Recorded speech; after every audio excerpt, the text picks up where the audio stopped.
Chapter 814. Leave this place? Because it was too sudden, the girls couldn't react in time and were all stunned. Wu Yin nodded and he walked to the window. He sighed as he looked at the scenery of the Villa District and the Arena Tower in the distance. Spalier World Academy might be the strongest academy in the Spalier world, but I don't think there's any reason for us to stay here anymore. Wu Yin turned around and he looked at the girls one by one. When we first came here, our strength couldn't be compared to now. At that time, Kotori, Kurumi, Toka, and Yoshino hadn't come to our side. This was the most famous gathering place of the continent's geniuses. Lulu and the others were also here. We came here with the intention of seeing them and improving our strength. But now, Spalier World Academy can't keep up with our progress. They can't meet our requirements. Wu Yin said helplessly. There's no point in staying here any longer, and leveling up is a big problem. So, I think it's time for us to leave. Leave? The girls looked at each other in silence. It's unknown if they were reluctant to leave this place or if they were lost. Well, not all of them are like that. Ikaros quietly walked to Wu Yan's side and tugged at his sleeve. Ikaros will go wherever our goes. Ikaros's simple and gentle words woke up the girls around her. They looked at each other and smiled. Ikaros-senpai is right. Astria jumped to Wu Yan's side. Opposing Ikaros, she also tugged at Wu Yan's other sleeve. Wherever her goes, Astria goes too. Flan too. Flan too. Flander-chan jumped into Wu Yan's embrace, not wanting to be left out. Oni-chan, you can't leave Flan behind. Why you still have me? Yoshino came over timidly. You guys. Wu Yin shook his head, but he couldn't help but smile. Ora, stop surrounding Shido. Ikaros and the others leaned on Wu Yin intimately. Toka got jealous. She stomped her feet and yelled. I won't leave Shido either. Don't leave me behind, she yelled. Toka pounced on Wu Yin. She overloaded Wu Yan's body. Bam! Both of them fell to the ground. Hinajiku, Kotori, and Kurumi couldn't help but bitterly chuckle. He said he's leaving. Hinajiku stepped forward and helped Flander-chan and the four sisters up. She turned to Wu Yin. Where are we going? Do you have a destination? Wu Yin grinned and waved his hand. Let's go to the Behemoth Forest first. Makoto and the others are still there. What about that Fei-Fei-senpai? Kotori tapped her finger. Aren't you close with them? It's not good to leave just like that, right? Well, Wu Yin shrugged. Of course we have to tell them before we leave, so they can't find us. Fei-Fei-senpai is fine, but Lulu is a different story. It won't be a joke if things get out of hand. Thinking about Lulu's personality, Hinajiku felt a headache coming. Do you need us to go with you? No need. Wu Yin shook his head. See if there's anything you guys need to pack. Go prepare some food as well. Get everything ready. The girls nodded in agreement. Wu Yin looked at the girls and nodded with a smile. Mana surged out of his body and enveloped Wu Yin. Under the girls' shocked gazes, a purple magic formation rippled beneath Wu Yan's feet. Then, Wu Yin disappeared from the spot. It had disappeared. Astria and the others gasped. A new ability? Chuju turned to Kotori. Kotori stared at the spot where Wu Yin disappeared. When Wu Yin disappeared, she felt a ripple similar to a spatial quake. However, it was much milder and less violent. A spatial ability? Kurumi licked her lips and smiled wickedly. Interesting. Spalier World Academy, Fatal Forest Headquarters. In a room on the top floor, Fei-Fei is sitting on a chair. She's wiping Night Elf with a clean white cloth. She's taking care of her beloved sword. Lulu is lying on the sofa beside her. She's kicking her legs lazily. At a certain moment, Fei-Fei, who was wiping her sword, suddenly stopped. Her pupils shrunk, and she stood up abruptly, giving Lulu a big fright. She pointed the night elf in her hand forward and said coldly, What are you doing? Who is it? Fei-Fei said. Space rippled, and a figure appeared. Wu Yin appeared in front of the two girls. Yo! Wu Yin waved his hand at the two girls who were still in a daze. Fei-Fei, you have sharp senses. Yin. Fei-Fei put away Night Elf and stared at Wu Yan's face. She said hesitantly, You just, that. Oh, that. Wu Yin curled his lips. That's spatial manipulation magic. I just learned it recently. Spatial manipulation magic? Yes, it's magic. Wu Yin walked over to Lulu and sat down beside her. Lulu finally reacted to the situation, and she exclaimed, "Why are you here? Why did you come all of a sudden?" Wu Yin frowned and grabbed Lulu's face. "Sorry, that's how I suddenly came here. Space control magic." Fei Fei frowned. She shook her head as if she couldn't get over it. She looked at Wu Yin. "Do you need something from me?" Wu Yin stopped his hand from Lulu and nodded. "I'm leaving." "Leaving?" Fei Fei and Lulu exclaimed at the same time. "Why are you leaving?" Fei Fei's expression turned serious. She stared at Wu Yin. "Did something happen? Did someone bully you?" Lulu was anxious. "If someone bullies you, tell me. I'll teach them a lesson for you." "Ha!" Wu Yin laughed dryly. "Thank you so much. Unfortunately, it's not." "Then why did you leave?" Lulu grabbed Wu Yin's arm and hugged him with all the strength she could muster. "Isn't it good to be here? Did I make you angry? Let me apologize." Seeing Lulu's anxious expression, Wu Yin felt pity for her and rubbed her head. "It's not like that. It's just that we can't improve much in the Spalier World Academy. That's why we want to go out and explore." Then Lulu's eyes were filled with tears. "Then I'll go with you." "This. All right, Lulu." Fei Fei, who had been silent all this while, raised her head and took Lulu's hand. "You're not strong enough yet. If you go with them, you'll only be a burden." Fei Fei. Lulu looked at Fei Fei and finally couldn't hold back her tears. She threw herself into Fei Fei's arms and sobbed. "Lulu, don't cry." Wu Yin smiled bitterly and comforted her. "It's just leaving the academy. It's not like we'll never see each other again." But, Lulu sobbed and said, "I'll miss you guys so much." Wu Yin was speechless when he heard Lulu's words. Wu Yin sighed and rubbed Lulu's head.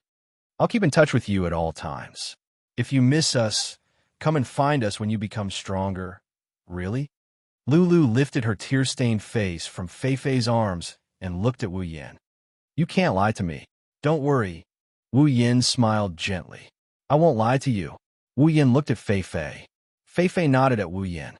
There was no reluctance in her eyes, only understanding. "Be careful." "Okay." Wu Yin clenched his fist. "Don't worry." Chapter 8:15. A piece of news slowly spread through the Spalier World Academy. The content of the message was very simple. Although it was simple, it made every student who heard it feel extremely shocked. The strongest student right now, Wu Yin, along with a group of girls beside him, applied for graduation. Graduation, this word wasn't unfamiliar. In the Spalier World Academy, there were students who graduated every year. There was a rule in the academy. Students above the age of 25 were not allowed to stay in the academy. Students above the age of 25 were required to take the graduation test. If they passed, they would graduate. If they failed, they would be expelled. Regardless of whether it was the students who participated in the graduation test before reaching the age of 25, or those who were still unable to pass the graduation test at the age of 25, these two types of people were born every year in the academy. However, there was no one who took the initiative to apply for graduation and participate in the graduation test before reaching the age of 25. This was to be expected.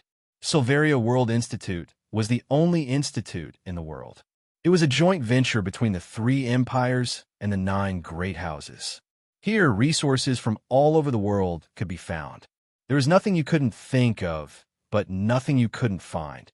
With the support of these resources, the students of Silveria World Institute would grow much faster than if they were training in other places. It's not wrong to call the institute the cradle of the strong.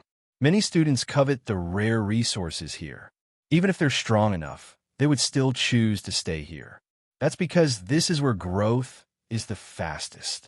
Never graduate before the age of 25. In the academy, this was already an unspoken rule, and now Wu Yin and the others had silently broken this rule before anyone knew about it. Countless students looked at each other. They couldn't help but speculate in their hearts. This group of people, he's really doing something that surprises people all the time, huh? As for the final result of the graduation test, there there was no need to look at it. In the academy, according to the level of the students, the difficulty of the graduation test also varied, but the difficulty was relatively fixed. Ordinary students, as long as they had the strength of the 6th rank, passing the graduation test wasn't a problem. Elite students, as long as they had the strength of the 7th rank, passing the graduation test wasn't a problem either. The graduation test for special students was of the highest difficulty. However, one only needed to have the strength of the upper 7th step. In that case, passing the graduation test was just a matter of time. In Wu Yan's group, everyone's strength was at least at the 8th level, and the two of them would usually only run around the academy. He hadn't seen how they cultivated, but the strength of these beautiful little girls had once shocked all the students. With that level of strength, it shouldn't be a problem for them to participate in the graduation test. Of course, the leaders of the factions who already knew Flanderchan's true strength were an exception. They could only grumble in their hearts. I hope the examiners who helped Flanderchan don't get scared out of their wits. The final result was just as everyone had expected. Wu Yan's group of 9 had all passed the graduation test. For the past few months, Silveria World Institute has been in chaos. Today, the student who broke the rules officially announced his graduation. Countless students heaved a sigh of relief, but at the same time, they also felt an indescribable sense of emptiness. This was because they knew that without this group of people, the excitement in the academy would be reduced by a lot. They would also return to a few months ago, their normal daily life in the academy. Everyone has passed the graduation test. Jaffer, who hadn't seen in a while, looked at the report placed in front of him. He clenched his bear-like paws and stared straight at it. A trace of unwillingness flashed through his eyes. His battle with Wu Yan during the tournament ended in a draw, but anyone with a discerning eye could tell that he was the one who lost. After losing to Wu Yan, Jaffer had been cultivating like crazy, all for the sake of one day defeating Wu Yan with his own hands and taking back everything he'd lost. But now, the man he'd set as his goal was about to leave this place. The gap between him and Wu Yan didn't decrease in the slightest. In fact, it was getting bigger and bigger. Even the head of the Lori family, Lar, admitted that he wasn't confident he could beat Wu Yan if he went up against him. Jaffer couldn't accept this. He couldn't accept it. Although he'd improved recently, it was nothing compared to Wu Yan. Plus, he had a feeling he and Wu Yan were no longer in the same dimension. Bam! Jaffer smashed the table in front of him into pieces. His eyes were bloodshot, and he was panting heavily. He screamed in his heart, "No, I haven't seen his true strength with my own eyes. I won't admit it." Jaffer lifted his head, turned around, and walked out the door. "Is that so? She's leaving?" Ka, who had his back facing Jaffer, was still standing straight when he heard the news from his confidant. However, a bitter smile slowly bloomed on his face. Miss Ikaros is leaving as well? Thinking of this, Kaya felt an unbearable pain in his heart. Along with the pain, there was also a strange sense of jealousy. Yes, jealousy. He knew that no matter what that man said, this angel who made his heart throb for the first time would do it without hesitation. This wasn't the first time Kaya had seen this with his own eyes. As smart as he was, he naturally knew that in Ikaro's heart, there was only one man. But even though he knew this, he couldn't stop himself from loving that angelic girl. He'd been lying to himself until now, trying to avoid this reality. Even now, Ka still couldn't forget the beautiful scene of Ikaros spreading her wings and soaring into the sky, bathing in her feathers and radiance. Now, she's leaving with that man. Will I ever have the chance to see her again? Thinking of this, Kaya clenched his fists tightly and gnashed his teeth so hard that cracking sounds could be heard. At a certain point, Ka lifted his head. "Let's go to the villa area." Inside a luxurious room, an icy blue figure sat on an office chair. There were all sorts of documents in front of her, but she didn't even glance at them. Instead, her eyes were closed. Mana flowed around her body. It's obvious she's cultivating. After an unknown amount of time, the fluctuating magical energy flow began to shrink back into her body. The icy blue magical energy rendered her originally cold face even closer to the freezing point. However, that incomparably exquisite and beautiful face caused others to involuntarily cast their gazes on her body, their faces filled with amazement and enchantment. Even though Snow Song, one of the 3 royal organizations under Sylph's command, only accepts female members, the members here are all female. However, all of them are deeply in love with their leader, just like the female members of Starlight Queen. In their eyes, other than their idol, they don't care about anyone else. Only the members of Snow Song and Starlight Queen have this kind of obsession. In the entire Spalier world, only the members of Snow Song and Starlight Queen have this kind of obsession. From this, one can see how skillful Sylph and Shokuho Misaki are. Under the admiring gazes of her subordinates, Sylph opened her eyes and sensed the magical energy in her body. She nodded in satisfaction. Then, she seemed to have thought of something, and her icy blue eyes dimmed a little. She opened her mouth and asked, "What's the matter?" As he left, the people around her looked at each other. They knew who Sylph was referring to. Their eyes flashed with anger, but they still stepped forward. If it's Lord Wu Yin, he's probably preparing to leave. Sylph's eyes flashed, and she fell silent. Nobody knows what she's thinking about. After a while, she stood up and walked outside. The other members of Snow Song quickly followed after her. At the same time, the various major powers within the academy also moved towards the Villa District due to their own thoughts. Chapter 8:16. Wu Yin and a group of girls stood in front of a mansion. Fei Fei and Lulu were standing opposite them. They were here to send them off. "You." Lulu wiped her snot and tears off her face. Big drops of tears flowed down her face like they were worthless. She has been in this state for half an hour. Lulu cried for half an hour, but she was still energetically wiping her tears away. The others around her felt powerless. It was as if they were the ones who used up all the energy in Lulu's crying. Everyone's face was as pale as a tomato. Just how sad must this girl be to cry like this? Coterie didn't even have the strength to bite the pearl. Her lips twitched as she looked at Lulu. Although she had heard about Lulu's deeds before, she didn't expect it to be like this when she actually faced it with her own eyes. She finally understood why, when people mentioned Lulu, their faces would be filled with a mixture of love and hate. I don't hate this type." Kurumi touched her chin with her finger and added another sentence. "But isn't she crying a little too long?"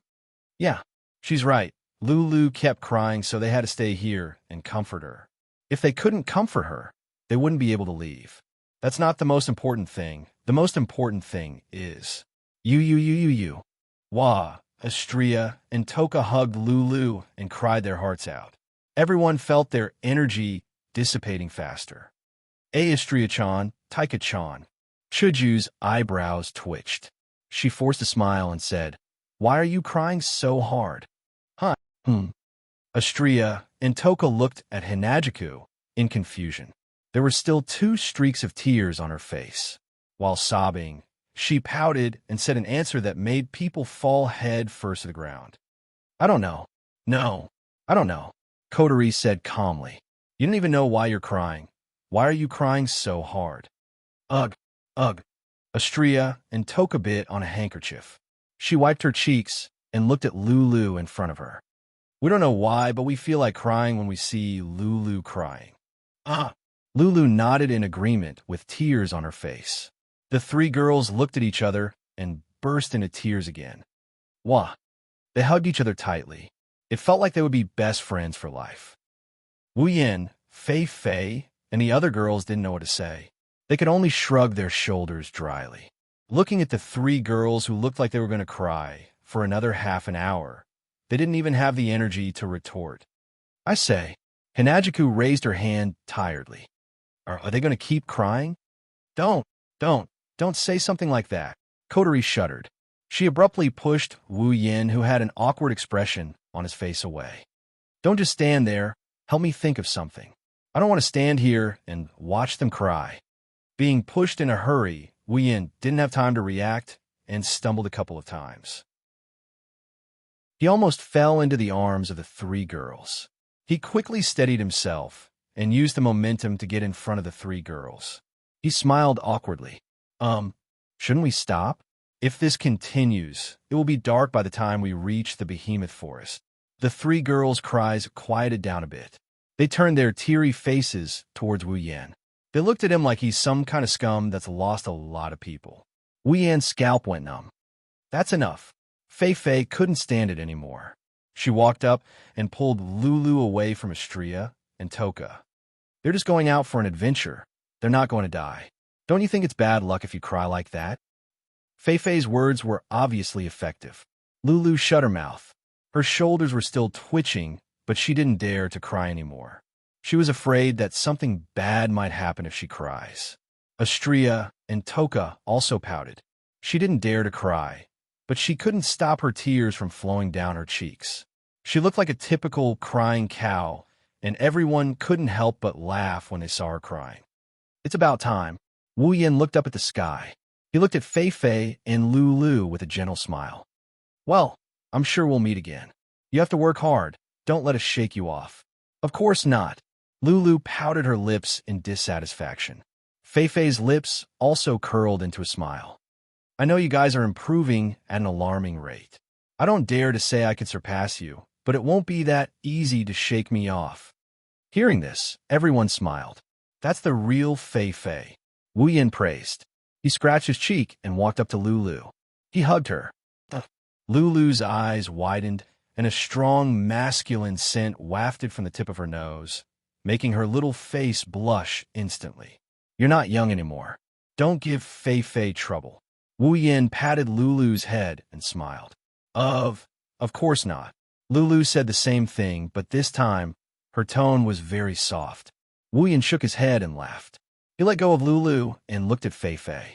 He opened his arms and smiled. Fei Fei, don't you want to give me a goodbye hug, too? Fei Fei blushed. She pursed her lips and said helplessly, You. Despite her helpless words, Fei Fei hesitated for a bit before she walked up to Wu Yan with a blushing face. She hugged him lightly. Wu Yan giggled, and the girls behind him curled their lips in annoyance. Then, Wu Yan let go of Fei Fei and stepped in front of the girls.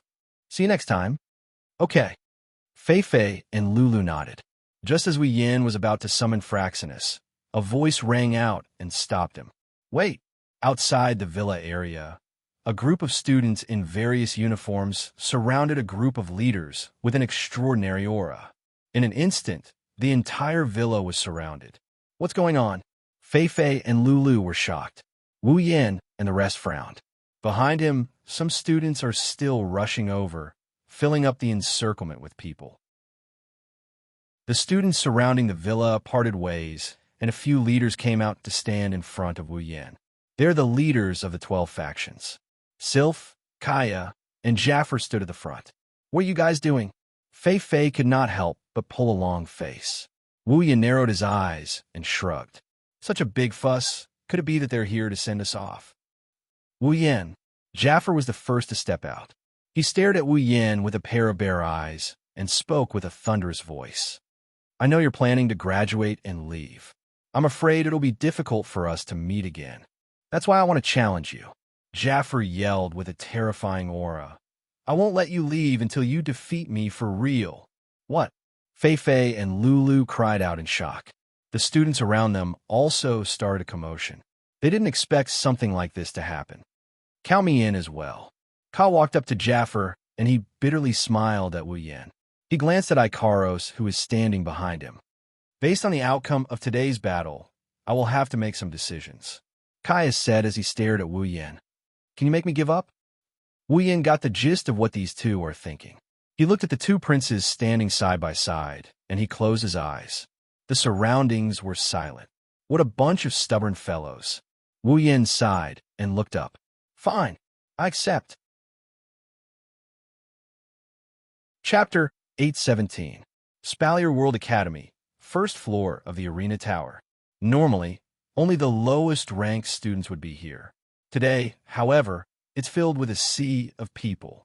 As far as the eye could see, the normal and elite students had practically filled the entire spacious floor. At the very front of the circle was a group of special students dressed in gold-trimmed white uniforms. All the students let out shouts, cheers, and clamors. Their eyes were filled with fanaticism as they looked at the arena surrounded by them. They were like star chasers as they shouted crazily, causing the entire first floor of the Tower of Tournament to tremble with their loud voices. No, it's not just students. Above the walls of the first floor, there's a circle of buildings that look like observation towers.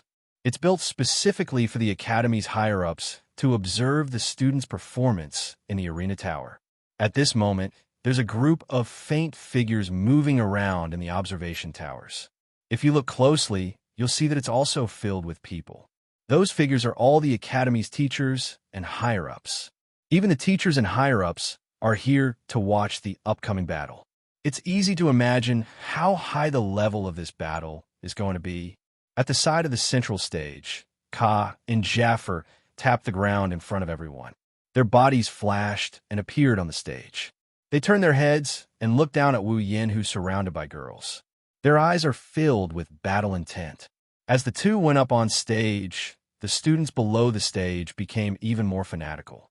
Cheers rose from all directions, and the deafening screams almost instantly became one. Below the stage, Wu Yin couldn't help but wrinkle his nose when he saw the situation. He felt very helpless. He feels like he's been living under a lot of people's gazes lately. The girls next to him are all looking at Wu Yin. It's very obvious. They only care about what Wu Yin will do next. The people around them were completely ignored by them. Wu Yin calmed himself down and disappeared. He suddenly vanished on the spot, and when he reappeared, he was already in front of Kaya and Jaffer. Jaffer's pupil shrank.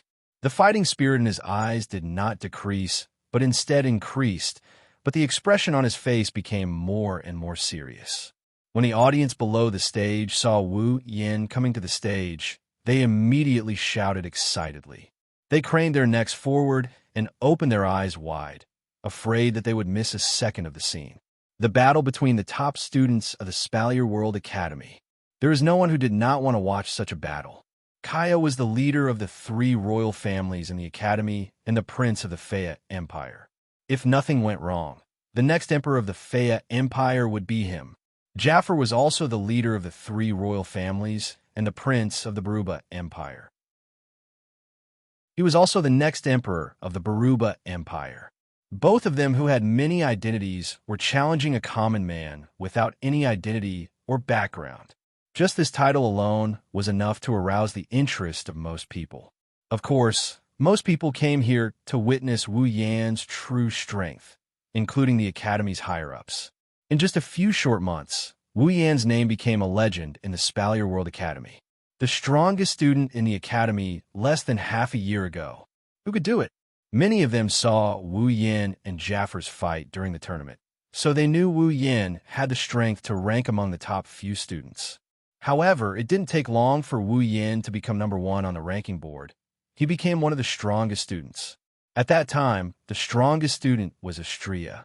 When Wu Yin and Astria fought, only the higher-ups of the Academy were there as witnesses. Outsiders didn't even know that the fight took place. Thus, they didn't know how Wu Yin got the title of strongest student. Plus, Astria is Wu Yan's confidant. If it wasn't for the fact that the changes in the rankings are approved by the referees of the Academy, they would have suspected Wu Yin of using some sort of method to cheat. Now that Wu Yin is fighting against Kaya and Jaffer, it's a chance for everyone to see Wu Yan's true strength. Looking at the crowd below the stage, Wu Yin couldn't help but shake his head. Isn't this commotion a bit too big? On the other hand, Kaya and Jaffer didn't share the same sentiment as Wu Yin. They came here to cause a ruckus. I've always wanted to spar with you, but I never had the chance. Kaya narrowed his eyes. His lips curled into an eager smile. Today, I can finally make up for that regret. Is that so? Wu Yin raised an eyebrow. I hope you won't regret it later. Losing in front of so many people will damage your reputation. Reputation? Kaya smiled bitterly. Your reputation is much greater than mine.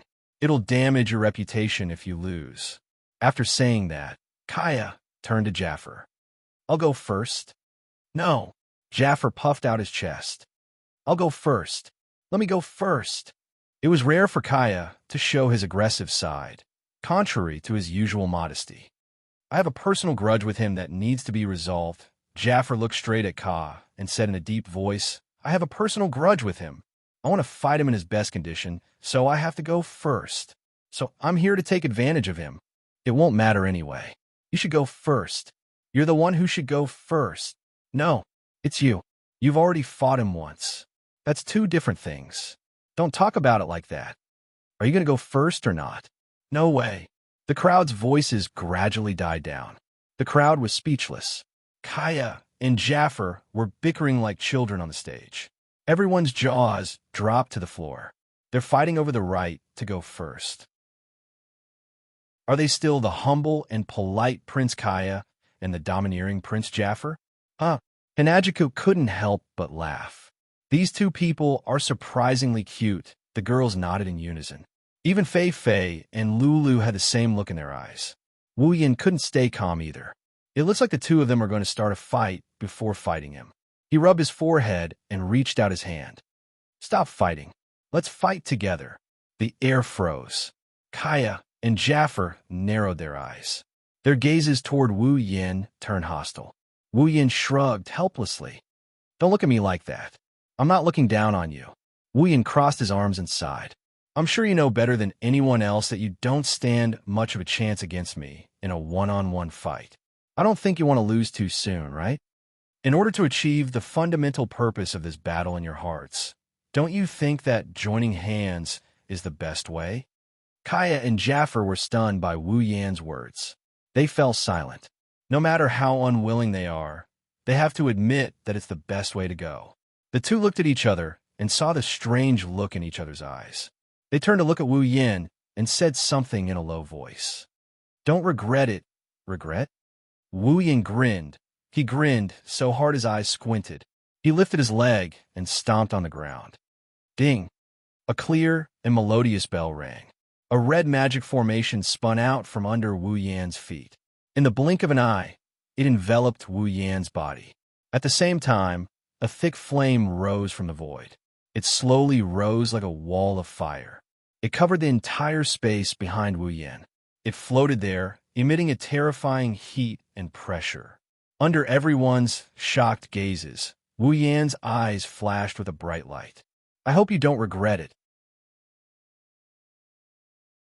Chapter 818. Magic! Kaya and Jaffer cried out in surprise.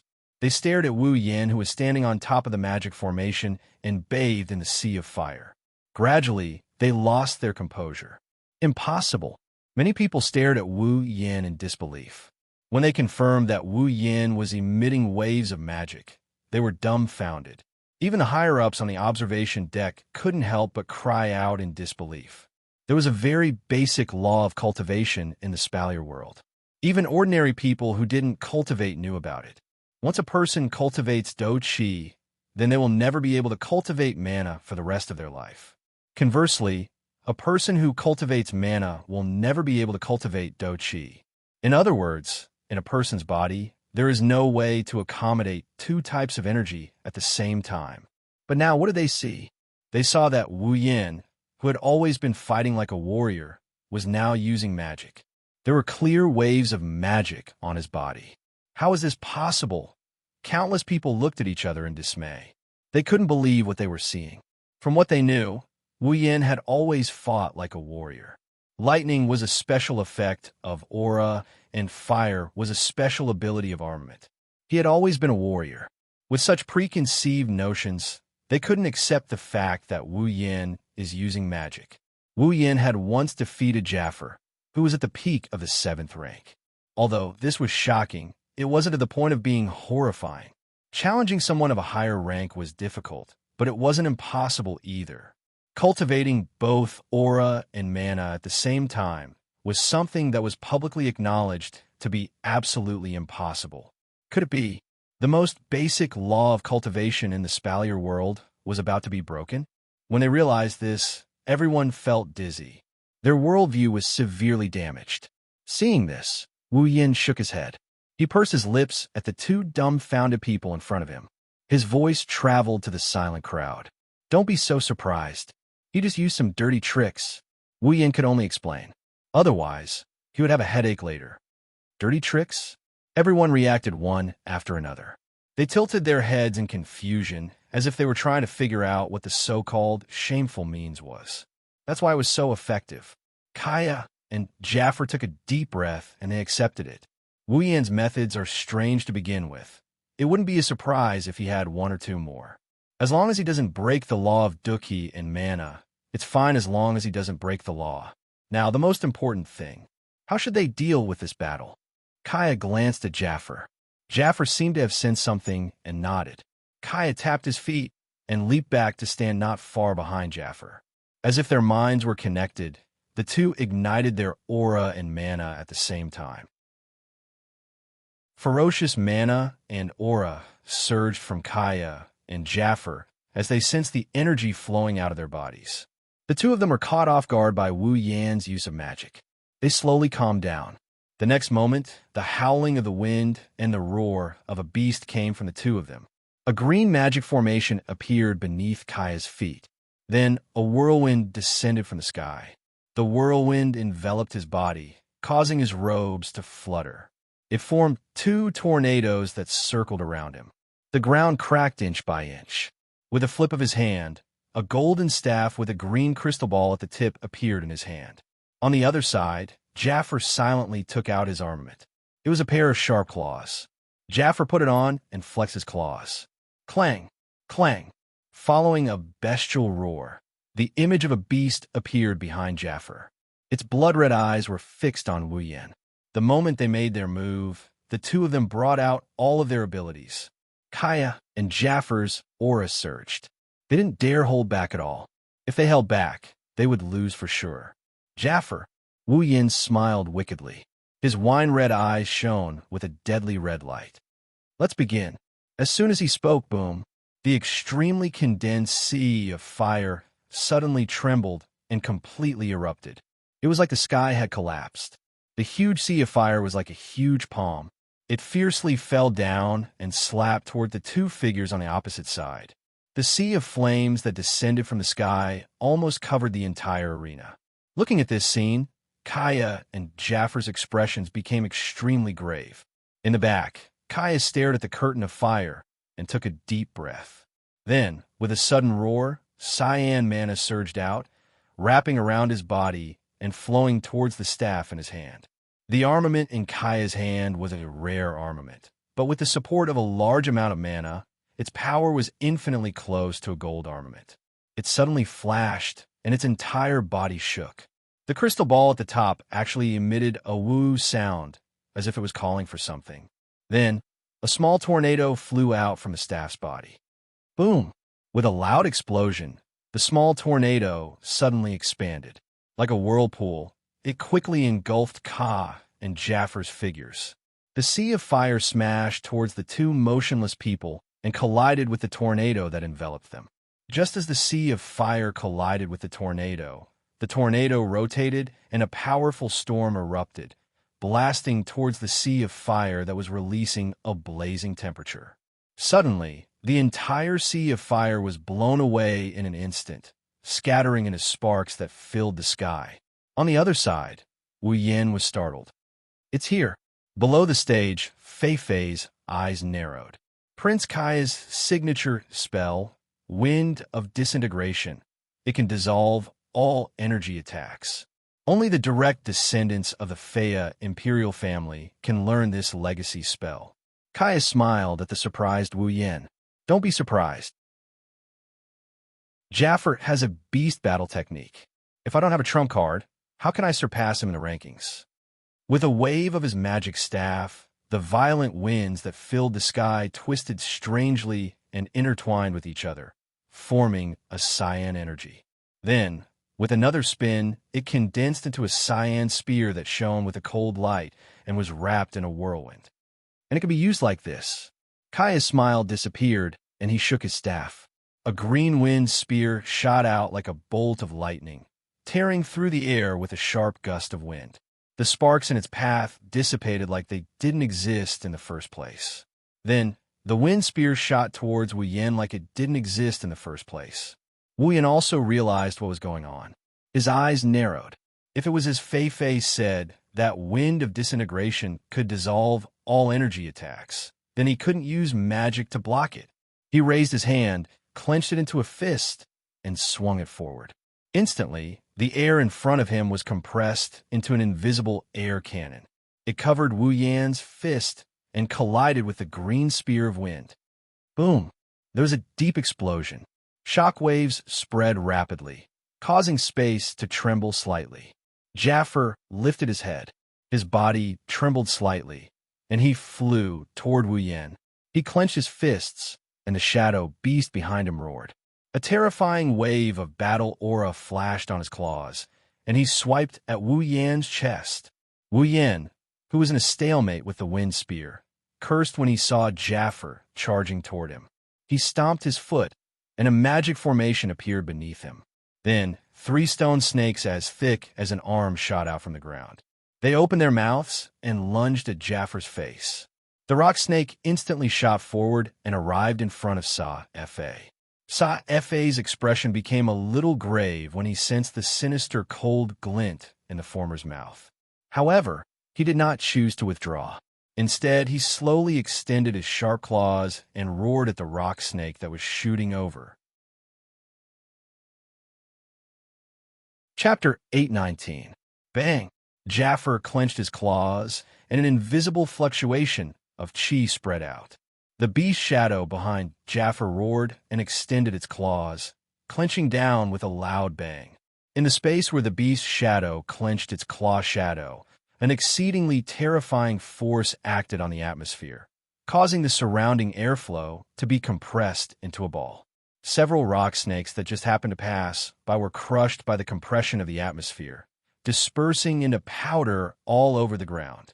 After crushing the stone snakes with one strike, Jaffer quickly glanced at another stone snake that was about to dash past him and attack Kaya. With a flick of his claws, the stone snake was instantly shattered by a gust of wind formed by chi. Jaffer tapped the ground, and his thick body nimbly appeared in front of Wu Yan like a ghost. His sharp claws drew a crescent arc in the air and viciously clawed at Wu Yan's chest. Chi wrapped around Jaffer's sharp claws. The beast shadow behind Jaffer also extended its claws and overlapped with Jaffer's claws. Bloodhunt Beast King Claw. The huge beast claw clearly enlarged in Wu Yan's eyes. Seeing this sharp claw, Wu Yan's thoughts seemed to have returned to the day of the Academy tournament, when he faced Jaffer's claw. At that time, he was only at the peak of the 7th step, while Jaffer was at the 8th step. When Jaffer used a battle technique, he went all out and clashed head-on. In the end, he relied on the sharpness of the lightning fist to receive Jaffer's attack. But now, Wu Yan closed his eyes and suddenly opened them. A surge of mana burst out of his body, carrying a magic array. Wu Yan's body flashed.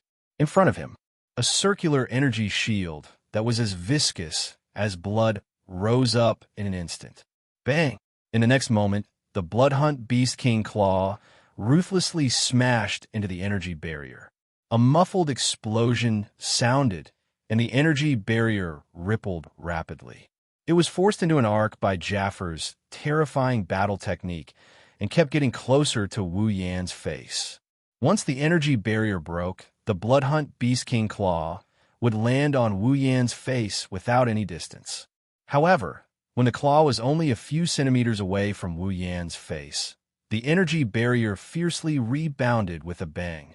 The rebounding force directly affected Jaffer. Jaffer grunted and clenched his teeth. Borrowing the rebounding force, his body flashed to the side of Wu Yan. His arms quickly shook, and a series of claw shadows appeared. The claw shadows carried countless chi winds and smashed into Wu Yan's energy barrier. Clang, clang, clang. The claw shadows slammed into the dark, blood-red energy barrier. A series of crisp clangs that resembled the clashing of weapons immediately rang out. The energy barrier's defensive capabilities were extremely high. It merely trembled a little under Jaffer's storm-like attacks, but it did not shatter. Back then, Wu Yin had to use all his strength to withstand the attack, but now it was as easy as lifting a hand. He casually received dozens of attacks. Clang! Another Blood Hunt Beast King claw smashed into the energy barrier. The energy barrier finally reached its limit and completely burst open. Even so, Wu Yin is still satisfied. A magic barrier that he casually set up has this level of defensive power. It's enough to let Wu Yin understand the power of the spells and the 103,000 grimoires. It was absolutely worth it to exchange almost all his ability points for it. Ha ha ha! Wu Yin laughed loudly. A surge of dense magic power burst out of his body, and Jaffer was forced to take a few steps back. Before he could react, Jaffer's heart skipped a beat when he heard a crisp ding sound. In the sky, a violent wind suddenly blew, as if a natural disaster was swirling around. Jaffer abruptly raised his head and looked up. Then his expression changed. Not far above his head, a 2-meter-wide fireball was floating. It was pitch black like the sun during an eclipse. When Jaffer raised his head, the fireball came crashing down on him. Don't even think about it. Just as the black fireball came crashing down, a loud shout rang out. Then, a sharp sound of wind breaking rang out. A pale golden storm shot into the sky and collided heavily with the fireball. Boom! A thunderous explosion resounded across the sky, causing the entire arena tower to tremble rapidly. Many people lost their footing and fell to the ground. Some sparks even scattered into the crowd, causing the unlucky students to cry out in pain. Even their clothes caught fire, causing them to be in a mess. Wu Yin was taken aback. He turned to look at Ka, who was panting heavily behind him. There was a hint of helplessness in his eyes. He almost forgot that Ka had a move called Wind of Dissolution that could neutralize energy attacks. Bloodhunt Beast King Claw. Suddenly, another loud shout rang out. A faint figure flashed above Wu Yan's head. The claw in his hand trembled as blood-red dough qi rapidly condensed.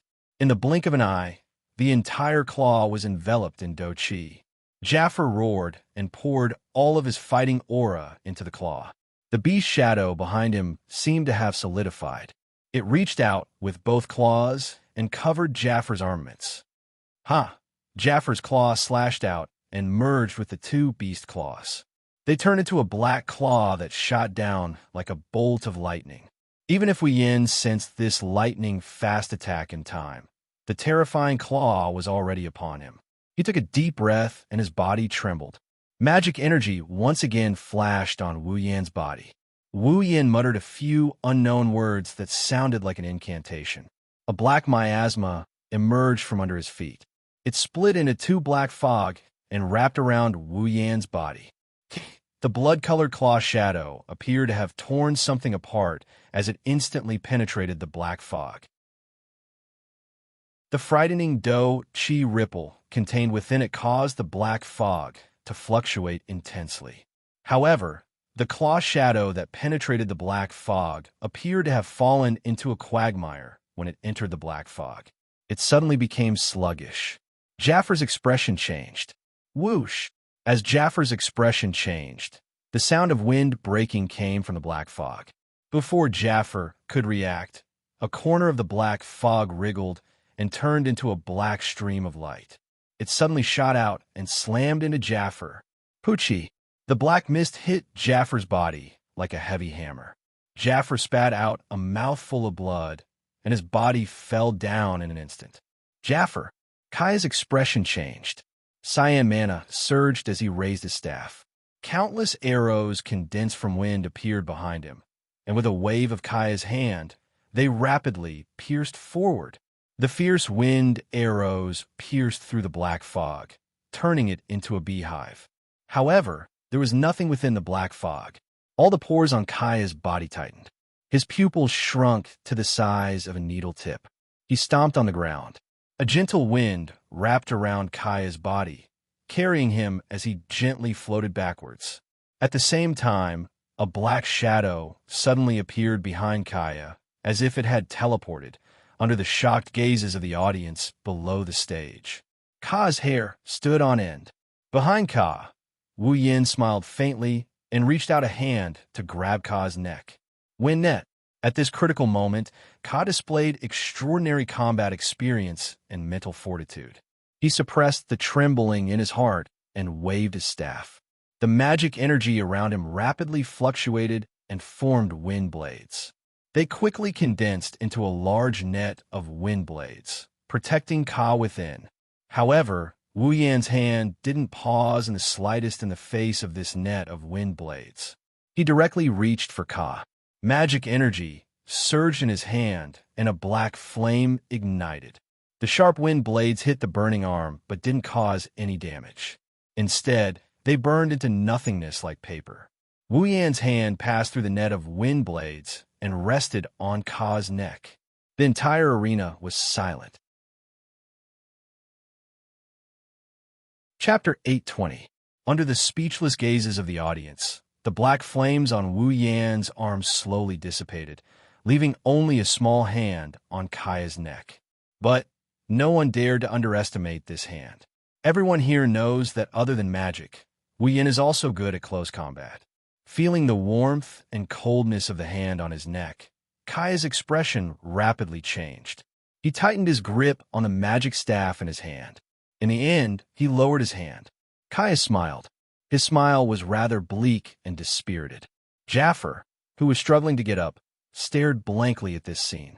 A bitter smile appeared on his face. Then, as if he had completely given up, he let his body fall heavily to the ground and didn't get up again. We lost. Ka and Jaffer didn't know how to describe their current feelings. Were they unwilling? However, he had clearly used all his strength to fight, and the other party had also defeated him fair and square. What was there to be unsatisfied about? Were they sincerely convinced? But where did this unbearable pain in his heart come from? Where did it come from? Should they fight again? When they thought of this, the two of them laughed bitterly. They already gave it their all, but Wu Yan didn't even use his best fighting technique. He didn't even use his armament. It's obvious that he didn't even use his full strength. In a situation where they did not use their full strength, the two of them together could not even cause a trace of injury to him. What was the use of continuing to fight? Finally, please tell me, Ka raised his head. His dim eyes stared at the figure in front of him. How did you suddenly appear behind me? Wu Yan paused. He smiled. Why do you ask? Can't I use pure speed to suppress you? That's impossible. Ka shook his head. I placed a spell around me. I controlled the wind to fall into my senses. If you charged at me, no matter how fast you were, I would have sensed you once you enter the range of my wind. But just now in my wind, you suddenly appeared out of nowhere. It's like you appeared out of thin air. Ka stared at Wu Yan. Can you tell me how you did it? Using the wind to sense. Wu Yan blinked and sighed. As expected of a magician who specializes in the wind element, Ka didn't say anything. He just stared at Wu Yan, waiting for his answer. He wouldn't admit defeat if he didn't know what happened. Wu Yan helplessly opened his mouth. All I did was use a space restriction magic.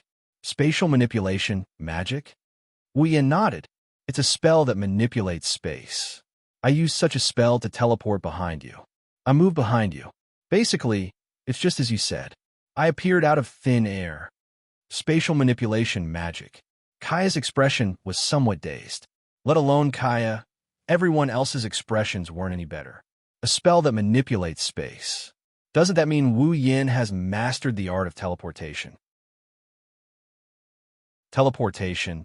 Everyone looked at each other, and they could see the shock in the eyes of those who looked at them.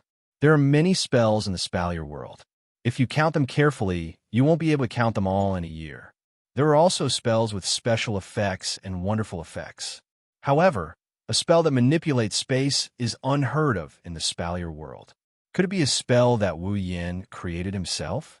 With such a terrifying thought popping up in their minds, no one could remain calm. This Wu Yan, who the hell is he? Staring blankly at the smiling Wu Yan, Kaya gulped. The last bit of unwillingness in his heart dissipated like smoke in a puff of smoke. The only thing left in his heart was a suffocating bitterness. A spell that manipulates space. To lose to such a mystical spell, it's no wonder. Ka smiled sadly. I've lost, Wu Yan grinned. He let go of Ka's neck, and he turned towards Jaffer. Jaffer snorted. He turned his head away, but he still opened his mouth to say something. I've lost. Wu Yin laughed and shook his head when he saw Jaffar's reluctant look. He didn't seem to be in a good mood. With that, Kaya and Jaffar finally admitted defeat. The students around them reacted and shouted in unison. Wu Yin! Wu Yin! Wu Yin! Wu Yin!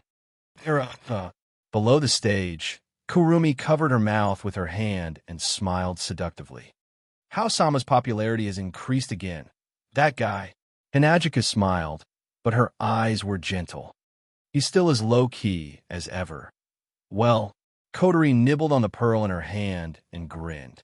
As the end of the curtains, it can be considered a good ending. Yay! Yay! Astria, Toka, Flandra-chan, and Lulu cheered along with the crowd. Even the most cowardly Yoshino raised her hands with an excited smile.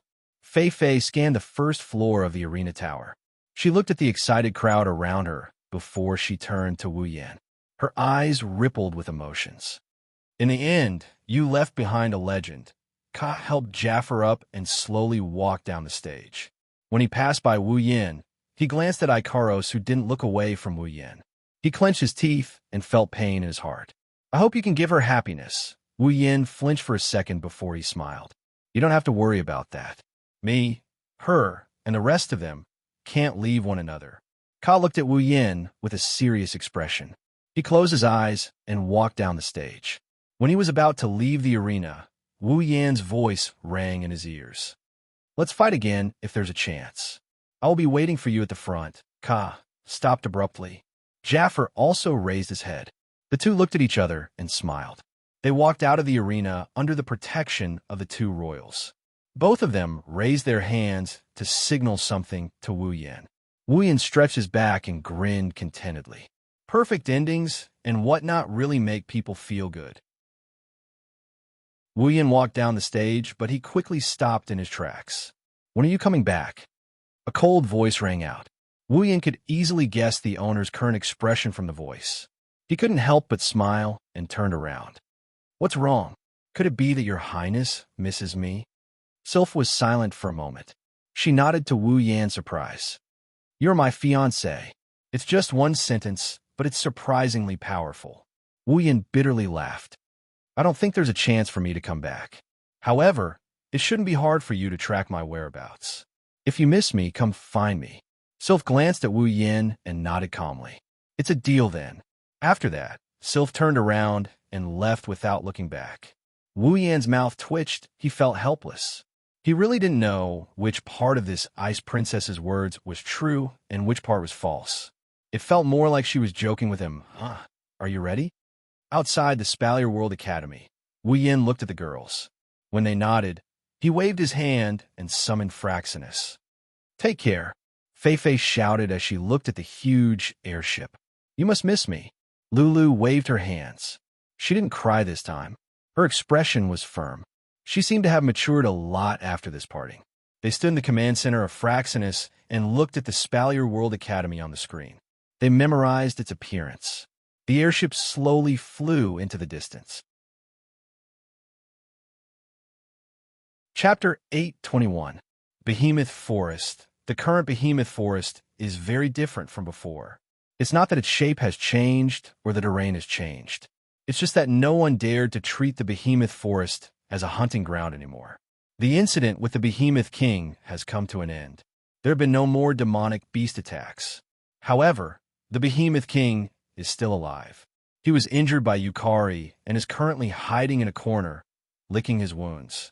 Once he recovers, another wave of demonic beast attacks will come. No one knows where the Behemoth King is hiding, but one thing is for sure, he is still in the Behemoth Forest. Even though they know the Behemoth King is in the Behemoth Forest, no one knows what to do. Search? The Behemoth Forest is larger than a single empire. Add to that the complex terrain and tens of thousands of demonic beasts. Who would dare to search for the Behemoth King? What about a secret search? It's not that it's impossible, but the number of people needed to search for the Behemoth King is limited. It's going to take a lot of luck to find the Behemoth King.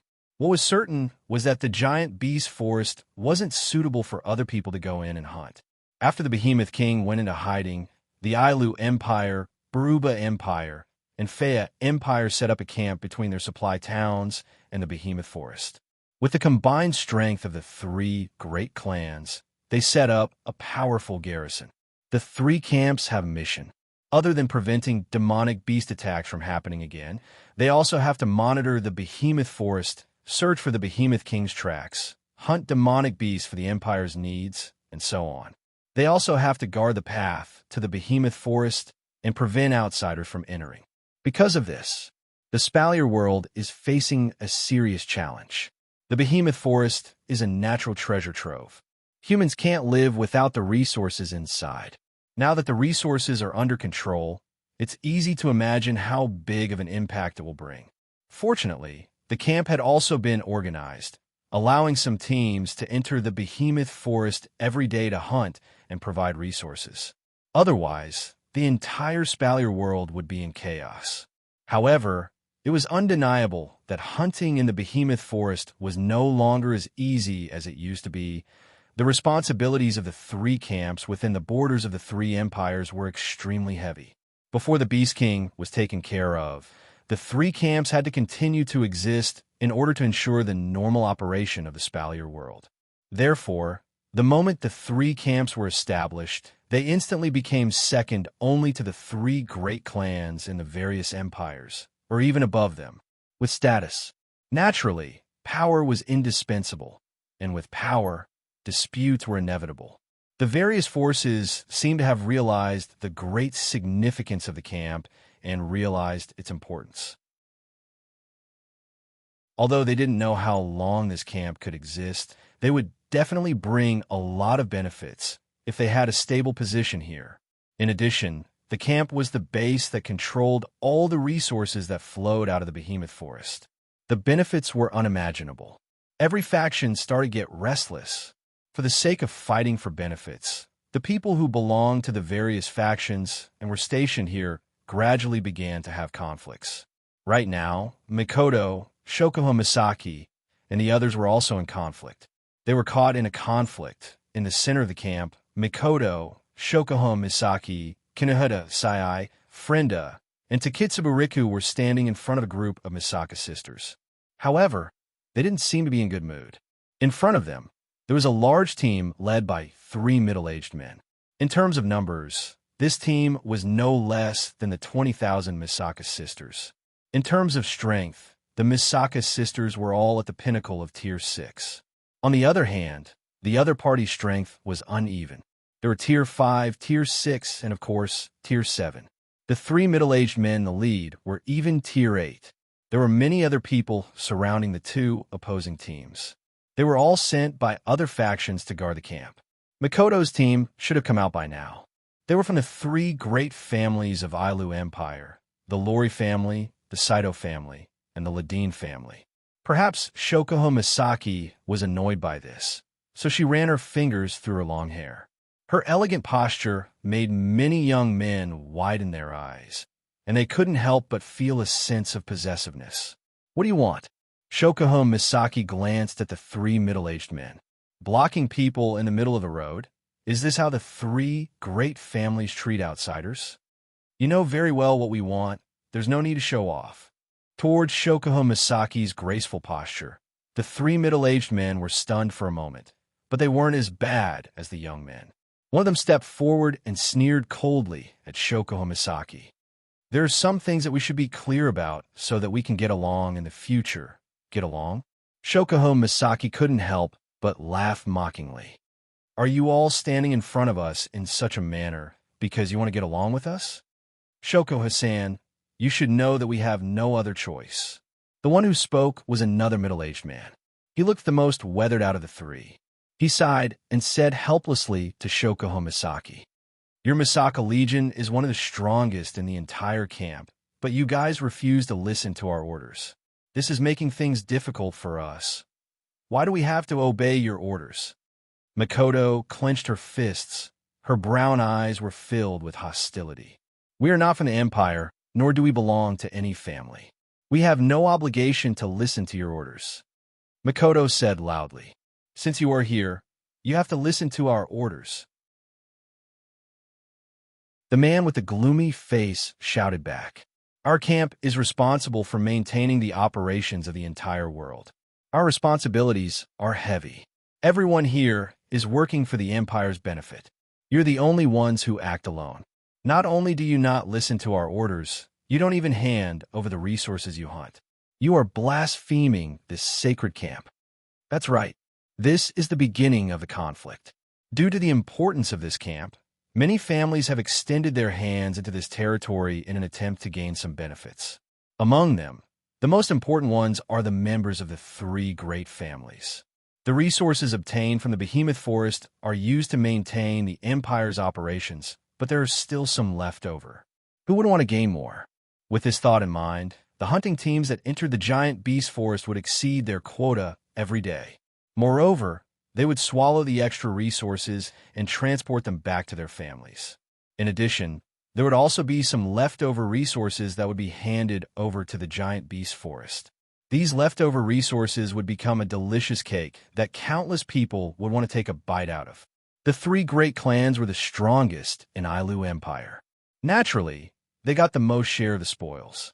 But now, there's a large hunting party that is comparable to the three great families hunting in the behemoth forest every day. Not only did they get more resources than any other family, but because they aren't affiliated with the Empire, they have no obligation to hand over the loot. They could take it all for themselves. Who wouldn't want such a delicious piece of meat?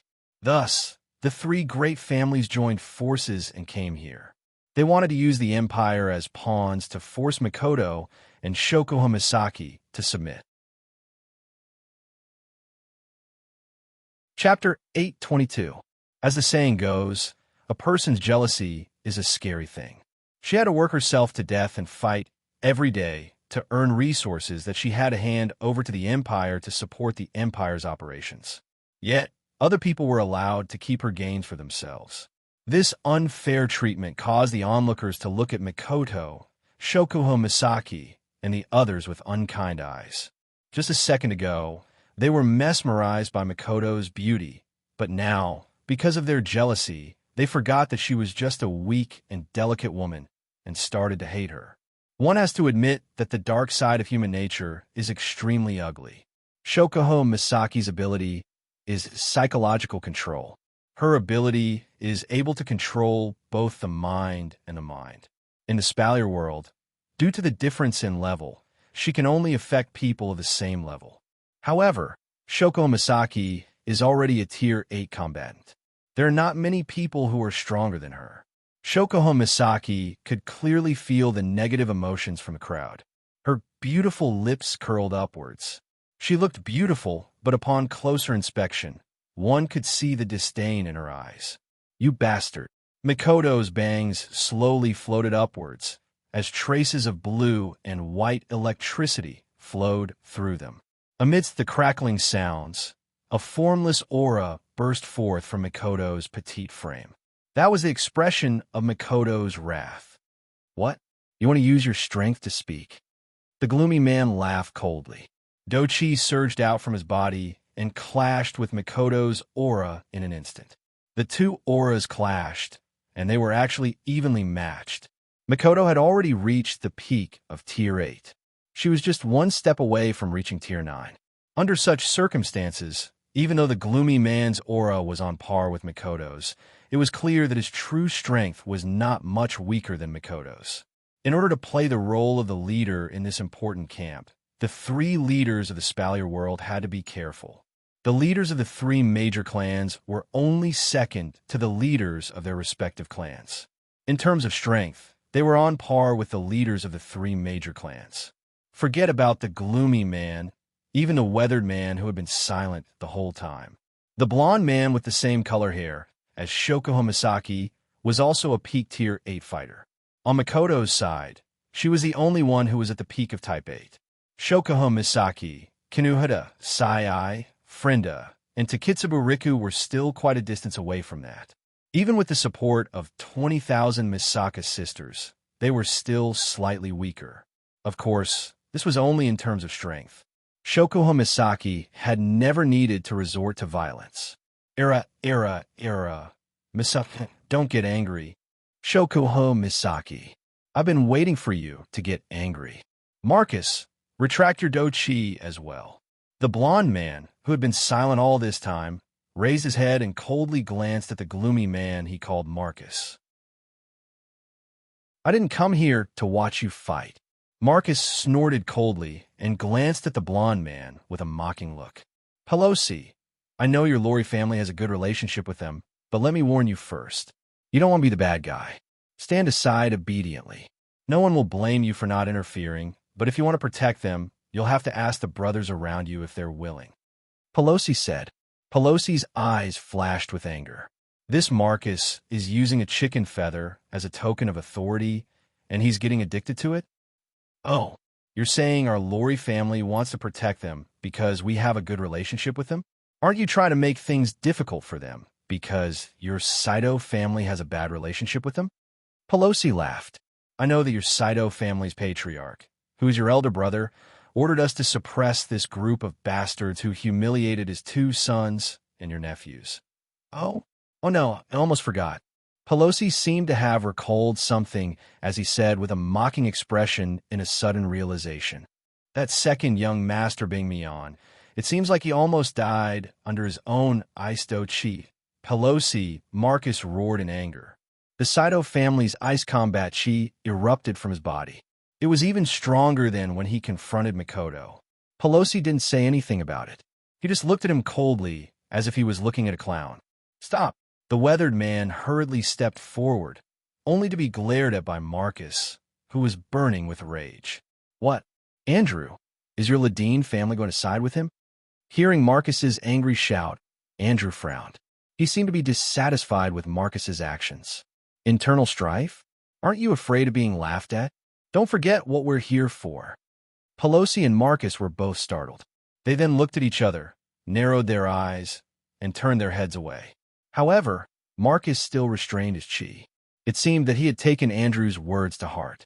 Pelosi looked at Mikoto and the others. He hesitated for a moment, but decided to stand up. Miss Shokuho, as you know, with the current situation of the camp, a lot of people are dissatisfied with you. There are also a lot of people who want to use this as a pretext to make a fuss. Pelosi intentionally or unintentionally glanced at the angry crowd and smiled bitterly. Everyone is unhappy with the fact that you don't hand over your resources. So, don't you think it's a good idea to fulfill your obligations once in a while? Shokuho Misaki tilted her head and shook her head. Mr. Pelosi, may I ask what the obligations of the camp are? Pelosi paused.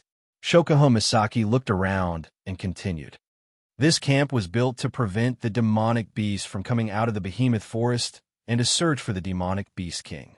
This is the real obligation. Hunting demonic beasts and obtaining resources is just a side benefit. Shokuho Misaki's lips curled into a smile.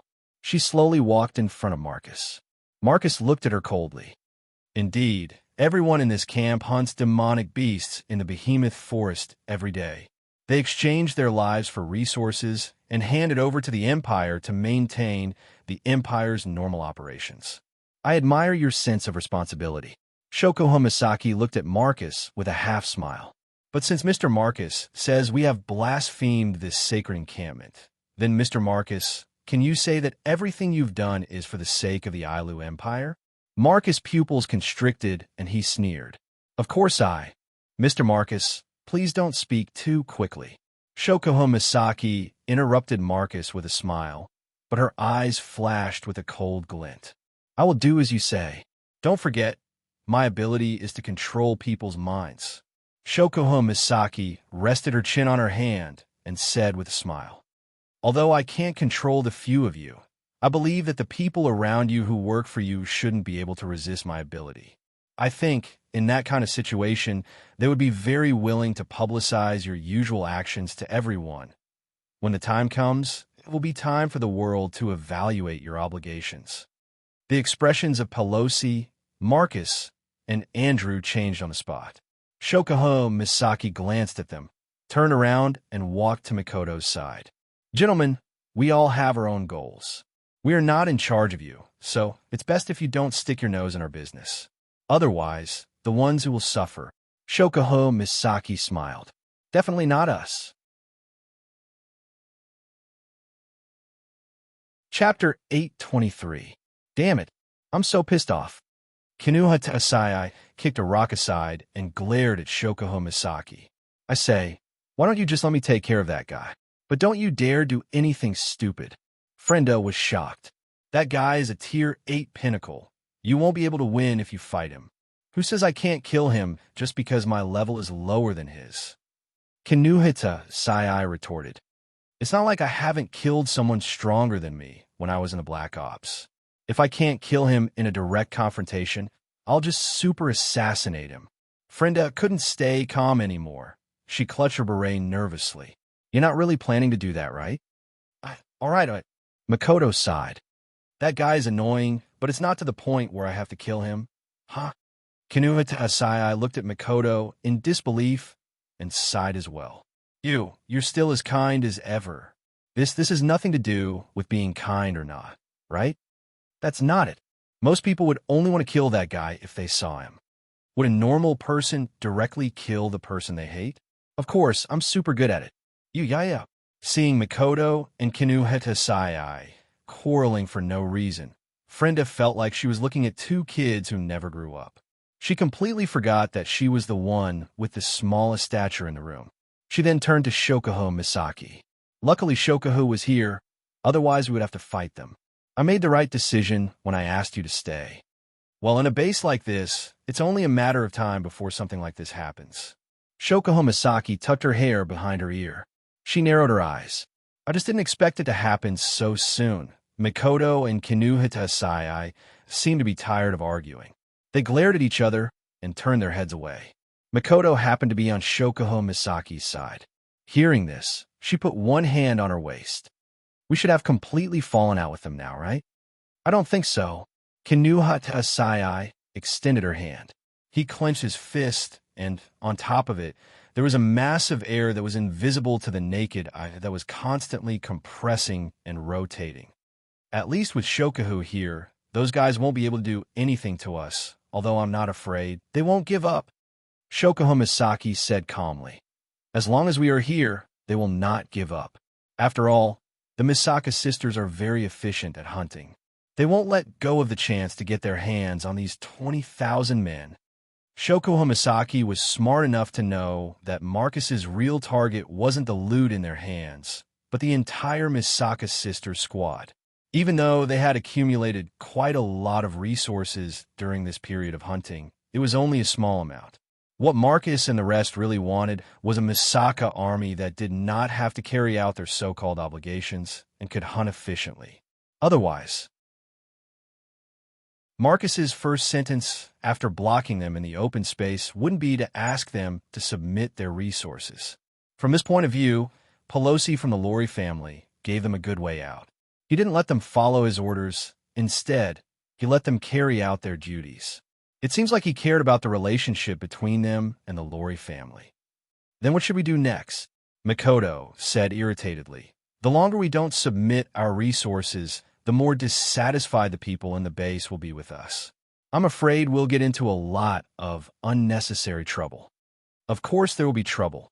Shokuho Misaki pursed her lips and said bitterly, it's because we've been hunting monsters for that bastard.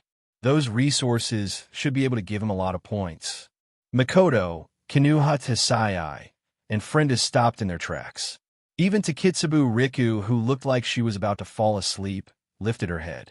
Obviously, the bastard that Shokuho Misaki mentioned just now was the one she was talking about. Their mental state was shaken. The footsteps of the five girls were no longer as normal as before. Instead, they were somewhat slow. Although the expression on their faces was still as thoughtful as before, this time, they were no longer thinking about the matters in the camp. Instead, they were thinking about the detestable fellow they spoke of. Hey, that bastard seems to have returned. Makoto pretended to be nonchalant and asked casually. Shokuho Misaki couldn't help but snicker. Misaka-san, you should know better than I do, right? Every time I talk to Chuju and the others, they always ask about you. I was just doing it in passing. Mikoto's voice got softer and softer as her face got redder and redder, attracting the giggling gazes of Kinuhata Sai and Frenda. Just like that bastard said, Misaka-san is at Sundara. And now he's Sundara. He's Sundara. Don't talk about Sundara all the time. Mikoto yelled in exasperation. I'm not Sundara. Takitsubu Riku glanced at the three girls and gave up on asking. She walked up to Shokuho Misaki and asked in a soft voice, Is he in the academy now? Shokuho Misaki shook her head helplessly and looked up at the sky.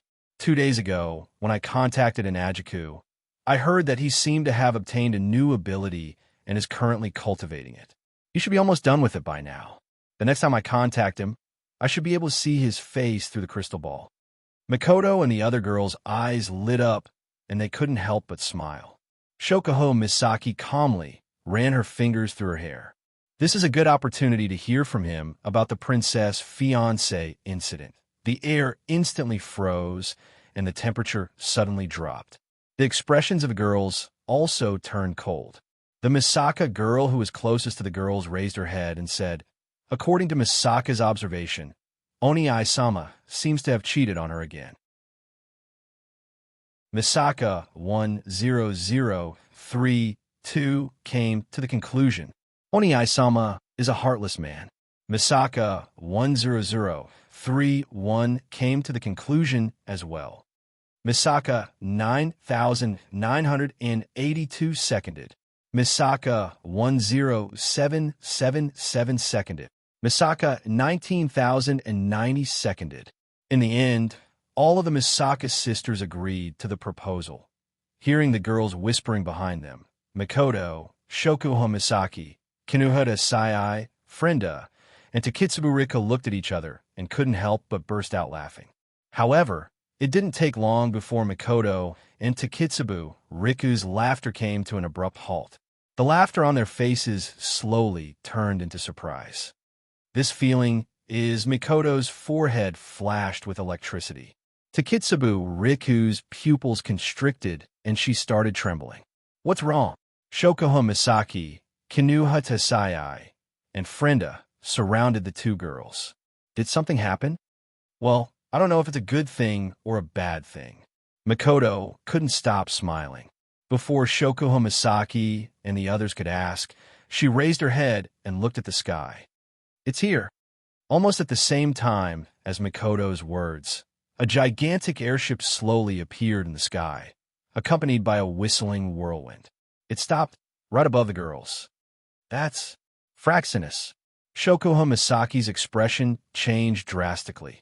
Then a helpless smile appeared on her face. I didn't expect it to come without a word. That guy is here, Kinuhata Sai and Frenda exclaimed, and they started laughing excitedly. Chapter 824. Looking at the figures appearing in the teleportation light, Mikoto and the rest could not help but feel excited. Even Shokuho Misaki had a look of joy in her eyes. From the time Wu Yin brought Shuju and the others out of the behemoth forest, to when Yukari returned to Jinsokyo, to when Wu Yin completed the compulsory mission, it was about 2 weeks in the Spalier world. That's about 10 days. Although they hadn't seen each other for more than 10 days, Mikoto and the others felt as if a long time had passed. Even though they kept in touch with each other every day, they were still excited to see each other in person. Especially the figures standing at the head of the table. It attracted the gazes of the 5 of them. They couldn't move their eyes away. If Mikoto and the others were like that, then why wouldn't Shuju and the others be like that as well? Frenda Nasan, Flandre-chan, was the first one to cheer. She threw herself at the petite figure whose name is only 1 character away from hers. She almost pushed Frenda to the ground. Wah, don't jump into my arms. Frenda said that, but she still reached out and hugged Flandre-chan. Her blue eyes were filled with love and helplessness. She believed that no one would hate Flandre-chan, except for those who were afraid of her strength. Mikoto, Chuju, Shokuho Nasan, everyone. The girls hugged each other and enjoyed the joy of reunion, even though they were just summoned. Kotori, Toka, and Yoshino, who didn't know each other for long, also did the same. The small space was filled with laughter. It seems that while Wu Yin wasn't around, they were separated from each other, but their relationship seemed to be developing well. Of course, there are exceptions. Tokazuki-san, long time no see. Shokuho Misaki covered her mouth and smiled at Kurumi. Seeing that you're doing well, Shokuho is relieved. I was worried that you wouldn't be comfortable in the academy. I'm the one who's fine. Kurumi tilted her head cutely. Her eyes turned into crescents. It's great that Shokuho-san is so energetic. Just from their conversation alone, the two of them were like aristocratic relatives who had not seen each other for a long time. They were elegantly greeting each other, but the air around the two of them emitted a chill that was enough to penetrate one's heart, causing the delicate bodies of the young girls to tremble. With a leap, he distanced himself from them. Just like when they met for the first time, these two young ladies who thought of each other as strong rivals immediately became hostile towards each other. Wu Yin, who was watching from the side, felt extremely conflicted. You bastard, you finally showed up. It was unknown when Mikoto and Chuju had arrived beside Wu Yin, hand in hand. Her pair of tea-colored eyes were filled with serious dissatisfaction, not counting the time when he was carrying out compulsory missions. However, it had been a few days since Wu Yin returned to the Spalier world from the Instance Dungeon. In the end, he hadn't contacted them even once. Of course, Mikoto would be dissatisfied. However, the prideful Mikoto wouldn't say it out loud. Sorry. Wu Yin tactfully admitted his mistake. He clasped his hands and made an apologetic gesture. It's because too many things have happened in the past 2 days. I can't sort them all out. Shokuho Misaki, who was in the middle of a confrontation with Kurumi, turned around and walked to Wu Yan's side. She also heard from Chuju about their encounter in the Imperial Palace, but she only got the gist of it.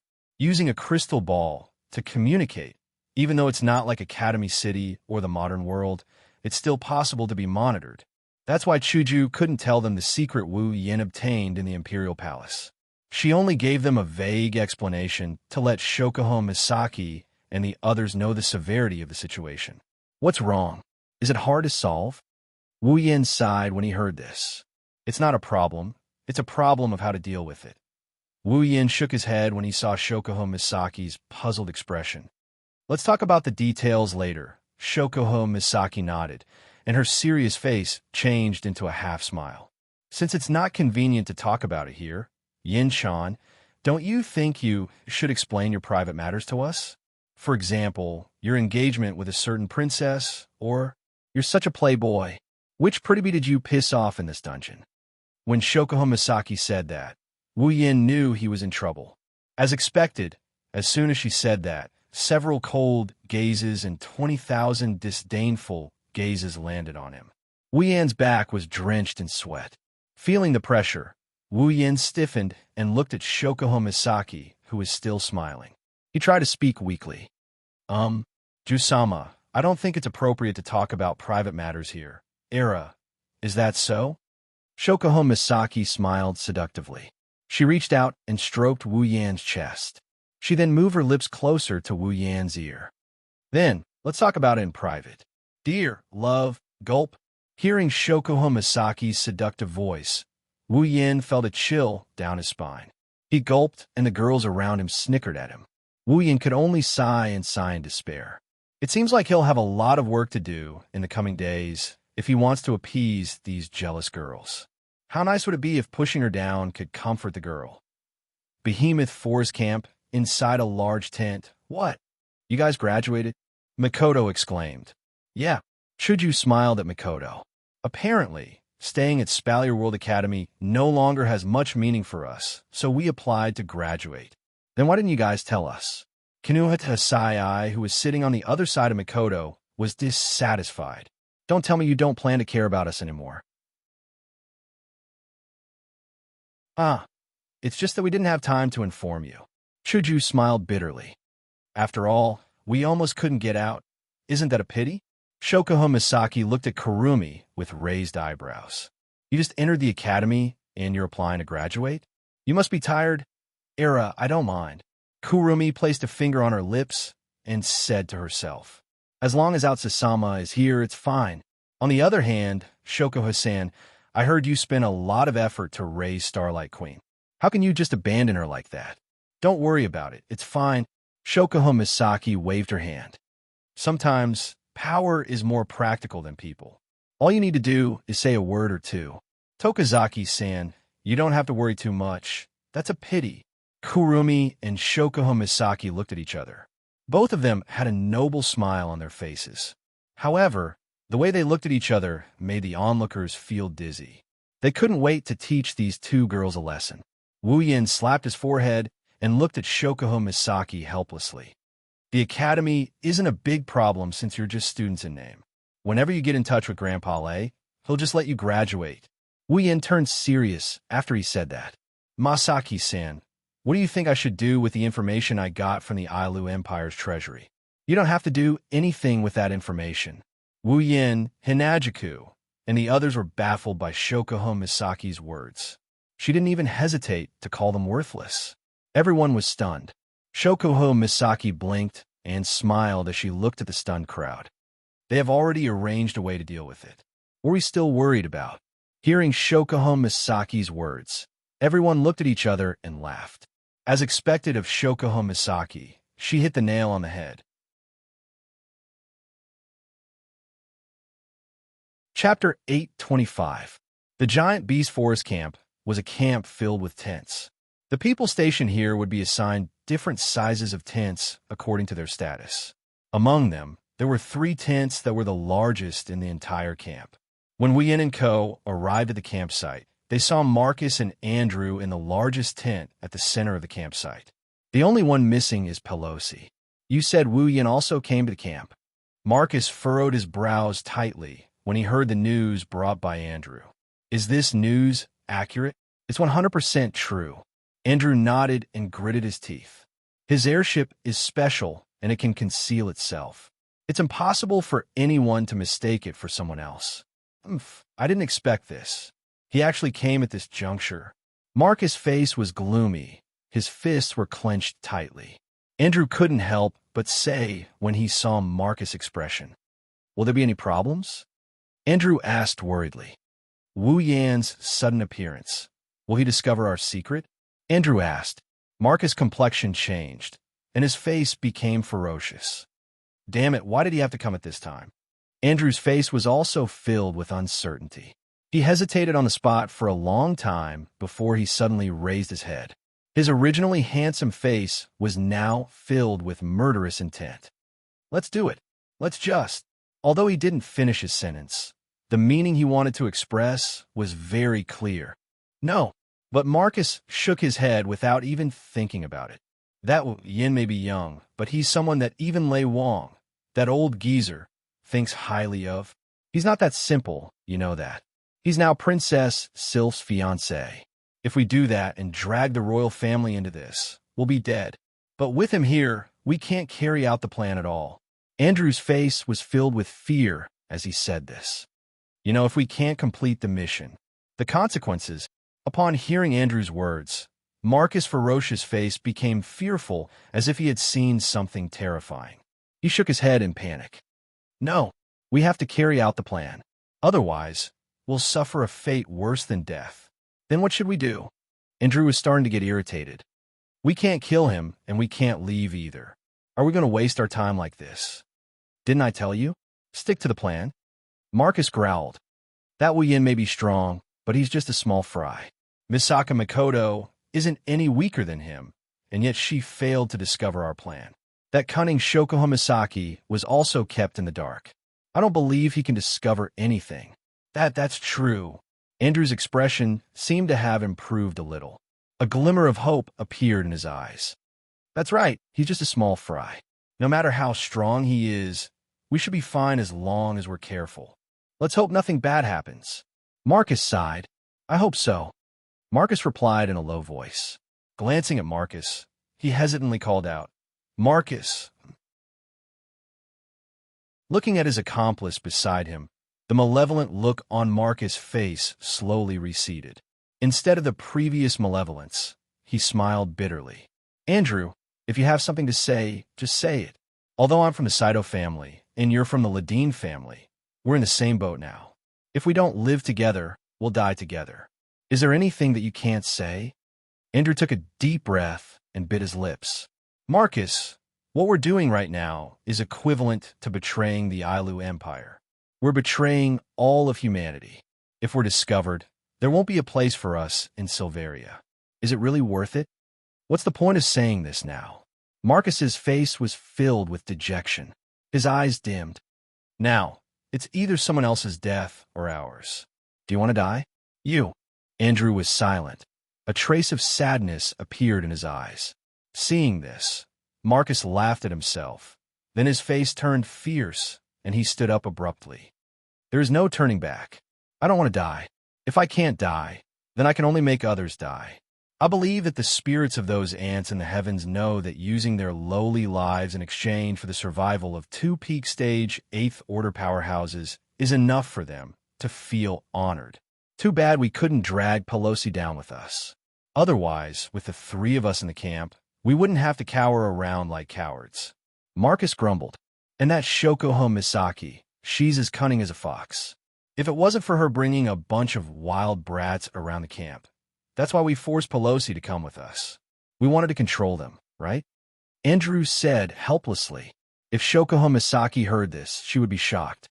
After all, she always thought that Marcus and the others wanted to control them because of their hunting ability. All right, you don't have to worry too much. Marcus waved his hand and looked at the ceiling of the tent. He muttered to himself, we only need to do this for ourselves. Right, for ourselves. Sigh. Andrew sighed and looked at Marcus. Then, let's continue with the plan. MHM. Marcus nodded, then pondered for a moment and added, just in case, let's keep a low profile. Keep an eye on Wu Yin and Shokoho Misaki. We can't let them notice anything. I know that even if you don't tell me. Andrew smiled bitterly. He continued worriedly. I just hope they haven't noticed what's happening in the camp. Otherwise, things will get troublesome. Don't worry about it. Marcus smiled coldly. It hasn't been long since this incident happened. At present, only some low-level garrison personnel are panicking. Even if they report this matter, we will be the ones to deal with it in the end. At most, we will report it to Pelosi. But he himself doesn't know the inside story, so he can't pose any threat. This is the only advantage they have over Mikoto's group. They have exclusive access to information. That way, the chances of them being exposed are much lower. Andrew nodded with a heavy expression. But with the addition of Wu Yin and his women, their group is much stronger than ours. If only we could place some spies around them. You think I haven't thought about it? Marcus glanced at Andrew. But those women who look exactly the same are on high alert. They seem to have some way of communicating with each other. The spies I planted around their tents were all removed in one night. On top of that, Shokoho Misaki, the Academy Queen, isn't a simple character either. She might be young, but she's smart and meticulous. She doesn't have a single flaw in her plans, and she has that kind of ability that's hard to deal with. Marcus, why don't we find a chance to kill that Shokoho Misaki? Andrew narrowed his eyes without any hesitation. I have a feeling that Shokoho Misaki will be a disaster if we let her live. Marcus seemed to be tempted, but Shokoho Misaki is Wu Yan's mistress. They're very close. If we kill Shokoho Misaki, we might anger Wu Yan, but what if that demigod called Yakumo Yukari gets involved? Demigod expert. Andrew felt a chill run down his spine as he spoke unwillingly. Why would a demigod expert be related to a bunch of Type 8 powerhouses? Who knows? Marcus took a deep breath and a haze flashed across his brows. Even if they don't have a demigod, they still have 2 other Tier 8 characters. We can't fight them. I just hope they don't get in our way. If we have no other choice, we'll have to resort to underhanded methods to make sure no one finds out we're the ones who did it. Andrew nodded heavily. Chapter 826. While Marcus and Andrew were vexed, Wu Yan was also vexed. He wanted to bring Mikoto, Shokoho Misaki, Kinuhata, Sai, Frenda, and Takitsubu Riku with him when he arrived at the Behemoth Forest Camp. However, when he arrived at the Behemoth Forest Camp, Wu Yan discovered a serious problem. What about the sisters? The Beast King is still hiding in the Behemoth Forest, and the mutated monsters haven't been completely eradicated. The entire Behemoth Forest is like a ticking time bomb that could explode at any moment. If he brings all the girls with him and leaves this place, the sisters' safety could be threatened at any moment. Under such circumstances, Wu Yin can't bring all the girls with him. Conservatively speaking, he'll have to leave them behind for a while unless all the sisters reach tier 7 or 8. Otherwise, they won't be able to leave this place without worry. Forget about Wu Yin. Makoto won't leave her 20,000 sisters behind. Maintain the status quo. However, Wu Yan's group has already left the Spalier World Academy. They'll have to travel across the entire Spalier World. If they maintain the status quo, he'll have to be separated from the girls and won't be able to see them for a while. Wu Yan spent more than 3 years in the Sword and Blade MT world. That's quite a long time to be away from the girls. However, that's only if the time here is shorter. Wu Yan can endure being away from the girls for 3 years, but that doesn't mean the girls can do the same. They'll stay by his side without any complaints. They'll go through thick and thin with him. Their lives are intertwined with his. It's fine when he entered this world, since the time here is shorter compared to the Spalier world. He can't bear to let the girls experience the pain of being separated from him. Maybe he can bring 20,000 sisters with him, but that's 20,000 people. It's not a war. How can he bring an army like that around the Spalier world? Could it be that he would place his sisters in the biological containment device like before? This was also a good idea, only if it was possible. Wu Yan really didn't want to do that. His sisters were finally able to live a normal life in the Spalier world. If he placed them in the biocontainment device, how would he be any different from Alistair? Of course, using his brain had always been Wu Yan's weakness. It's not that he's an idiot. It's just that by the time he comes up with a solution, Shoko Hamasaki would already be sitting on the sofa drinking tea. Therefore, Wu Yan could only entrust this troublesome problem to Her Majesty the Queen. This caused Her Majesty the Queen to be in a bad mood for a while, and she said, "Give me some time." After that, Her Majesty the Queen walked out of Wu Yan's tent and went somewhere unknown. Wu Yan couldn't leave the Behemoth Forest camp for the time being, so he didn't dwell on it. He spent his days either fooling around with the girls or running the Behemoth Forest Instance Dungeon, hunting with his sisters. Whenever he had free time, he would cultivate his mana. His days were quite comfortable. Wu Yan originally thought that a lazy person like him wouldn't be interested in cultivation, but he was actually a little addicted to it. Although cultivating mana can be boring, Wu Yan could feel himself getting stronger every day. His mana was also increasing, giving him an indescribable sense of fullness. With these two factors added together, even though it's not to the extent where he's so focused on training that he forgets to eat and sleep, it's still enough for him to spend his free time on training his mana. He's not that hardworking, but he's definitely not lazy. Such a result also gave others the impression that Wu Yan, a super genius who graduated from the Spalier World Academy, was a hardworking person. This caused many people to change their view of Wu Yan. Some of them even faintly began to look forward to him. This caused Wu Yan to blush with shame and caused the girls to despise him. Only the girls knew that Wu Yan usually cultivated during the day, and only when he had free time would he cultivate. As for the time at night, it was naturally his happiest time of the day, because at this time, Wu Yan can just grab one or two of the girls who are about to go to sleep.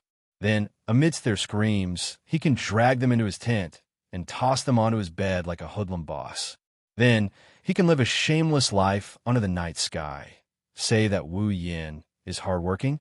He's probably the happiest person in the entire Behemoth Forest camp. Just like that, a month passed in the blink of an eye. Shoko Hamasaki was sitting inside a tent, drinking black tea while tidying up her beautiful blonde hair. Beside her, Kinuhata Sai, Frenda, and Takitsubu Riku were counting the spoils of war that their sisters hunted in the Behemoth Forest. After spending quite a bit of time together, the 3 girls who came from Academy cities, Umbu got along quite well with Shoko Hamasaki. Normally, if one could see Shoko Hamasaki, one would be able to see the 3 girls behind her, and their relationship seemed to be quite good. He didn't know how Shoko Hamasaki did it, but Kinuhata Sai and the other girls seemed to be treating her like a second Mujino Shizuri. They only followed Shokuho Misaki's orders. Even if Mikoto, Hinajuku, and the others came looking for them, Wien didn't use the word order to get them to do anything. Just like now, Kinohita, Sai, Frenda, and Takitsubariku were not only counting the spoils of war they hunted today, they were also organizing the information that their sisters gathered from the camp. There was one thing that Marcus guessed correctly: the sisters have a way to communicate with each other, the Misaka network. But what he didn't know is that, strictly speaking, the Misaka network isn't a way for the sisters to communicate with each other. That's because the Misaka network exists to connect the sisters' minds and allow them to share information. Marcus thought that their camp's information wouldn't be leaked to the Misaka core, but reality slapped him hard in the face. With the Misaka network, the sisters' strength is to gather information.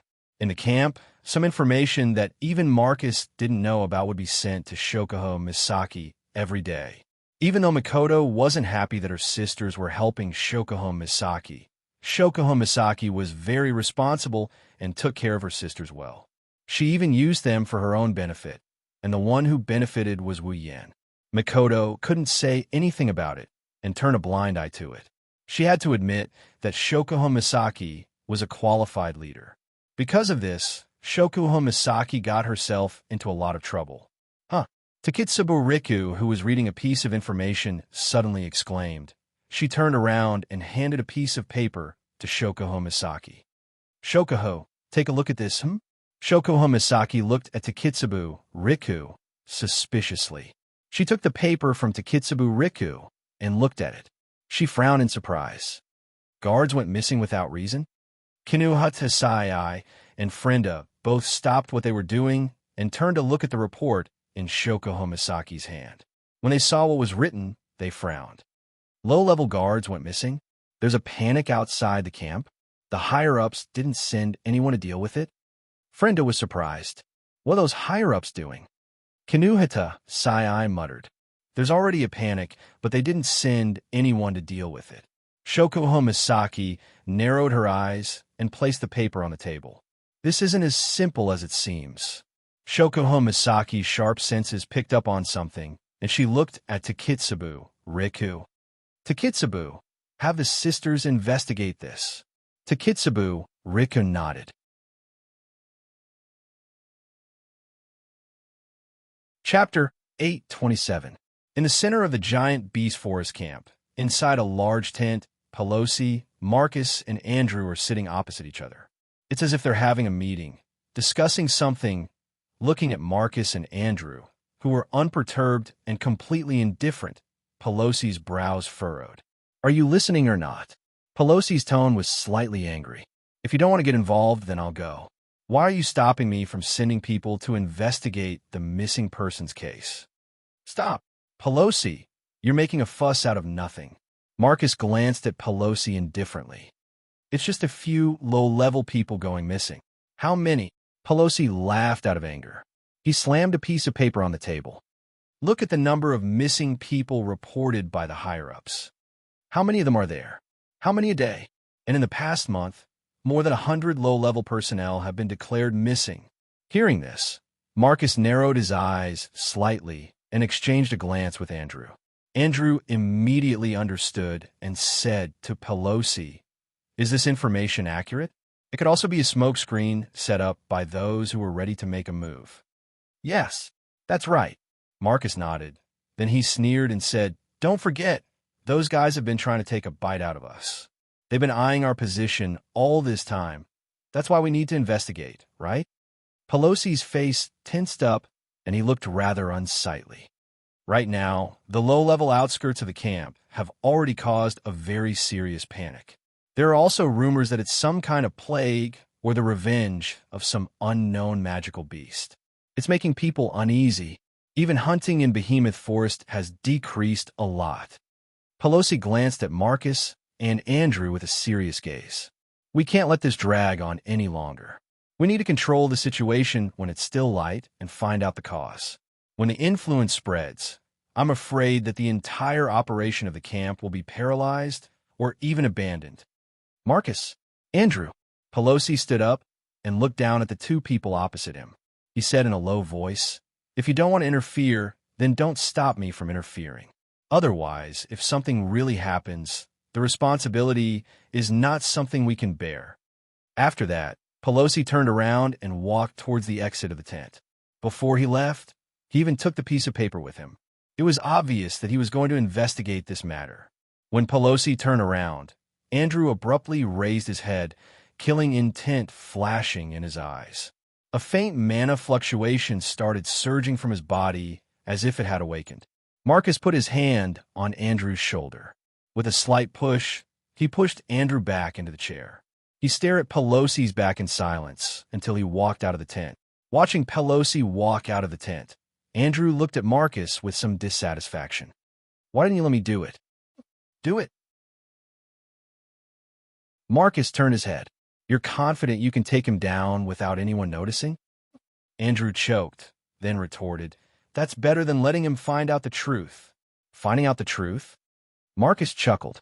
"Did you leave any traces behind when you attacked him?" Of course not." "Then there you have it." Marcus rested his chin on his hands. His eyes curved into a sinister smile. "With our strength, it won't take us much effort to take down a few low-level personnel. Pelosi won't be able to find out the truth if we didn't leave any clues behind. If you attack him now, you'll only cause more trouble. It's the same as admitting your guilt." Marcus' words were like an alarm bell that rang in Andrew's heart. He was shocked. Cold sweat dripped down his back. I almost ruined everything." Seeing Andrew's expression, Marcus knew that he had calmed down and patted him on the shoulder. "Now, we can't even take a single wrong step. Once we do, we'll be doomed eternally. You're under too much pressure and made a mistake in your judgment. This isn't your fault, but don't make the same mistake again." Andrew looked at Marcus gratefully. He wiped the sweat off his forehead. "Thank you, Marcus. I've been too impulsive recently." Marcus smiled, but his heart was bitter. Just like Andrew, he was under a lot of pressure. However, he was different from Andrew. Andrew was a little crazy under the pressure. On the other hand, he was calmer and calmer. This was because he knew that he had to deal with things calmly. It's too early to celebrate. Marcus sighed. Although we're confident Pelosi won't be able to find out anything, it'll be bad if something unexpected happens. We can't afford to make any mistakes. It's best if we restrain ourselves. Are we still going to restrain ourselves? Andrew frowned. Last time, because of Wu Yan's arrival, we already restrained ourselves a lot. We didn't get enough. Master wasn't happy about it. If we restrain ourselves this time, there's nothing wrong with being careful. Marcus knocked on the table. Master might be unhappy, but he has a use for us. He won't do anything to us. Marcus' voice was full of uncertainty. Andrew could hear this and opened his mouth. Just as he was about to say something, a flame suddenly flew in from the entrance of the tent and shot into Andrew's forehead. In the next moment, Andrew's face changed. His expression became unsightly. "What's wrong?" Marcus' face sank subconsciously. Andrew took a deep breath and said with a gloomy face, "Just now, the detection spell I set up around the campsite sent back an image. The Misaka women seem to be investigating the disappearance of the girls. Wah." Marcus's face gradually turned unsightly. With a bang, he slammed the table. "Shoko Misaki must have found something." "No way." Andrew turned pale with fright. "Didn't you say that we wouldn't be able to find the truth if we didn't leave any clues behind? If Shoko Misaki had found out the truth, she wouldn't have sent people to investigate this matter, and we wouldn't be sitting here." Marcus sneered. "She must have gotten wind of the disappearance and sent people to investigate. That meddlesome woman." Andrew heaved a sigh of relief. Thank goodness she didn't find anything. That might not be the case. Marcus' eyes flashed with a sharp light. "Don't forget that woman's ability is to control people's minds. She's all-pervasive. If she continues to investigate, she might really discover something. Then, what should we do?" Andrew had completely lost his sense of propriety, which made Marcus despise him. After all, he was the second most powerful person in the Ladine family, other than the patriarch. Marcus did not expect him to behave like this when something happened. Although he was disappointed, Marcus still said with a grin on his face. Now that things have come to this, let's be careful and kill Shokuho Misaki. Is there no problem? Andrew couldn't help but ask. Marcus only sneered at him. Although that woman's ability is very special, her strength is very weak. It won't be a problem for us to assassinate her. At this point, Marcus turned around and added, as long as we don't get discovered. Andrew's expression changed rapidly, and there was a slight struggle on his face. But in the end, he leaned toward Marcus' choice and nodded firmly. All right, let me do it. Andrew took the initiative to accept this assassination mission. Your Saito family's Aisto Chi is too eye-catching. If we make a mistake, we'll be found out. I'll kill Shokuho Misaki myself. Marcus pondered for a moment, then nodded and exhorted, don't let anyone discover it, and don't leave any clues behind. It must be clean. Chapter 828. No one knows when, but the news of the missing guards started to spread out slowly. Originally, for this kind of incident that could easily lead to panic, the higher-ups should think of ways to hide it, so that the garrison in the camp would not panic and affect the strategy of the giant beast forest. However, Pelosi did the opposite. Not only did he not suppress the spread of this matter, he even wantonly publicized it. The consequences of this were, of course, as expected, causing panic. But the panic was only temporary. After the matter was exaggerated and spread, Pelosi immediately said that he would definitely investigate this matter to the bottom. Perhaps it was because of Pelosi's reputation, or perhaps it was because he had achieved an abnormal result by doing the opposite. But after a short period of panic, the garrisons actually calmed down and began to support Pelosi. In an instant, Pelosi's reputation in the entire camp reached a commanding height. And all of this seemed to be within Pelosi's expectations. With everyone's support, after announcing the declaration of the investigation, Pelosi immediately gave another strict order. Because the garrison personnel went to bed in the middle of the night and were found missing the next day, Pelosi asked the low-level personnel not to go out at night. Even if they went out, they had to gather with others. The patrol team at night was strengthened in size and vigilance once they found something wrong. They can report to him directly if something goes wrong. After such a big movement, the initial signs of uneasiness were suppressed by Pelosi. The garrisons also seemed to feel a sense of security and once again followed the arrangements of the camp in an orderly manner. Only Pelosi knew that this peaceful situation was only temporary, at least before the real cause of the incident was investigated or before the next missing person appeared. The situation would be broken. However, the night patrols have increased in numbers. The level of vigilance is also increasing.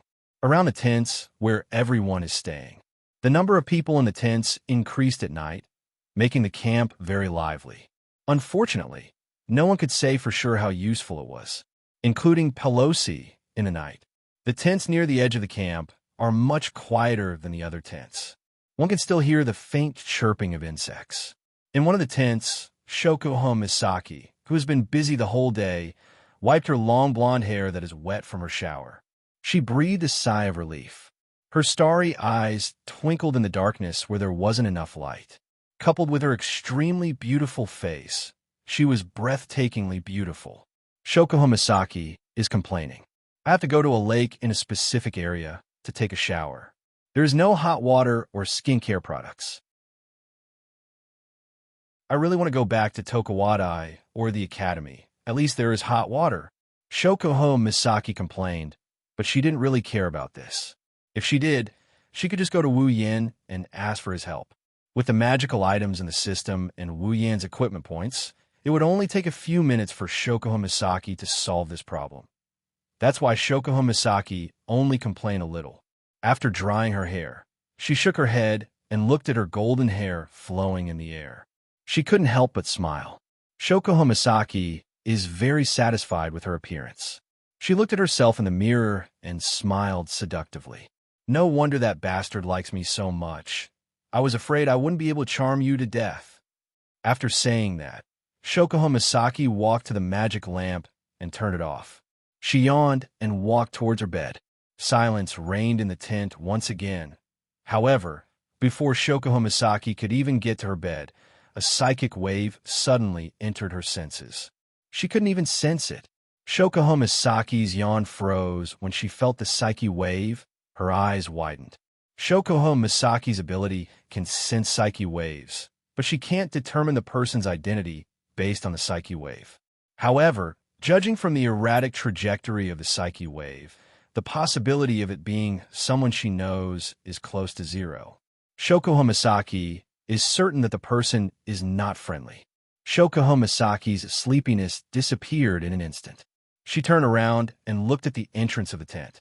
She clenched her fist, and her face tensed up. It's here. At the same time, a mass of black gas suddenly drilled into the tent from the outside and instantly gathered into a black cloud. Shoko Misaki took a step back without hesitation. Whoosh! As soon as Shoko Misaki retreated, the dark clouds swirled and a gust of cold wind swept toward Shoko Misaki like a shadow, wrapping around her. Bang! Shoko Misaki's body suddenly glowed and turned into a ripple. When the black cloud hit the ripple, it was bounced back. Huh! Within the dark clouds, a surprised voice rang out, as if surprised by the changes in Shoko Misaki's body, followed by a series of angry growls. Shoko Misaki heaved a sigh of relief. A transparent dragon-shaped armor appeared around her, protecting her. That was the real identity of Ma-Ri-E. Mental dragon armor. Since it was useless against Wu Yin, who has the body of a true ancestor, the armor he placed on Shoko Misaki saved her life. Of course, it's still too early to feel relieved. The dark cloud circled around the entrance of the tent and turned into the shape of a wolf. It had a long tail and fangs in its mouth. It looked like a black wolf wrapped in clouds. Shoko Misaki sucked in a cold breath. With a low growl, the black wolf opened its mouth, and a black beam shot out from within. It let out a shrill whistle and pierced towards the dragon armor, protecting Shoko Misaki. Clang! The dragon armor shuddered, and its color faded.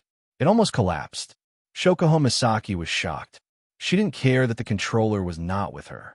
She used all her strength to launch a mental attack and pierced into the dark clouds.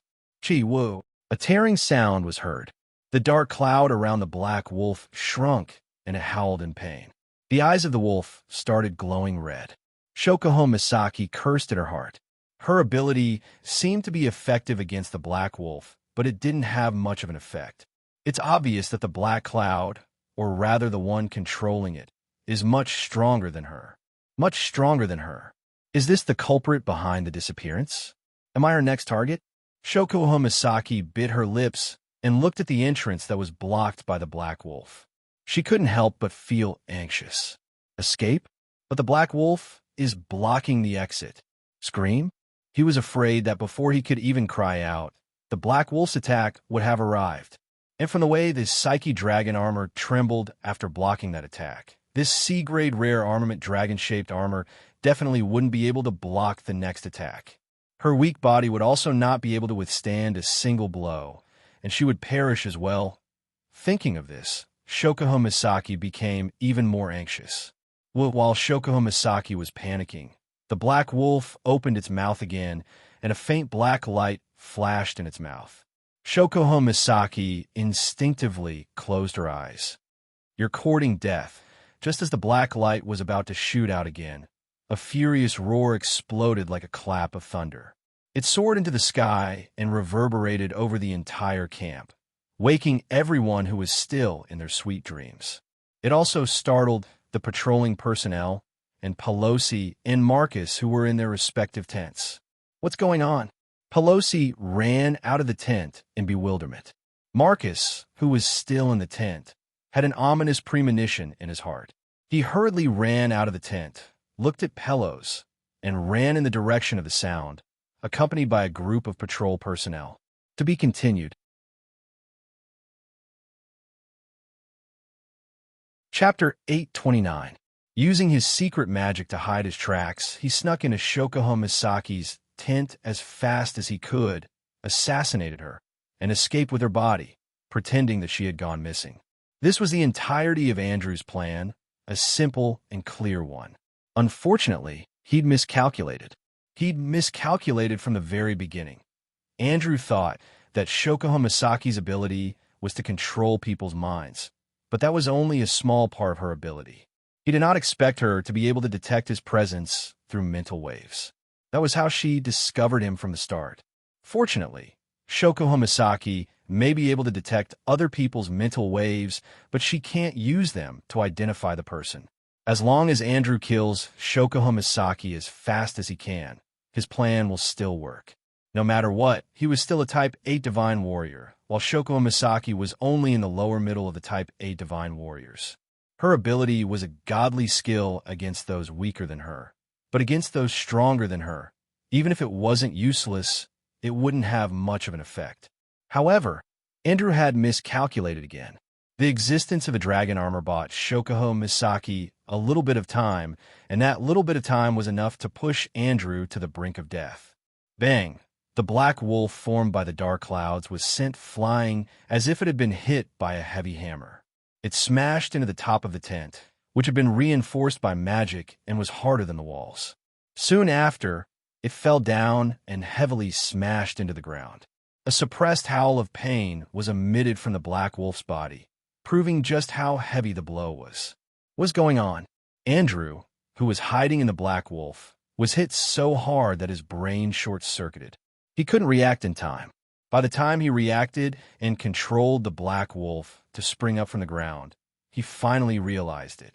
Originally, there was only him and Shoko Misaki in the tent, but now there was an additional figure.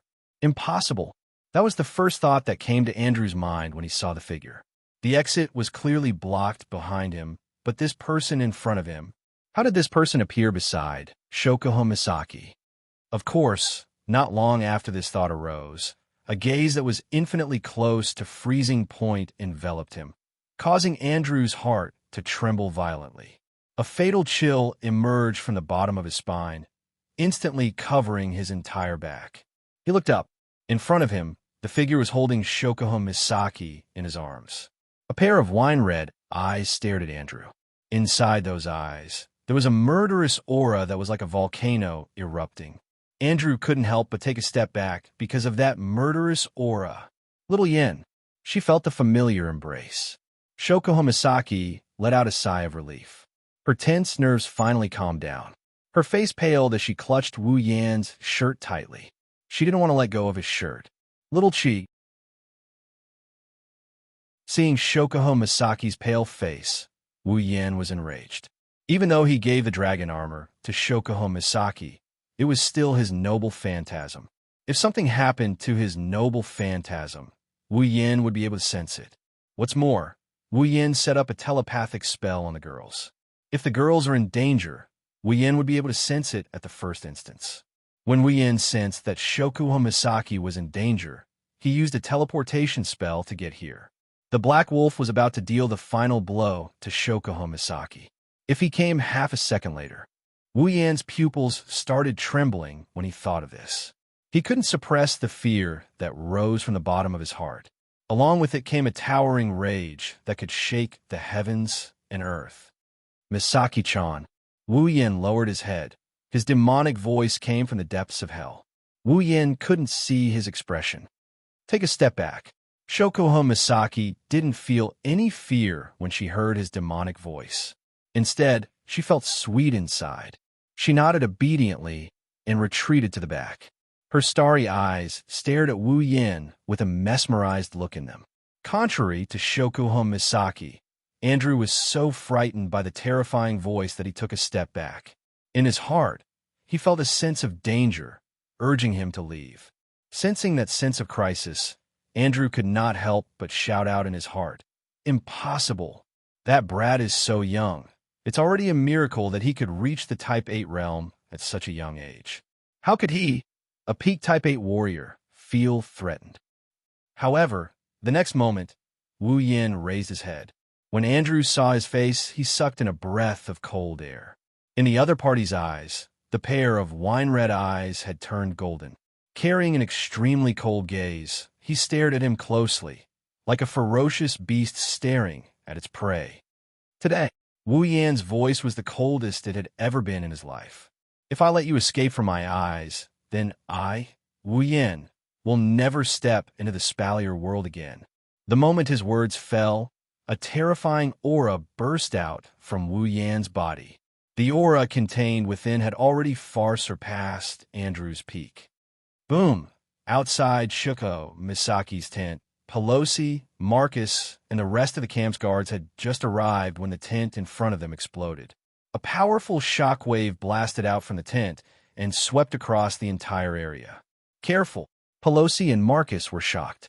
They hurriedly raised their hands to block in front of them, resisting the oncoming wind. But even so, they were still blown back a few steps. If even the two Peak Tier 8 combatants were in such a state, the rest of the guard were even worse off. Those who were slightly stronger were only pushed back by the shockwave. However, those who weren't strong enough weren't as lucky. They didn't even have time to circulate their do, chi, or mana before they were blown away by the shockwave. In an instant, it was as if the entire camp had been swept by a tornado. The sky was filled with broken pieces of rubble from the ground.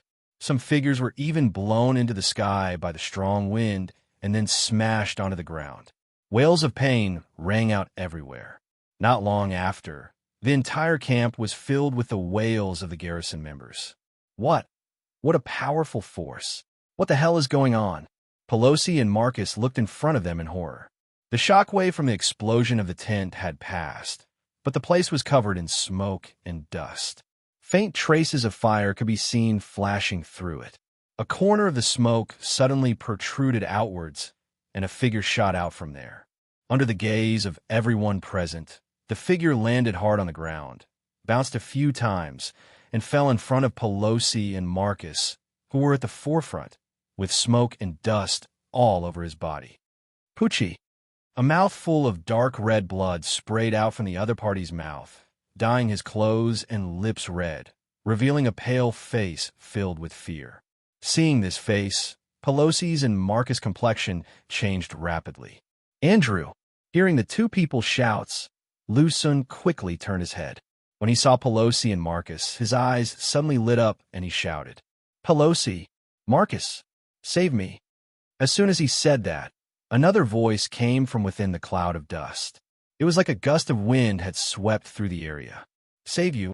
The sound of footsteps followed the sound and fell into the ears of everyone present. Andrew looked in the direction of the smoke and dust with a horrified expression. He sat on the ground and couldn't help but shuffle backward. The others also looked in front of them in horror. Who? Just who was it that could scare the Peak Stage 8 Andrew to this extent? Wu Yin slowly walked out of the smoke, with Shokuho Misaki behind him. Wu Yin looked at Andrew with an expressionless face. His voice echoed in the air. "You are right. No one can save you."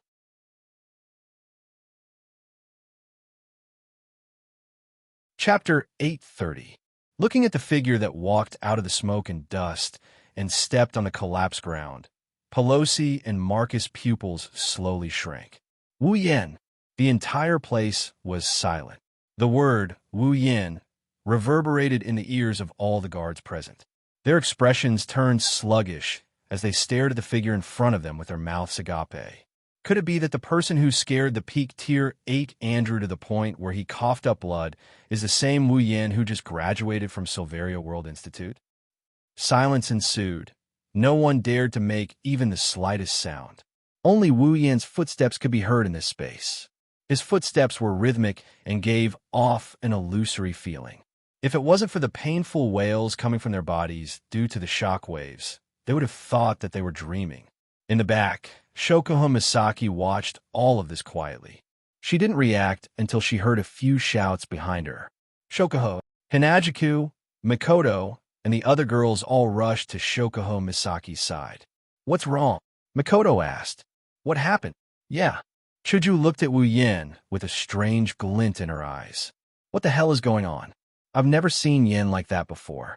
Shokuho Misaki smiled lightly. There was sweetness and bitterness in her smile, but most of it was helplessness. She slowly shook her head and explained the entire matter to the many young ladies in a simple manner. When the girls heard this, their expressions changed as well. They looked at Andrew in front of them with cold light and anger in their eyes. Don't come any closer. As Wu Yin got closer and closer, Andrew's expression became more and more fearful. His collapsed body kept shuffling backwards. It was as if something terrifying was approaching. That unbearable appearance made it hard for many to believe that he was actually a powerhouse at the peak of the 8th step. This also proved how much of an impact Wu Yin had on him.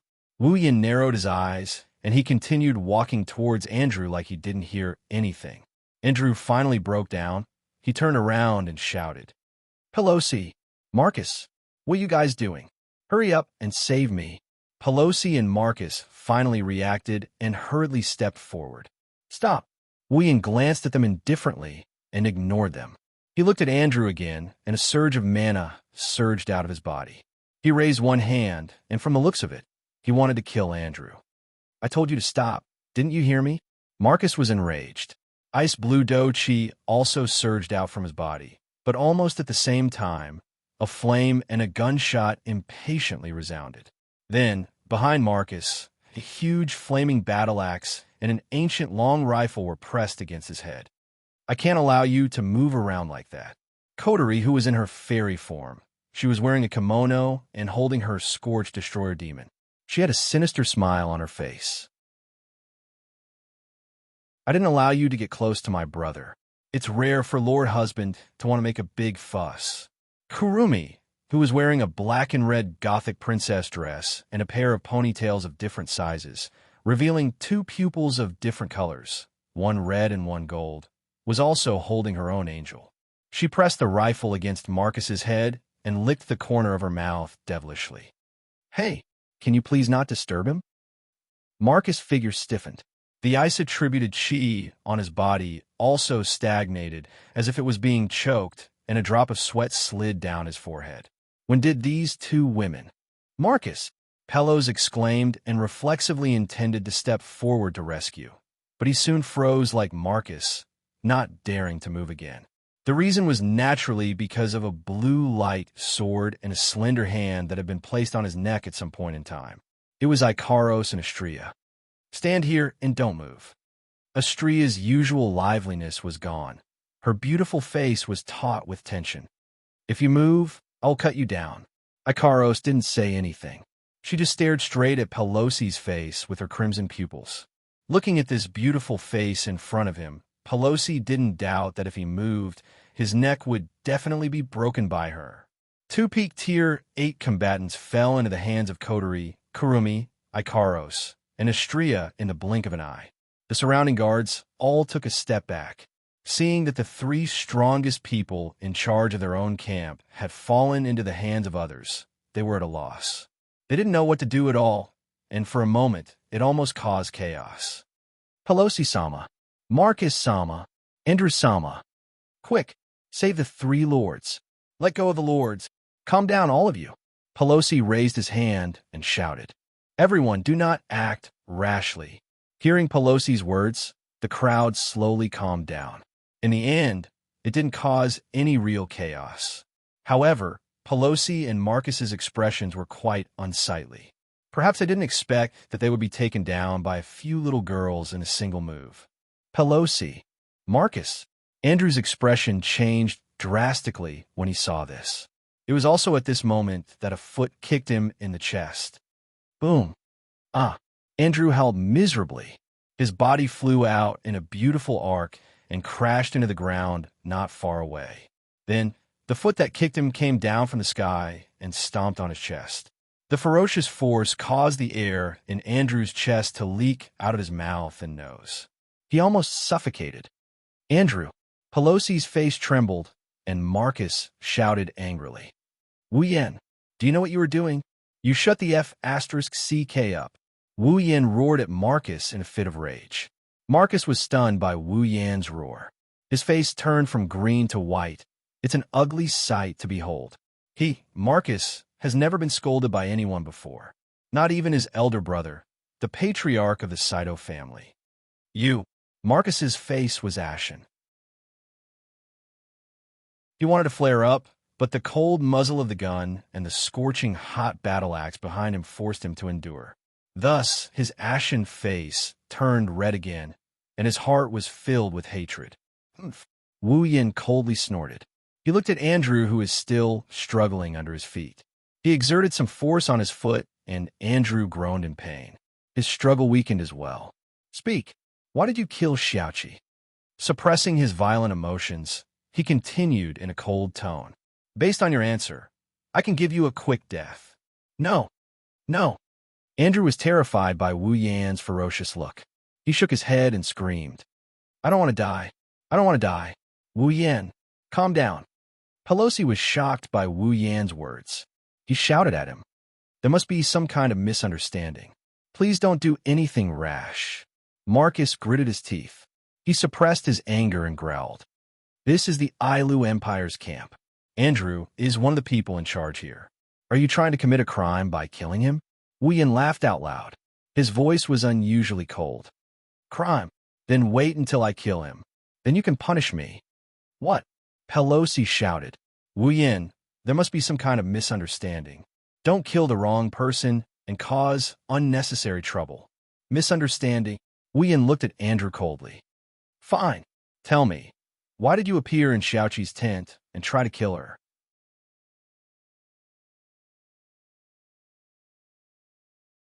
Chapter 831. From the roar in the sky to the arrival of everyone in the camp, the explosion of the tent, the subduing of 3 peak rank 8 powerhouses, and the chaos that ensued, the entire process took only about 10 minutes. Everything happened too suddenly and too quickly. Even now, some people were still in a daze, unable to comprehend the situation. Similarly, Pelosi was no exception. Only Marcus, who was subdued by Kodari and Kurumi, knew what was going on. Only then did he know why things had developed to this point. Either Andrew didn't do his job well, or he was discovered in the middle of the attack. In the end, not only did Shokuho Misaki not die, but she also ended up like this. Things couldn't be worse than this situation right now. Marcus acted like he didn't know what happened, but inside, he was worried sick. He wasn't afraid that the situation in the camp would become chaotic. What he was truly afraid of was that if something really happened to Andrew, then it was very likely that everything behind this would be exposed. He might even be dragged into this mess. At that time, the situation would truly become serious. Therefore, no matter what, either Andrew died before he could say anything, or he absolutely could not let him die. Of course, the former wasn't so easy to achieve. Even with Marcus' insidious nature, he couldn't find a way in this situation. So, Marcus simply chose the latter. Wu Yan. Marcus glanced at Andrew, who was being stepped on by Wu Yan, and he took the initiative to speak up. "You said Andrew wanted to kill Shokuho Misaki. Do you have any proof?" "Yes." "Yeah, Wu Yan. Compared to Marcus, Pelosi, who was kept in the dark, is much more cautious. Andrew is one of the people in charge of the camp. He doesn't have any grudges with Shokuho-san.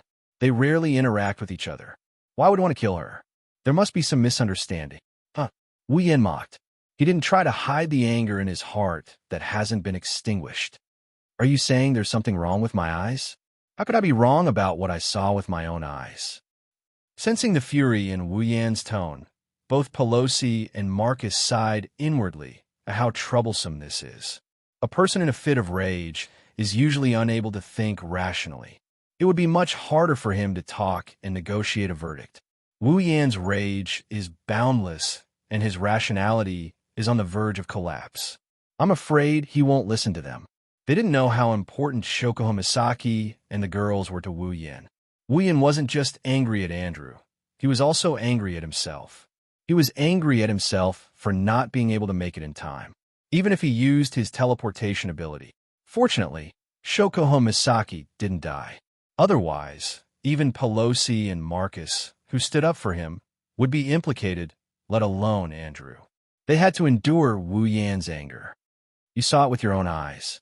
It won't be convincing to others. Marcus looked at Wu Yan's face. Unless there's someone who can testify. Wu Yan's expression turned cold. Shokuho Misaki sighed. She stood up. Then, if the victim testifies, it should be more convincing, right? Shokuho Misaki continued. Indeed, It was this person who snuck into my tent and tried to kill me. Kill you? Then how come nothing happened to you? Before Shokuho Misaki could finish, Marcus interrupted her. Andrew is a peak type 8. Miss Shokuho, I recall that you are not even a peak type 8 yet, let alone a peak type 8.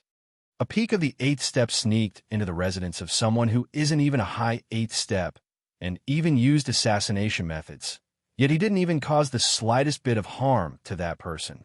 The corners of Marcus' mouth curled up. Miss Shokuho, this doesn't make sense. The crowd began to whisper among themselves. Some of them even nodded in agreement, thinking that Marcus was right. But who would have thought that Shokuho Misaki just looked at him with a faint smile and said, "That's right.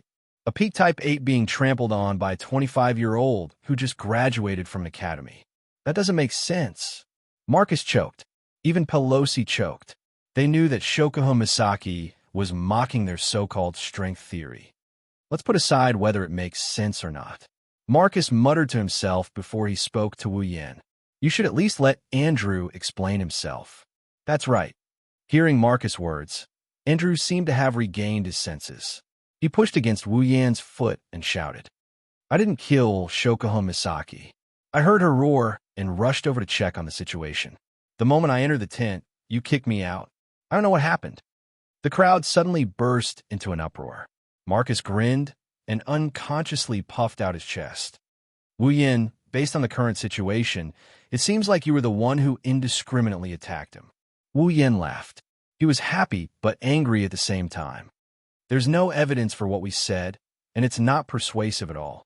Instead, what he said became the situation that you mentioned. Believing the suspect's words instead of the victim's words? This is the first time I've heard of this. Is this the law of the Ailu Empire? That's really strange. Marcus pursed his lips and said, You don't have any evidence to prove that what you said is true, do you? Proof? Wu Yan clenched his fists and laughed. Are you kidding me, uncle? I could take his life any time I want. Don't need proof? Marcus took a deep breath. He was speechless. Pelosi stepped forward and tried to persuade him. How about this, Wu Yan? Let go of Andrew. We will investigate this matter. Before that, we will keep an eye on him. Not only did Wu Yan laugh, Shokuho Misaki, Kotori, and the others laughed as well. It was a very sarcastic laugh. You guys are here to investigate? Wu Yan snickered at Pelosi and Marcus. Do you think I don't know the way your higher-ups turn big problems into small ones, and small ones into nothing? Wu Yan looked at Andrew as if he was annoyed. His eyes were filled with killing intent and anger. Looks like you're not going to answer my question. Seeing the murderous intent in Wu Yan's eyes, Marcus cursed under his breath. He roared at Wu Yan. Wu Yan, he's from the Ladine family. He's the person in charge of this camp. If you kill him, you'll be making an enemy out of the entire Ailu Empire. Enemy, enemy, enemy. Marcus' roar echoed through the silent camp. The atmosphere turned heavy. Even Wu Yan lowered his head in silence. Looking at Wu Yan's silence, Marcus thought his words worked. Little did he know, he said the stupidest thing he could have ever said. Wu Yan's lips curled into a dangerous smile. He slowly raised his head, his eyes turned golden once more. In the next moment, a dense blue and white electric light burst out from his body. The fatal electric current passed through the foot that was stepping on Andrew's chest and into his body without leaving a trace behind. Andrew let out a blood-curdling scream. After a short while, his entire body turned into charcoal under the electric current. Wisps of smoke rose from his charred body. Andrew's aura disappeared without a trace.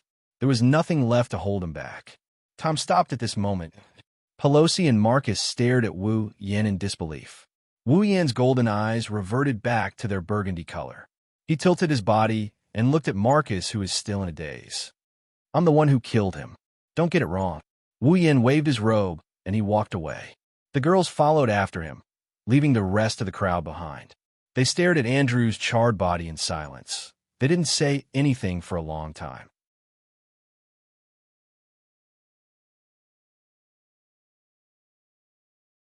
Chapter 832. Bastard. Bang. Marcus slammed the table in front of him into smithereens. His eyes were bloodshot as he panted heavily. The hatred in his heart didn't lessen at all. He wanted to destroy everything in his tent. Those who know Marcus know that he has a bad temper, a very bad one. Once his temper flared up, even a mosquito flying in front of him would become the source of his anger. Usually, at this time, the servants in charge of taking care of Marcus' daily life would suffer because they would become Marcus' punching bags and might even lose their lives. If it wasn't for the fact that Marcus was the second in command of the Saito family, and if it wasn't for the fact that he was a peak stage 8th Order warrior, he would have offended a lot of people already. But no matter how bad Marcus's temper was, the number of times he lost his temper was second only to the number of times he lost his temper during meal times. Originally, Marcus was already pissed off when Makoto and Shokuha Misaki brought the entire Misaka Corps to this camp. But now, not only was his secret activities investigated by Pelosi, Shokuha Misaki even came and tried to assassinate Makoto, but failed in the end. This was not the most important thing. The most important thing was that he was being threatened by 2 little girls with weapons against his head in front of so many people. He wanted to save Andrew's life, but in the end, Andrew was killed right in front of his eyes because of his words.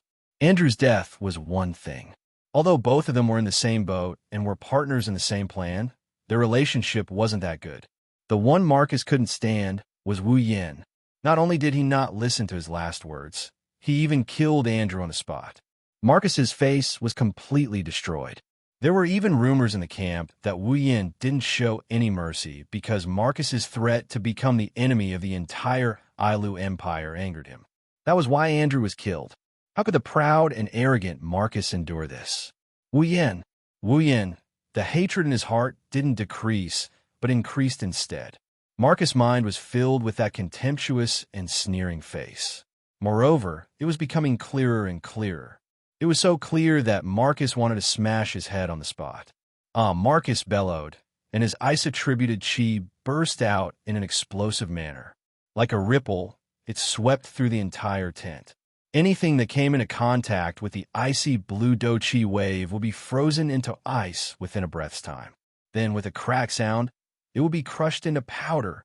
By the time the chi ripples on Marcus' body subsided, apart from an empty tent, the bed, table, chair, tools, and so on had all disappeared from the huge space. Marcus's teeth were still grinding, but his mind had calmed down. He clenched his fists. Now that things have come to this, Andrew is dead. There's no way to bring him back. What he should do now is think about what to do next. This time, Andrew is dead. Luckily, he didn't expose himself. The inside story wasn't discovered. The disappearance wasn't solved bit by bit. The plan is still in progress. Wu Yan's attack was too sudden. Andrew didn't even have time to react. He didn't even get a chance to say a word before he died. Andrew was aggrieved, but it wasn't a bad thing for Marcus. The only downside is that Andrew is dead. I can only carry out the rest of the plan.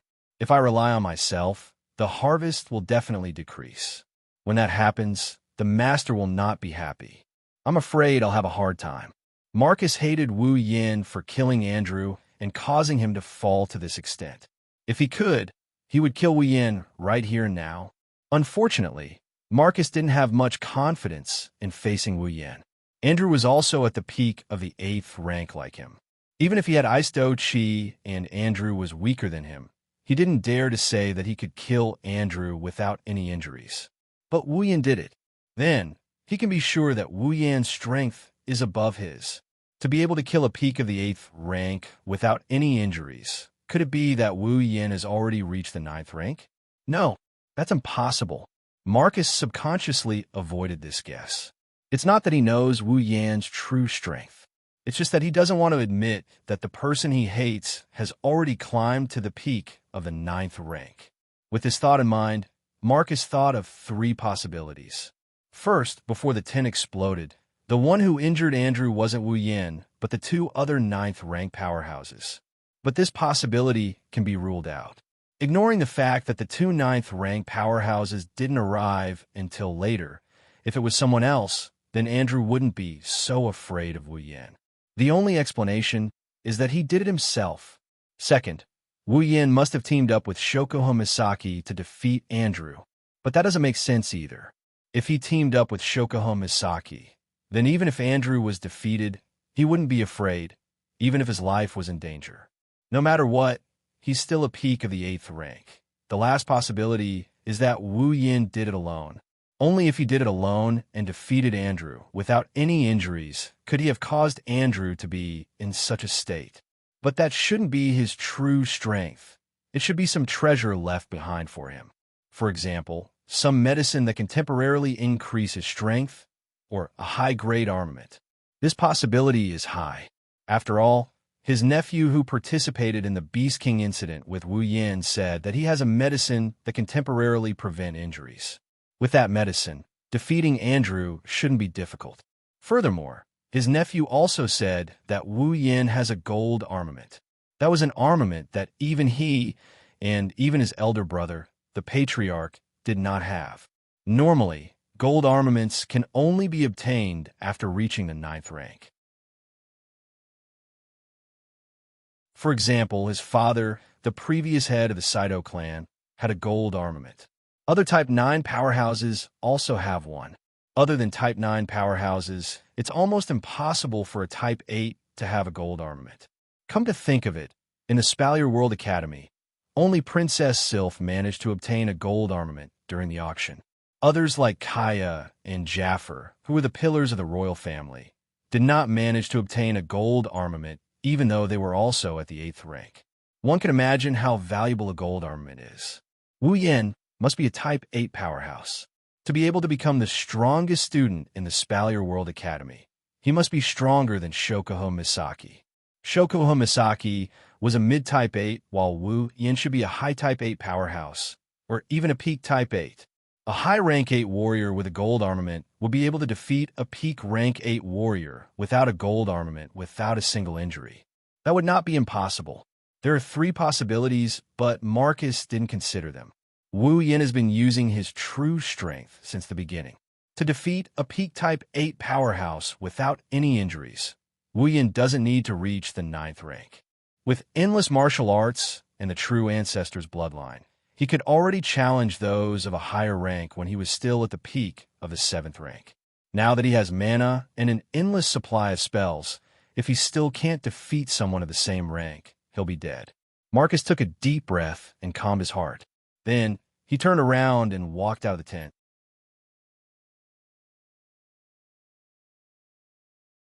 Chapter 833. Today's Behemoth Forest camp is much more orderly than usual. It's a little more oppressive than usual. Every guard couldn't help but recall what happened last night. When they passed by Shokoho Misaki's tent, they couldn't help but glance at the empty space in front of them. When they saw the black marks on the ground, they couldn't help but feel fear. A peak rank 8 warrior, a member of the Ladine family, one of the 3 great families of the Empire, one of the leaders of the Behemoth Forest camp. Just last night, right in front of their eyes, he was killed while still alive. The culprit is still in the camp. He hasn't left. The other 2 leaders and the guards sent by the Ladine family didn't go after him. All of this was beyond the comprehension of these ordinary guards. They didn't know what the higher-ups were thinking. Why would they allow a murderer who killed the person in charge of the camp to continue staying in the camp? Why would no one bother him? But they had a feeling that a storm was coming. Coupled with the horrifying disappearance of the low-level garrison, although the camp was still operating normally, an oppressive atmosphere lingered around the entire camp, causing everyone's heart to feel heavy. If this continued, it was likely that after a certain period of time, the pressure would accumulate to the point where their nerves could not bear it. In that case, it wouldn't be strange for the guards to go crazy. Noticing the situation in the camp, Pelosi started contacting the Ailu Empire's royal family, leaving aside Marcus' actions for the time being. Regardless of the situation in the camp, the mysterious disappearance, or the death of Andrew from the Ladine family, if it was just 1 or 2 items, it would be fine, but if they were all added up, even Pelosi felt a little overwhelmed. If he didn't ask for permission, he was afraid that he wouldn't be able to hold on, especially when it comes to Wu Yin. Andrew from the Ladine family was killed. This is a huge matter. Andrew was a peak rank 8 warrior, and his position in the Ledeen family was second only to the patriarch. Other than the patriarch and the rank 9 powerhouse behind the scenes, Andrew was the head of the Ledeen family. Pelosi can imagine how angry the Ledeen family would be if such a person was killed while he was in charge of the camp. If things go wrong, the relationship between the two sides would be irreparable. Pelosi obviously couldn't care less about this level of problem. After all, on the surface, Andrew was still managing the camp for the Ailu Empire, helping the imperial family. The one who killed him was the fiancé of the Ailu Empire's imperial family. Thus, Pelosi had no choice but to ask for the imperial family's permission. The Spalier world uses crystal balls to communicate, as long as the crystal ball's function is strong enough. No matter where they are, they would be able to communicate with people far away. Andrew's death may have only happened yesterday, but was already known by almost everyone in Ailu Empire. Of course, the Ledeen family was one of them. The entire Ledeen family was furious. Not long after Pelosi reported the situation, the head of the Ledeen family had already reported it to the Ailu Empire's royal family. They had no choice. They wanted to cause trouble for Wu Yin. They wanted nothing more than to kill Wu Yin. However, even though the Ledeen family was powerful, if they really went all out against Wu Yan's group, then Wu Yin himself would be a problem. Ikaros and Flanderchan, these two rank 9 warriors, were the first obstacle they had to overcome. The Ledeen family, on the other hand, only had one rank 9 warrior. Not to mention, behind Wu Yan's group was a demigod warrior whose whereabouts were unknown, Yakumo Yukari. Go to their doorstep? The patriarch of the Ledeen family must have eaten something wrong to do this. They had no choice but to go to their parents. However, Wu Yan's group didn't belong to any faction in the Spalier world. Therefore, the only thing the Ledeen family could do was to go to the imperial family. After all, Wu Yan was the imperial family's son-in-law. Because of this, Kai was already having a headache. The stage 9 powerhouses of the Ledeen family had already brought up the idea of killing one of their family's top combatants multiple times in the council meeting. They would definitely not let this matter rest. Andrew's death happened while he was guarding the giant beast forest camp. Strictly speaking, he was working for the Ailu Empire. His death wasn't just a matter of the Ledeen family. It was a matter of the entire empire. Even the Ailu Empire's royal family and the other two families couldn't stay out of it. Therefore, the Ledeen family's rank 9 warrior took the opportunity to propose a collective punishment for Wu Yan. But who would be stupid enough to go along with him? If anything went wrong, Yakumo Yukari would come for revenge. Moreover, the Ailu imperial family and the Lori family were on good terms with Wu Yan. They wouldn't agree to punish Wu Yan. Similarly, other than the Ledeen family, the Saito family was also on bad terms with Wu Yan. After all, Yukari severely injured a rank 9 warrior of the Saito family in front of the council. The Saito family's Bing Ling also ran into a wall with Wu Yan many times. Bing Mian almost died because of Wu Yan. Although it was his own doing, he reaped what he sowed. Therefore, there were 2 votes against and 2 votes for the punishment. This matter escalated to the point where the 12 rank 9 warriors of the academy were dragged out. Of course, there was no conclusion in the end. Yakumo Yukari was an obstacle that no one could ignore. The Ledeen family could only return to their home base with a heart full of grievances. However, since the matter had escalated to this stage, many people couldn't stay out of it. The Ledeen family wouldn't let this matter rest either. The Ledeen family couldn't afford to offend a demigod warrior. They wouldn't dare to cause too much trouble, but they wouldn't mind giving out a little bit of trouble. In the central area of the giant beast forest, outside Pelosi's and Marcus' tent, the guards sent by the Ledeen family were already standing there. Chase them out! Chase them out! Chase them out! Chase them out! The members of the Ledeen family were all gathered in the campsite, and they raised their armors while shouting at the 2 people in charge who were standing at the entrance of the tent. The surroundings were filled with people who had come to watch the show, and many of them could roughly guess what was going on. Pelosi and Marcus glanced at each other, shook their heads, and sighed. Pelosi had a troubled look in his eyes, while Marcus was completely gloating. "Be quiet. Pelosi frowned and shouted coldly. What do you think this place is? Is it downtown? Pelosi's scolding had some effect. The crowd gradually quieted down, but they didn't leave. It was obvious that they weren't going to let this matter rest. Not long after, one of the leaders walked out. Sir Pelosi, Sir Marcus. He bowed to the two people in charge of the camp, but his tone wasn't polite at all. We know that our actions have caused trouble for you, my lords. But please understand that we really cannot stay in the same place with a group of criminals who do not obey the camp's management, act alone, and do things without any scruples. Therefore, please drive these outsiders out of the camp, my lords. Otherwise, we really can't be at ease. Yes, yes.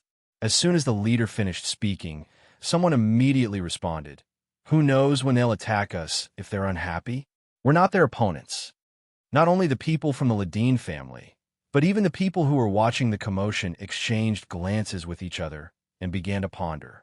Some of them also responded, and it seemed that they had the same concerns as Lindley. As time went by, more and more people responded. At this point, there were so many voices that they couldn't be separated. If this continued, everyone in the camp would participate in this matter. Things were getting serious.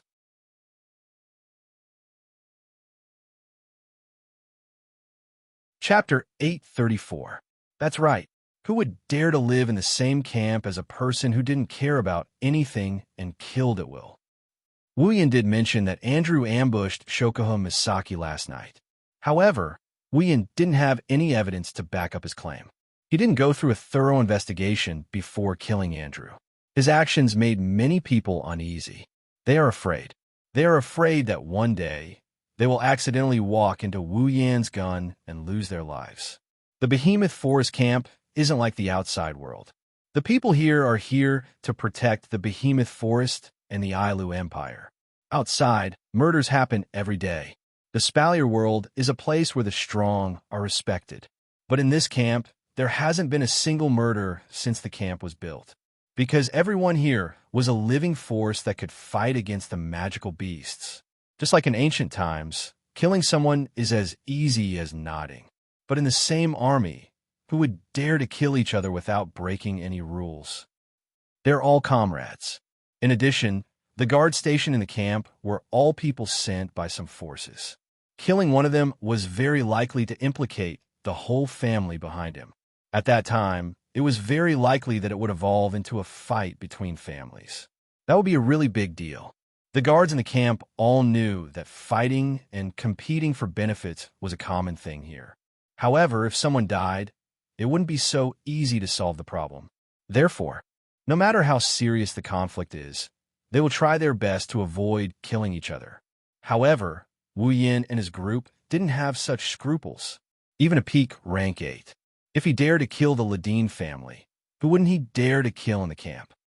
Ladine family took advantage of the crowd's thoughts and organized this operation. They wanted to unite the guards in the camp to pressure the higher-ups. Pressure Wu Yin. They don't believe that Wu Yin would just kill everyone in the camp. It's hard to argue with the masses. Small fries have their uses. When everyone in the camp started to reject Wu Yin and co., it means that they want to stay in the camp for as long as possible. That was also impossible. Knowing this, Pelosi felt troubled and Marcus gloated over their misfortune. If Wu Yin and co. were to be kicked out of the camp, he would be the happiest person to be the one who would feel the most joy. However, they had forgotten about it. There's no need for Wu Yin and his group to stay in the camp. If it weren't for the Misaka sisters, Wu Yin would have left with a group of girls who want to stay. The Misaka sisters hunted for resources in the giant beast forest every day. Killing demonic beasts gave Wu Yin quite a bit of EXP. However, those EXP and EXP are nothing compared to the treasures inside the Ring of Gold. Every member of the party is tier 8 and above. It's just a bland meal for them. It would be a pity to abandon them. Besides, if Wu Yin really wanted the resources and experience from killing magical beasts in the Behemoth Forest, he didn't have to stay here. There was more than one entrance to the Behemoth Forest. He believed that the camps of the Baruba and Fea empires would be there. They should be happy to accept his group's arrival. It could only be said that the Ladine family's wishful thinking had worked. But in the end, A small problem was still a small problem. Of course, it was a big problem for Pelosi and Marcus. Hearing the responses around them, how could the two of them not understand the nature of the Ledin family's operation this time? The two of them could only curse in their hearts. If you want to chase them away, go ahead and do it yourselves. Do you think we have the ability to chase away that hot potato? In the end, they were just implicated. Pelosi and Marcus were in a difficult position. On one hand, they had to control the commotion this time. But in order to control the commotion, they had to chase Wu Yin and his group away. On the other hand, Wu Yin and his group were not that easy to chase away. If they were easy to chase away, Marcus would have gone to them a long time ago. Riding a tiger, it's hard to get off. It's really hard to get off. Just as the two of them were at their wits' end, the commotion around them grew bigger and bigger, and even some of the onlookers joined in the protest. All of a sudden, a team in heavy armor barged into the crowd and suppressed all the noise. They even formed a circle and surrounded the entire Ledin family's garrison in the middle. The garrisons of the Ledin family were all shocked. They were surrounded by this team and couldn't react in time. Pelosi and Marcus, on the other hand, were startled when they saw the situation. Pelosi looked at the team in surprise and said with uncertainty, "Imperial Guards? Why are they here?" Marcus furrowed his brows. Aren't the Imperial Guards in charge of searching for the Beast King? Aren't they not restricted by the camp? Yes, the guards sent by the Ailu Empire's royal family were tasked with searching for the Beast King. Even though they were stationed in the camp, they weren't under Pelosi's command. Instead, they were directly under the Ailu Empire's emperor. Normally, due to the task of searching for the Beast King, it's hard for anyone to meet the Ailu Empire's Imperial Guards. But now they're all gathered here. The sudden change caused the surrounding crowd to fall silent. They looked at each other as they watched the change in the middle of the field. Just like the people from the Ledin family, they did not react for a long time. At this moment, a figure flew over from the other side of the sky and landed on the top of a tent in an instant. Seeing that figure, Pelosi and Marcus were stunned, and then their faces abruptly changed.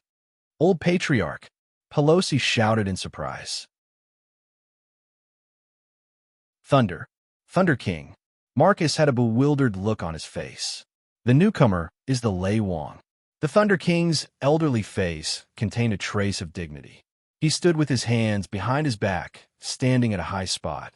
The corners of his eyes, which were filled with wrinkles, opened slightly. His eyes swept across everyone present like lightning. All the guards who met the Thunder King's gaze lowered their heads in pain, their hearts filled with shock. The aura of a Tier 9 warrior, so powerful, gathering to cause trouble. It was a soft sentence, but it was like a sharp sound that pierced through one's eardrums, causing everyone's ears to hurt. The Thunder Sovereign's face was cold as he said, "Who gave you this right?" Silence, a deathly silence. "Do you know how many cities in Ailu Empire are waiting for you to provide them with resources? Do you know how much damage the camp will suffer? Do you know how much damage your families will suffer? Do you know how much damage your families will suffer?" Everyone present was slightly taken aback. Immediately after, they lowered their heads in shame and did not say anything else. Even the guard from the Ledin family gritted their teeth and lowered their heads. The loud and colorful demonstration just now was completely suppressed by the Thunder King with just a few words. Seeing everyone lowering their heads, the Lei Wang's expression softened. In a flash, he landed on the ground. "All of you go back. Do what you need to do. Someone else will take care of the rest." Upon hearing that, the crowd immediately dispersed and returned to their posts and jobs. The people from the Ledin family also ran away with their tails between their legs. They couldn't ignore the words of a Tier 9 warrior. At the sight of this, Pelosi heaved a huge sigh of relief. Together with Marcus, whose head was lowered and whose expression could not be seen, he walked up to the Thunder Monarch. He opened his mouth, but just as he was about to say something, the Thunder Monarch extended his hand and interrupted him. "Where is that little guy?" Pelosi and Marcus tilted their heads in confusion. By the time they realized who the little fellow the Thunder King was talking about was, Pelosi hastily spoke. "Old Patriarch, Wu Yin should be at the border of the camp. The Lei Wang nodded and waved his hand. You two can go back as well. Hearing the Lei Wang's words, the two of them bowed. Yes.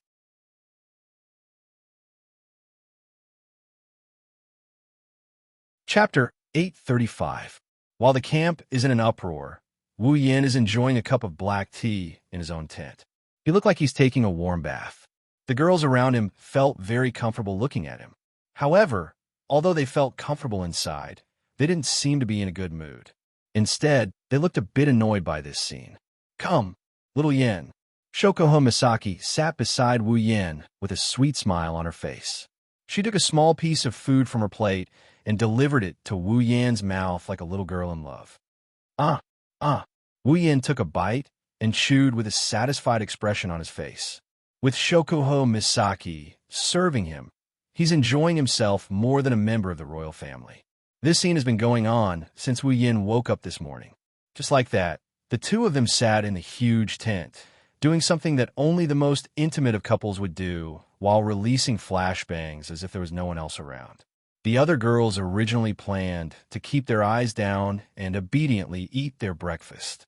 However, even if they could control their eyes, they couldn't control their ears. Finally, after the N+1 feeding session, someone couldn't hold it in any longer and exploded. Hey, you guys. Mikoto closed her eyes and her eyebrows twitched. Don't you know that this will affect others? Yeah. Toka, who had been holding back for a long time, pouted her lips and glared at Shokoho Misaki. The breakfast was supposed to be delicious, but now it's tasteless because of you. Shokoho Misaki blinked her eyes, and a bright smile appeared on her face. Well, I can't help it. After all, Xiaoyan's actions last night were very touching. In order to express his gratitude, shouldn't he do this? There are many ways to thank someone. Mikoto grumbled. Why do you have to do it this way? Isn't this normal? Shokoho Misaki pointed at her lips with a finger. Isn't this how couples do things? When the word couple entered the girls' ears, they couldn't help but waver. They looked at the food in front of them and thought about taking Shokoho Misaki's place. Their faces turned red. That's true. Mikoto hesitated for a moment, but she still said it in exasperation. But it's still very, very unpleasant. Can't you do it in a different way?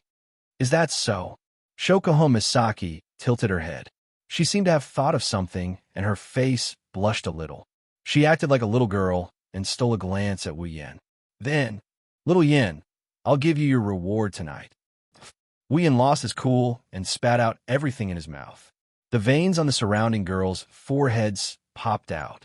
In addition to Kurumi, who had a seductive smile on her face, Toka, who didn't know what was going on, and Flandre-chan and Yoshino, who were still in a daze, the other girls' pretty faces were all red. You woman, sparks flashed across Mikoto's forehead as she tried to suppress her anger. You must have done it on purpose. There's nothing bad about it. Kurumi covered her mouth and chuckled. The corner of her mouth raised into an incomparably evil arc. Her cheeks were red and her eyes were misty. I don't even have the chance to do it. When will Aotsusama make a scene for me? Hey. Kotori squinted her eyes and looked at Kurumi speechlessly. I knew it. You're the most dangerous one. Anyway, Mikoto stood up and yelled at Shokoho Misaki. Stop what you're doing. All right. Shokoho Misaki pursed her lips and placed the thing in her hand on the table. Mikoto wasn't the only one who felt the same way. Even Chuju, Kotori, Toka, and the others breathed a sigh of relief. Shokoho Misaki's flashbangs put a lot of pressure on them. Unfortunately, right after they breathed a sigh of relief, Shokoho Misaki's next sentence made them realize that they were too sweet. Little Yin, I'll make it up to you tonight. Hinajiku and Kotori raised their hands and covered their foreheads. They couldn't bear to watch anymore. Mikoto's body was crackling with electricity. Her body was trembling. Obviously, she couldn't take it anymore. You.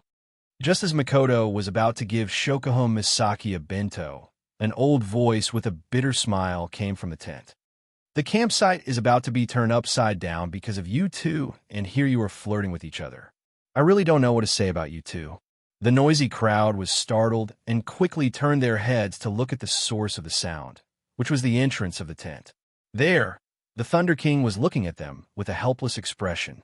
He looked like he wanted to say something, but was unable to express it, looking extremely conflicted. Grandpa Lei Wang. Wu Yin stood up in shock. Why are you here? Why am I here? I'm here to watch a good show. Lei Wang grumbled at Wu Yin. You caused such a big ruckus that His Majesty almost lost his throne. If I didn't show up, who knows what kind of ruckus you guys would have caused in this camp. Wu Yin scratched his face awkwardly and mumbled. Is it that serious? What? What do you think? Lei Wang rolled his eyes. The person in charge of the campsite, the second in command of the Ladin clan, one of the 3 major clans. He was a pinnacle tier 8, and you killed him just like that. Tell me, is it serious? Yes. It does sound serious. Wu Yin pursed his lips and looked at Lei Wang. But if I had to choose again, I would still kill him. That's right. Let's not talk about one more time. Even if it happens 1,000 times, 10,000 times, Wu Yin wouldn't show any mercy. It wasn't just because the girls were his reverse scale. It was also to tell the world that anyone who dares to touch the people around him must be prepared to die. The girls behind Wu Yin felt a warm feeling in their hearts. Shokuho Misaki couldn't help but smile sweetly. Lei Wang paused and laughed bitterly. You. Lei Wang sighed, and his expression turned serious. He asked Wu Yin in a serious tone. Little guy, I have a question for you. Did you kill Andrew because he wanted to hurt your little girlfriend? Master, Grandpa Lei Wang. Wu Yin shook his head helplessly. We haven't known each other for long, but do you think I'm the kind of person who would kill the innocent? Yes. If I thought you were like that, I wouldn't have come here. The Thunder Emperor snorted coldly without hesitation. I'm just making sure. Don't worry. As long as you're telling the truth, I can guarantee with my life that no one will dare do anything to you. Wu Yin and the girls looked at each other and smiled. Grandpa Lei Wang, don't worry. Wu Yin grinned. His wine-colored eyes flashed with a strange glint. If you want to touch me, you should at least consider your own strength. Oh, Lei Wang looked at Wu Yin in shock before he guffawed. I almost forgot. You little brat. You can even casually kill a peak rank 8 powerhouse. Wu Yin chuckled before his expression changed. He took a step forward and stood in front of Lei Wang. Grandpa Lei Wang, I have something to tell you. Lei Wang retracted his smile when he saw Wu Yin's serious expression. Looking at you, it seems like it's something important. Not really, just a suspicion. Wu Yin whispered something into Lei Wang's ear. Lei Wang listened quietly, and his expression changed after a while. Shock, anger, suspicion, all sorts of emotions flashed across Lei Wang's face. In the end, he nodded at Wu Yin and did not say anything else. The girls didn't say anything. They seemed to know what was going on.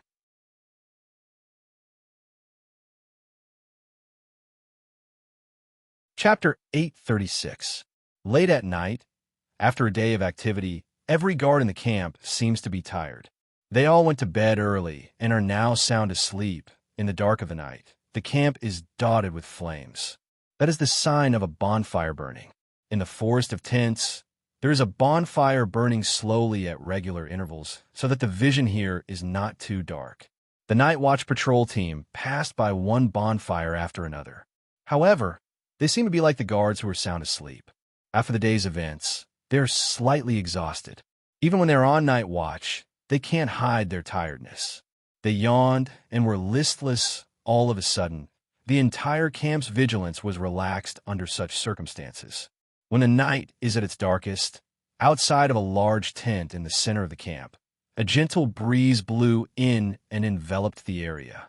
Almost at the same time, a blurry figure flew out of the tent at an extremely fast speed. In an instant, it flashed into the darkness where the light of the bonfire can't reach. The surrounding patrols only felt a gust of wind blow past their cheeks. After that, they didn't feel anything and continued to patrol. They didn't know that beside them, in the darkness, a pair of cold eyes were scanning the area, observing the situation. Under the cover of the night, the figure flashed through the blind spots of the patrols. Every time he stopped, he would arrive at a place where the light of the bonfire couldn't reach and where the patrols passed by just a second ago. He is very well hidden. Looking at his performance, even if he didn't go through professional training, he must be doing these kinds of sneaky things often. The bright moon in the sky silently descended. Time passed slowly. After a dazzling flight, the figure finally arrived at the edge of the camp. Hiding from the eyes of the night watchers, he left the camp in a flash. He rushed towards the direction of the behemoth forest. After leaving the camp, the movement of his figure began to become unscrupulous. His movement was no longer based on caution, but on speed. Under the cover of an icy blue doji, he elongated his figure at an incomparably fast speed. He directly entered the behemoth forest. After confirming a direction, he ignored the obstructing trees and skillfully began his journey. At night, the behemoth forest was much darker than the campsite. It was so dark that one could not even see one's own fingers. The moonlight could not penetrate the thick trees and shine into the behemoth forest. In the behemoth forest, it was obvious that no one would light a bonfire or a magic lamp.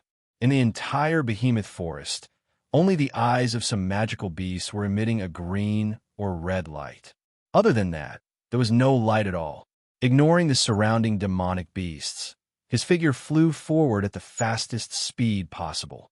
Looking at his proficient appearance, this wasn't the first time he had walked this path. With this kind of speed, he didn't know how long it took for him to reach the end of the trees. In front of him, an open space appeared in front of him. Seeing this empty space, the eyes of the figure hidden in the darkness narrowed slightly. Clearly, this empty space was his destination. However, not only was there not the slightest bit of joy from reaching their destination in his eyes, it was instead filled with indescribable caution and fear. His fearful expression caused his flying figure to slow down quite a bit. However, after a flash, his figure once again increased his speed. He continued to fly forward until he passed through the forest. Standing in the open space, the moonlight lost its object and shined on the figure, exposing his full appearance to the air. Impressively, it was Marcus. Marcus raised his head and looked forward. At the end of the open space, there was a barren mountain. There was not a single blade of grass growing on the barren mountain, giving it a lifeless appearance. In the middle of the mountain, there was a very well hidden and not easy to attract attention to. There was a cave. The cave was small and the entrance was small. However, upon closer inspection, the inside was very spacious, at least 100 meters in diameter. Looking at the pitch-black cave entrance, Marcus gradually lowered his head and lost his mind. His memories returned to that day. That was not long after the Beast King's existence was confirmed.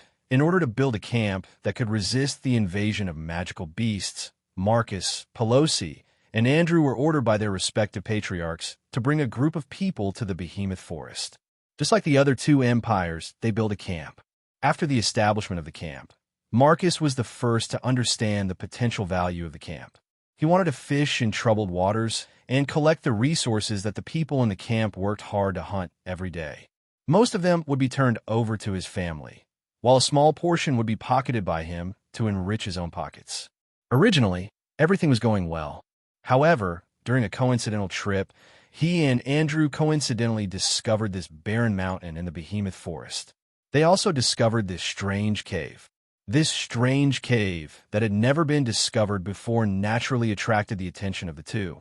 Relying on their skills and courage, the two peak 8th rank powerhouses did not hesitate and directly entered the cave. Who knew that after entering, there would be nothing inside, only an empty space. Seeing this, Marcus and Andrew looked at each other, a little disappointed. After all, in the behemoth forest, there might be some hidden treasures. The two entered the cave with this thought in mind. There was nothing wrong with this idea. Unfortunately, they were too blinded by greed. It was this greed that caused them to fall into eternal damnation. The two thought that there was nothing in the cave, but suddenly they discovered a figure in the deepest part of the cave. The two were shocked. They did not expect that there would be traces of someone in such a place. At this time, the figure also discovered them. Noticing Marcus and Andrew, the figure hastily attacked without saying a word. The two of them were scared out of their wits as soon as they saw the two of them. They could not even resist. The two peak 8th rank powerhouses were instantly defeated and subdued by the figure. Marcus and Andrew were terrified. They thought that they were going to die, but they didn't expect that when they closed their eyes and waited for death, the other party didn't kill them. Instead, he asked them if they were willing to be his slaves. People under the eaves have no choice but to lower their heads. In this situation, the two did not dare to refuse. They quickly nodded and agreed, but in their hearts, they did not have the slightest intention of submitting. They started to fantasize about escaping. Unfortunately, their wishful thinking was completely destroyed by the figure's next move. It wasn't anything strange or shocking. The other party just stuffed two strange-colored insects into their stomachs. It was these two insects that caused Marcus and Andrew to lose the ability to resist. Because these two insects seemed to be able to live in a person's body and listen to the other's orders. When the other ordered the insects to bite, the insects would bite, and the target was their internal organs. Without a doubt, the two were once again scared out of their wits. They repeatedly said that they would not betray their master's orders and would die for their master. Since those two insects can bite their internal organs, it would only take a few minutes for them to completely devour their internal organs and crawl out of their bodies. Under the threat of life and death, no matter how unwilling the two were, they could only acknowledge the other as their master and work for him. However, the strange thing was that the other party did not make things difficult for the two of them, nor did he ask them to do anything earth-shattering. He only asked them to send a few humans to him every day, and they must have cultivated before. As for their rank, the other party did not have any requirements, such a strange order. Of course, Marcus and Andrew were full of doubts, but they didn't dare to ask anything and respectfully agreed. This was the cause of everything.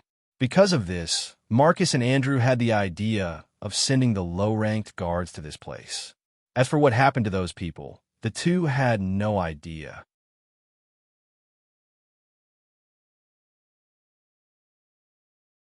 Chapter 837. Looking at the pitch-black hole in front of him that seemed to represent the abyss, Marcus smiled bitterly. Back then, there were two of them, but now he was the only one left. Even with Marcus's temperament, he couldn't help but feel a burst of sorrow, accompanied by a strong sense of sympathy. Who knew if he wouldn't be able to come the next time? Marcus forcefully shook his head as if he wanted to get rid of the thought that made his heart tremble.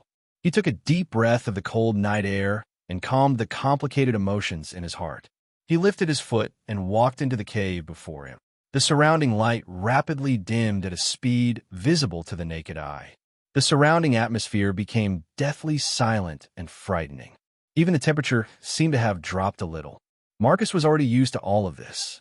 He expressionlessly walked inside until he reached the end of the cave. Marcus's footsteps suddenly stopped. The tall rock wall was 10 meters in front of him. The surrounding area was very wide. Aside from rocks, there was nothing else. It looked like an ordinary cave. But Marcus's eyes were fixed on the figure in front of him. In other words, the figure in the shadow of the rock wall.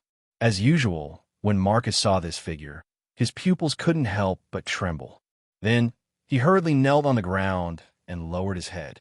"Master!" The echo of the shout spread throughout the entire cave. It maintained this state for more than 10 seconds before the echo slowly dissipated. However, the figure didn't have the slightest intention to pay attention to Marcus. There was still no movement. Marcus didn't say anything. He lowered his head and quietly waited.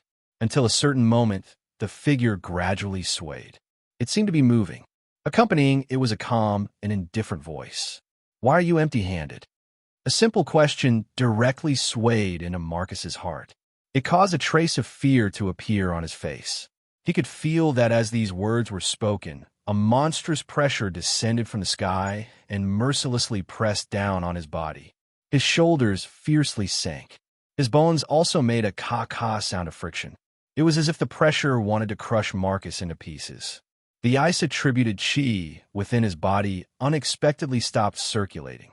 Although it wasn't the first time Marcus had faced such a situation, cold sweat still trickled down Marcus's back in fright. Master, Marcus said with a hoarse voice. Today, there was a situation in the camp. Situation? The silhouette repeated his words calmly. The originally indifferent voice became even colder. The first time, someone interfered. Last time, that trash died. What is it this time? Marcus's face paled. He couldn't help but swallow a mouthful of saliva. Although the figure's voice was no different from before, Marcus could clearly feel the anger contained within. According to the situation, if he doesn't give a good explanation, he won't be able to escape death. One wrong word and he will die. This is the style of the master he spoke of, even if he was still useful to him. But if he angered the other party, Marcus knew that the other party wouldn't show any mercy. Master, Marcus could only grit his teeth and whisper. Today, a strong person from the council came to the camp. A Tier 9 fighter. A Tier 9 fighter. The figure's voice paused. Then he said with slight dissatisfaction, "Didn't you say that there are no Tier 9 fighters in the camp? The strongest ones are the few of you?" Master, that Tier 9 fighter is here for another person. He's here for another person. Marcus replied respectfully. Normally, a Type 9 expert would not appear in the camp. However, that Type 9 expert has a good relationship with the person who killed Andrew. He is here for this matter as well. The one who killed Andrew. Marcus didn't know if it was an illusion, but he felt that his master seemed to care a lot about the one who killed Andrew, Wu Yan. You're talking about the one called Wu Yan, right? The figure's voice turned cold again. What does that have to do with you coming here empty-handed? Master, Marcus bitterly clicked his tongue. With that rank 9 powerhouse around, this subordinate doesn't dare to act rashly. He's a member of the board. Once he discovers something, not only this subordinate, but even you, Master, might be implicated. Hearing that, the figure went silent. The cave was deathly silent. The air seemed to be very heavy. Seeing the silhouette's silence, Marcus didn't dare to speak again. His expression changed rapidly. He didn't know what his master was thinking at this time, but from the fluctuating aura of the other party, he could see that his emotions were very unstable. After a long time, the figure opened his mouth. The words made Marcus' heart clench.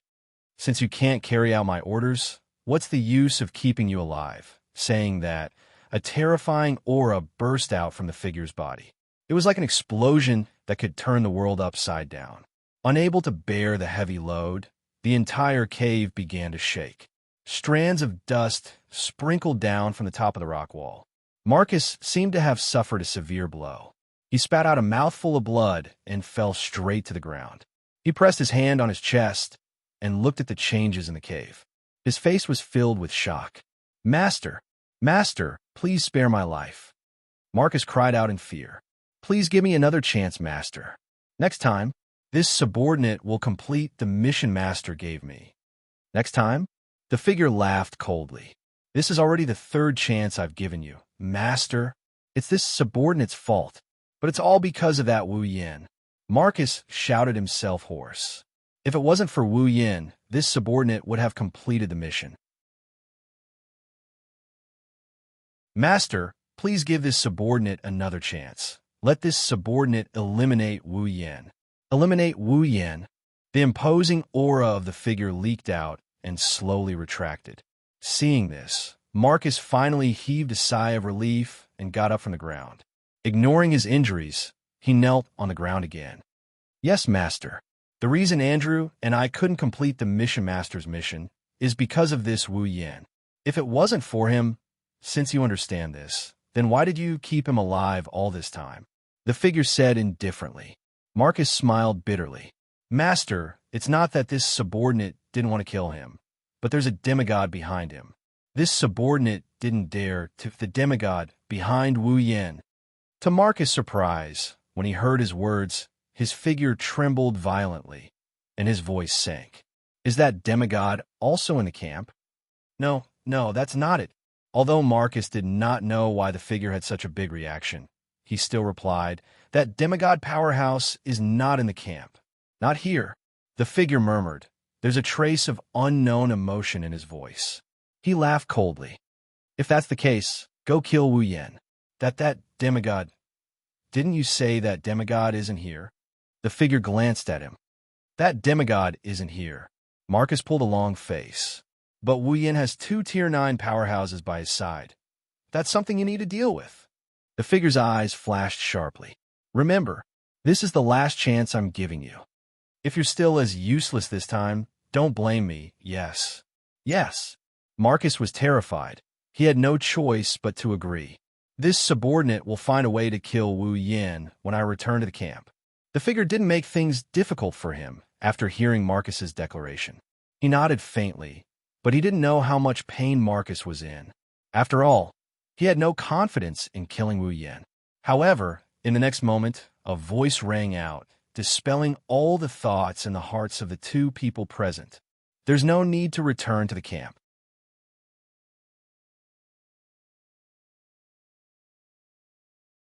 Chapter 838. There's no need to return to the camp. The sudden voice caused both Marcus and the figure's pupils to shrink at the same time. The figure's body instantly emitted a ferocious killing intent, almost causing Marcus to fall to the ground. Who is it? The roar carrying killing intent swept out in all directions like a shockwave, causing a sharp explosion. Marcus let out a miserable shriek and covered his ears.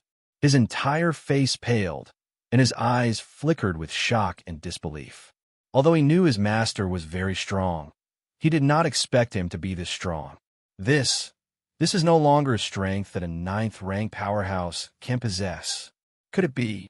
Just as Marcus was still unable to adapt to his own thoughts, a rain-like flash flickered in an open space not far in front of him in the cave. The figure and Marcus turned around abruptly and stared at the center of the flash. Then, in the next moment, 2 figures emerged from the flash and appeared before their eyes. Seeing these 2 figures, the figure and Marcus' expression changed at the same time. The difference was that the figure's face sank, while Marcus took 2 steps back in horror. He pointed a trembling finger at the 2 figures and shook his head vigorously, as if he did not dare to believe his eyes. Marcus! An old voice filled with anger sounded. I did not expect it to really be you. Lei Wang. Marcus finally had no choice but to believe his eyes. However, he could not accept this and shouted, Why are you here? What? Lei Wang sneered, looking at Marcus as if he was looking at a dead man. I also want to know why. Why are you here? I. A drop of sweat flowed down Marcus' forehead. For a moment, he did not know what to say. He could only stand there and step back with a helpless expression. Seeing Marcus like this, Lei Wang's cold face could not help but reveal a trace of sorrow. Originally, when the little guy told me you had a problem, I did not believe him. But I did not expect that you would really do something detrimental to the camp. Little fellow. Marcus was stunned. He immediately turned his head and looked at the other figure standing beside the Thunder King. His face was ferocious as he roared wildly. Wu Yin, she heard Marcus' crazy roar. Wu Yin didn't even look at him. His wine-red eyes stared straight at the figure in the dark corner. He didn't put Marcus in his eyes at all. Bastard. Marcus was furious. You again. Why do you have to get in my way every time, me? Wu Yin glanced at him, shook his head, and laughed. No, you're wrong. The one who made you reveal your tale wasn't me, but yourself. I myself, oh, have you forgotten? Wu Yin smirked as he looked at the stunned Marcus. On the night I killed Andrew, didn't you say something like that? A peak of the 8th step sneaked into a place where someone who is not even at the high 8th step is located. Furthermore, he even used such a method of assassination, yet he did not cause any harm to that person. Marcus clenched his fists. So what? Haven't you noticed? He tilted his head. Wu Yin looked at Marcus with pity in his eyes. Both Xiaoqi and I only said that Andrew broke in the tent and wanted to kill Xiaoqi. We never said that Andrew assassinated her. Then, why did you directly say that Andrew used assassinations to assassinate him? Wu Yin chuckled. His voice was unusually cold. Unless you knew from the start that Andrew wanted to kill Xiaoqi. How could this be? Marcus' mouth trembled. He looked at the Thunder King, who was also looking at him with pity. The last nerve in his brain snapped. He knelt on the ground, his face ashen. Wu Yin sighed when he saw this. I only suspected that you were in cahoots with Andrew to kill Xiaoqi. I didn't expect you to have such an inside story. He looked forward, looking at the figure in the shadows. Wu Yan's expression turned serious. What's even more unexpected is that the person standing behind Marcus is actually you. The Beast King. The air. It froze. What did you say? The Thunder King cried out. You said he's the Beast King? Wu Yan didn't answer. He just stared at the silent figure in the shadows. It's as if he's staring back at him. Along with the silence between the two, the scene became silent as well. An indescribable sense of oppression permeated the air. Suddenly, a figure stood up from the ground and slowly walked out from the shadows. A handsome and calm face appeared in everyone's eyes. It was the Beast King himself. It's not that I didn't expect to be discovered by humans one day, the Beast King said in a daze. But I didn't expect you to be the one to discover me. Wu Yan's eyes were serious, but he mocked the Beast King. What? You're a demigod. Aren't you afraid of a kid who hasn't even reached Tier 9? Afraid? The Beast King pondered over this word for a while before laughing out loud. From the moment I was born in this world until now, I have never experienced the feeling of fear. His eyes looked at Wu Yan like arrows. The Beast King's smile was mocking. Even if Yakumo Yukari can kill me, she can't make me afraid. Is that so? Wu Yan snickered without holding back. Coming from you, the one who ran away with your tail between your legs, it doesn't sound convincing at all. Wu Yan's mocking did not infuriate the Beast King. Instead, it startled the Thunder Sovereign and Marcus. That's a demigod. How dare he mock the Beast King? Is he not afraid of death? Ran away? The Beast King shook his head. He did not show any signs of anger. It's just a stopgap measure. You're even talking about expedient measures. Wu Yan flinched and then he laughed. You're becoming more and more like a human. The Beast King's expression darkened as he said angrily. You're still as sharp-tongued as ever. Same here.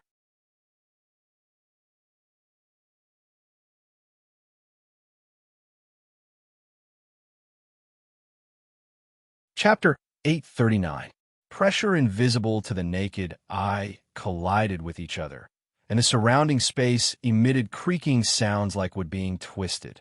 The ground beneath the feet of the two people facing each other in the distance had already started to crack inch by inch. Before the fight had even started, the cave was already showing signs of not being able to hold on. What?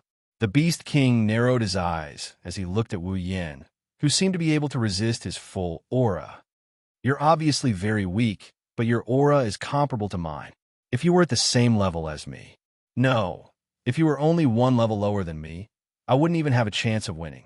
The Beast King raised an eyebrow with interest. You're neither human nor demonic beast. I'm really curious as to what kind of existence you are. The Beast King's tone was relaxed when he said that. That was only natural. In front of a demigod like him, a peak tier 8 was nothing but an ant.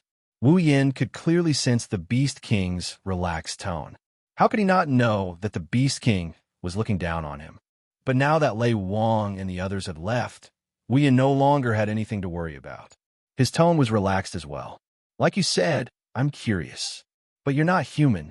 Wu Yan glanced at the Beast King lazily. Why didn't you stop them? The Beast King paused for a moment before he understood what Wu Yan meant.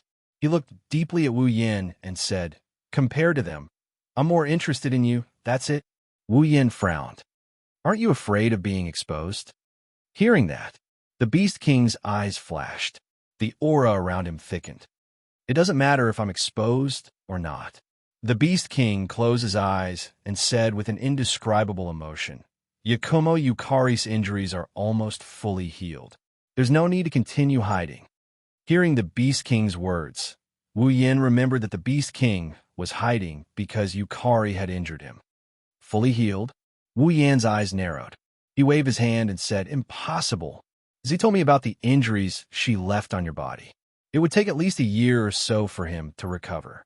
It's impossible for your injuries to heal so quickly. This is all thanks to those two trash. The Beast King licked his lips as if he had thought of something. Without the food they brought over, how could I have recovered so quickly? Wu Yan's pupils shrank. Could it be that those missing low-level guards? He saw Wu Yan's shocked expression. The Beast King said happily, "That's right, although they were just a bunch of ants. But it's still pretty useful." Wu Yan was silent. He lowered his head. The bangs on his forehead covered half of his face, making it impossible for the Beast King to see his current expression. However, the Beast King's heart suddenly tightened. A sense of foreboding welled up in his heart. Wisps of inexplicable blood energy suddenly appeared around Wu Yan's body. They swirled around him like a whirlwind. The Beast King was shocked to discover that his sense of foreboding had turned into a sense of crisis. This is impossible. While the Beast King was still in shock, Wu Yan finally raised his head. His golden eyes shone with a ferocious light. "That's good too." Wu Yan's ethereal voice came out of his mouth. "When we fight, we don't have to worry about anything." As soon as he finished speaking, thump thump, a heartbeat sounded from Wu Yan's body. Almost at the same time, the blood energy around him retracted and shot toward Wu Yan's chest. In a moment, it had completely melted into his chest. The space suddenly darkened. Third red jade. Activate. A sea of blood energy rose from Wu Yan's chest and wrapped around Wu Yan's body. His entire body was dyed red. A wave of air blew toward the Beast King. The Beast King's expression changed. He raised his hands to resist the wave of air. There was some fear in his heart. What the hell is going on? In front of him, Wu Yan's body trembled. A blood-red light, deeper than any blood energy, flashed from his chest and illuminated a small shadow. One could vaguely see that the small shadow was a red jade engraving. Red jade mode. Activate. All the blood energy in his body rushed back into Wu Yan's body as if it had never appeared. However, Wu Yan's aura skyrocketed. Along with it, a force flowed into Wu Yan's body. Under the influence of this force, Wu Yan's peak rank 8 strength began to rise at an unimaginable speed. Peak rank 8. Rank 9. Beginner rank 9. Intermediate rank 9. Advanced rank 9. Peak rank 9. No, it still hasn't stopped. Impossible. The Beast King finally let out a roar of disbelief. His eyes were filled with shock. In just a few seconds, Wu Yan's aura had reached the demigod rank. It had surpassed the Beast King's aura at his peak. Even as strong as the Beast King was, he couldn't help but tremble. It wasn't just because Wu Yan's rank had skyrocketed to the demigod rank. More importantly, the Beast King felt a familiar aura from Wu Yan's body. It was the aura of the person who had seriously injured him and reduced him to this state. Yakumo Yukari. Yakumo Yukari. The Beast King clenched his fists. He looked at Wu Yan, whose aura was still skyrocketing. His expression hardened. "Although I don't know what you've done, I won't let you continue." The Beast King stomped hard on the ground, breaking the solid rock beneath his feet. His body turned into a flash of black light and shot forward. He flashed in front of Wu Yan like a storm. "Go to hell." Sharp nails popped out from his fingers. His hand formed into a claw. The Beast King growled. His eyes widened as he swung his claw at Wu Yan's neck. A sharp sound rang out. The claw carried unimaginable power as it pierced through space. It went straight for Wu Yan's throat. Wherever the claw passed, it caused ripples in the air. It was just like when the gate of Babylon was opened. If this claw hit, then even a demigod would die without a doubt. Unfortunately, Wu Yan wasn't human. He was a vampire with unlimited regenerative abilities. Moreover, he wouldn't be hit by the Beast King. Just as the Beast King's claw was about to pierce Wu Yan's throat, a hand reached out from below and grabbed the Beast King's wrist. "Don't be hasty." A cold and indifferent voice sounded in front of the Beast King. The Beast King looked up. What he saw was no longer the golden pupils from before. Instead, it was a pair of purple, crystal-like eyes. It was only then that the Beast King saw Wu Yan's full appearance. Not only were his eyes purple, even his black hair had turned golden. It even reached his waist. Long blonde hair, purple pupils. He looked exactly like Yakumo Yukari. Huh. The Beast King's expression changed. He roared and struggled to break free from Wu Yan's grip. He jumped back reflexively to put some distance between himself and Wu Yan. However, his eyes were fixed on him. His eyes were unprecedentedly serious. His relaxed demeanor had completely disappeared. Oh! Seeing the Beast King's reaction, Wu Yan opened his mouth in shock. Looks like you're really afraid of Yukari. The Beast King's expression changed rapidly. His face was filled with bewilderment. What the hell did you do? What did I do? Wu Yan tilted his body, and he replied nonchalantly. It's nothing, I just borrowed someone else's power for a bit. Borrowed someone else's power? The Beast King gritted his teeth. Yakumo Yukari. Wu Yan looked at the Beast King's gloomy expression. He didn't answer. He lowered his head and looked at his hands and the golden hair that reached his waist. His purple eyes revealed a trace of nostalgia. This is Yukari's power? So strong. Wu Yan clenched his fists. A devilish smile appeared on his face. At this moment, Yakumo Yukari's figure overlapped with Wu Yan's. He raised his head and looked at the Beast King, who was on high alert. All right, let's get started. After all, I don't have much time in this state.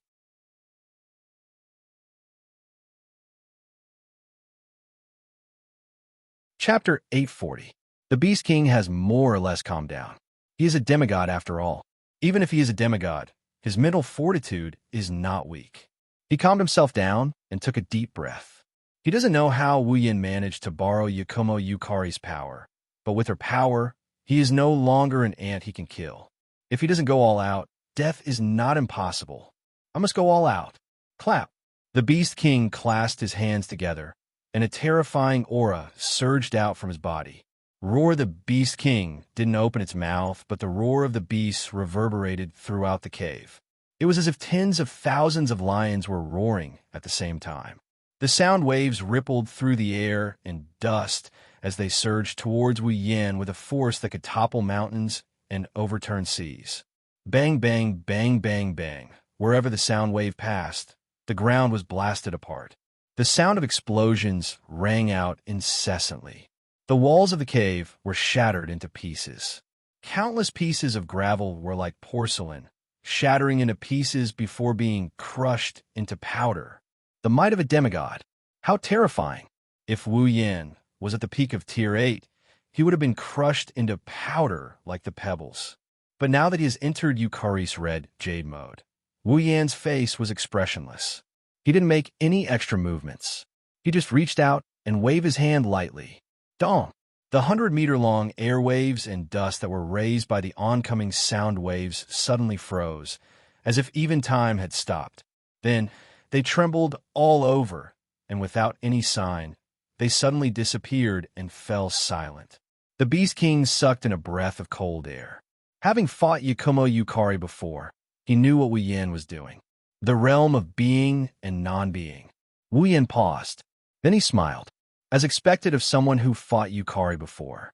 Looks like the realm of being has left a deep impression on you. The Beast King clenched his fists. He felt bitter. How could he not remember such a terrifying ability? He was slightly shaken. The Beast King gritted his teeth. A pair of fangs protruded from his mouth. His eyes were also like those of a lizard, becoming ferocious in an instant. It was nothing more than borrowed strength. He might not be a match for the real deal, but against the imposter, I don't believe I can't beat him. Boom! It stomped its foot on the ground, causing the ground to ripple. However, it did not crack like before. Instead, it rippled like a rice cake and wriggled behind the Beast King. Bone Beast! The Beast King let out a low growl and stomped his foot once more. Several bones that were thicker than a human body suddenly grew out of the ground, forming several burly and extremely ferocious white-bone beasts behind him. Roar! Roar! Roar! Several bone beasts roared, as if they had been dead for a long time and had turned into white bones. Their jaws opened and closed as they roared. Go! Roar! An earth-shattering roar sounded. Under the Beast King's control, the bone beasts bared their fangs and brandished their claws as they pounced towards him. Facing so many monsters, Wu Yan's face showed no fear. With his current strength, Killing these guys was as easy as blowing off dust. The Beast King thought that Wu Yan's strength was borrowed and not his own, so it was impossible for him to use it well. However, he did not expect that Wu Yan had the infinite martial training. In front of the absolute skill of mind, technique, and body, as long as it existed in Wu Yan's body, it would be maximized for him to use it. Therefore, under Yukari's Red Jade mode, Wu Yan's strength was comparable to Yukari's, and in terms of technique, he even surpassed Yukari. Coupled with the realm of being, the enemy in front of him was just a clown. Facing the bone beasts, Wu Yan stretched out his hand and waved it again. In the next moment, the space in front of Wu Yan suddenly split open, as if something had sliced it open. A fissure spanned a full 50 meters of space in front of Wu Yan, and with a strange sound, it collapsed. Under the Beast King's gaze, the black fissure expanded, hiding Wu Yan's body behind it. And within the fissure, there were countless creepy eyes of all sizes. As the bone beast spun, the eyes in the fissure looked forward, directly ignoring the incoming bone beasts and looking at the Beast King. Being stared at by these eyes, the Beast King felt a chill run down his spine. Go! Behind him, Wu Yan pointed a finger forward. Instantly, rays of black light shot out from the eyes in the fissure, whistling through the air like a storm, shooting towards the incoming bone beasts. Not good. The Beast King had never seen Yukari's fissure ability before, so when the raindrops of black light shot towards him, the Beast King was startled, and with a flash of green light in his eyes, he disappeared from where he stood. Just a step too late, a dozen or so rays of black light blasted the ground where the Beast King was standing, landing on empty space, and the Beast King managed to dodge them in time. But the bone beasts were not so lucky. Asterisk chi, asterisk roar, miserable roars accompanied the black light, and in the blink of an eye, several bone beasts were crushed into nothingness, not even leaving a bone behind. Asterisk pung, asterisk at this moment. An earth-yellow mana storm instantly erupted from an area not far in front of them. Wu Yan frowned, turning his head to look at the huge magic storm. There, the Beast King stood in the middle of the storm with a ferocious expression, faint traces of lightning flashing across his body, bringing about a series of loud, rumbling sounds that made one's heart tremble. The huge magic storm was nearly 10 meters in diameter, and a vast demonic aura spread out from it. Such a demonic aura could only be possessed by a magical beast. As the king of magical beasts, the demonic aura of the Beast King was so evil that even Wu Yan could not help but have a solemn expression on his face. Such a spectacular scene was completely created by the Beast King relying on the magic within his body. It could be seen that the Beast King had a vast amount of magic in his body, and even as a true ancestor with an unparalleled amount of magic, he could not compare to it for the time being. It was obvious that the Beast King was preparing a powerful spell. A ferocious suction force was emitted from within the magic storm. Under the tearing force of the storm, the hard ground seemed to be experiencing an earthquake as cracks as thick as an arm continuously spread out. The entire cave began to tremble at this moment and collapsed one after another. Wu Yan did not move, allowing his body to be sucked in by the storm. His gaze was firmly fixed on the center of the storm, and he clenched his fists slightly, and an inexplicable force surged in his palm. Roar! Suddenly, within the rotating magic storm, a beastly figure with earthy yellow magic light suddenly shot out like an arrow, passing through the storm. A similarly earthy yellow lightning adhered to its body, directly piercing through space, and fiercely colliding with Wu Yan. The speed of the beastly figure was extremely terrifying, and in a flash, it pounced in front of Wu Yan. In a hurry, Wu Yan could not react in time. By the time he reacted, he hurriedly waved his hand, and the space in front of him distorted again, and the gap suddenly opened. Roar! The beastly figure fiercely collided with the distorted gap, and directly disappeared into the gap. The moment it collided with the gap, the lightning on the beastly figure's body suddenly surged, brushing past Wu Yan's body and shooting behind him, causing Wu Yan's long golden hair to almost be burnt. Umph!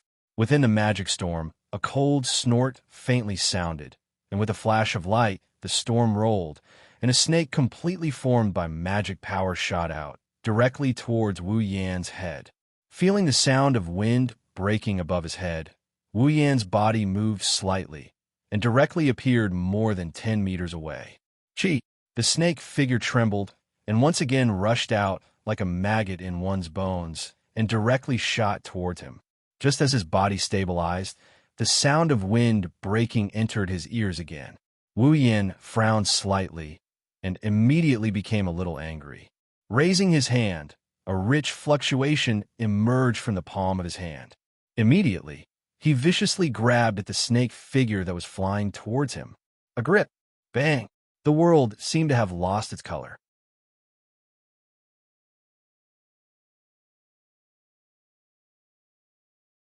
Chapter 841. Punk! With a muffled sound, a dazzling halo suddenly illuminated the entire space within the cave. Clang! Within the halo, another strange sound rang out. It was the crisp sound of metal clashing against metal. In front, the Beast King was in the middle of the magic storm. The halo lit up the entire storm like a light bulb, causing the Beast King to squint as he stared at the center of the halo. Although there was no way to see the situation within, the Beast King could sense the strange ripples within. That was the power of the realm. Is he using the power of the realm again? The Beast King's face was filled with a troubled expression. Then he ruthlessly dug his sharp claws into the magic storm and slashed with all his might. For a moment, the entire magic storm stopped. Then, there was a continuous whooshing sound as the storm spun in the opposite direction at an even faster speed. Then, snake shadows formed by magic power continuously formed from the storm. They raised their heads, hissed, and shot out explosively, engulfing the center of the halo in all directions. Clang, clang, clang, clang, clang. The overwhelming number of snake shadows poured down like rain and rushed into the halo, causing a series of crisp sounds to ring out in the dilapidated cave. Hearing this strange sound, the Beast King knew that his attack had failed once again. His entire face darkened as hatred flashed in his eyes. His entire body shook. Within the storm, an even more majestic magic ripple spread out and fused into the spinning storm. The storm instantly expanded a little. The boundless magic that filled the sky suddenly intertwined with each other and formed a huge beast shadow. Floating in the center of the storm, the Beast King's expression was cold as he pointed his finger at the halo below and shouted coldly, "Beast attack! Roar!" The beast shadow raised its head and roared. As if it had a life of its own, its huge body directly turned into a beam of light. As if it had pierced through space, it appeared above the halo in a flash. Roar!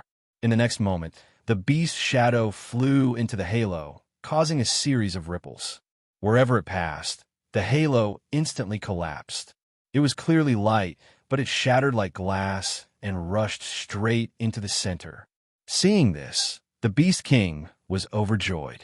However, just as he was about to rejoice, a beautiful jade-green halo quietly emerged from the beast figure. Then, it slowly dissipated. It was like an exquisite lotus flower that was blooming. The emerald light was entwined in it, and it was breathtakingly beautiful. However, the Beast King's expression changed when he saw this beautiful scene. Under this astonishingly beautiful halo, a destructive and violent energy was leaking out. The moment the lotus blossomed, the beast shadow also charged in fiercely. It collided with the center of the lotus halo. Boom! An earth-shattering explosion resounded in the sky.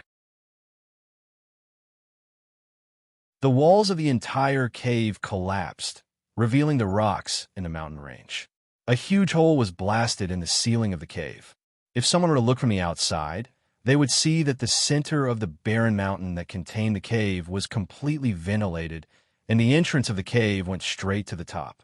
It shone into the sky. The cave had long been reduced to ruins and completely disappeared. In the center of the ruins, a ferocious beast shadow was entangled with the emerald lotus halo. They continuously eroded each other. In the space where the two intersected, tiny pitch-black cracks began to appear. Even the space itself was collapsing. As the lotus rotated, the jade-green glow caused it to appear just like a green crystal ceramic. Traces of destructive and violent energy lingered over it. Regardless of how the beast charged, it was unable to break through the layer of dazzling light flower. Instead, as they eroded each other, the beast gradually became dimmer. Ka. The ripples in the space became more and more intense. Finally, a powerful suction force exploded from it and sucked some of the rocks and wood on the ground into the halo, shattering them into dust. The beast's shadow grew dimmer and dimmer, and the demonic energy on its body also slowly dissipated. As the beast's shadow gradually dimmed, the strange phenomenon in the space also slowly subsided until finally it completely disappeared, standing in the middle of the storm. The Beast King looked down at the dazzling light flower. Although his heart was also a little shaken, he did not show it on his face.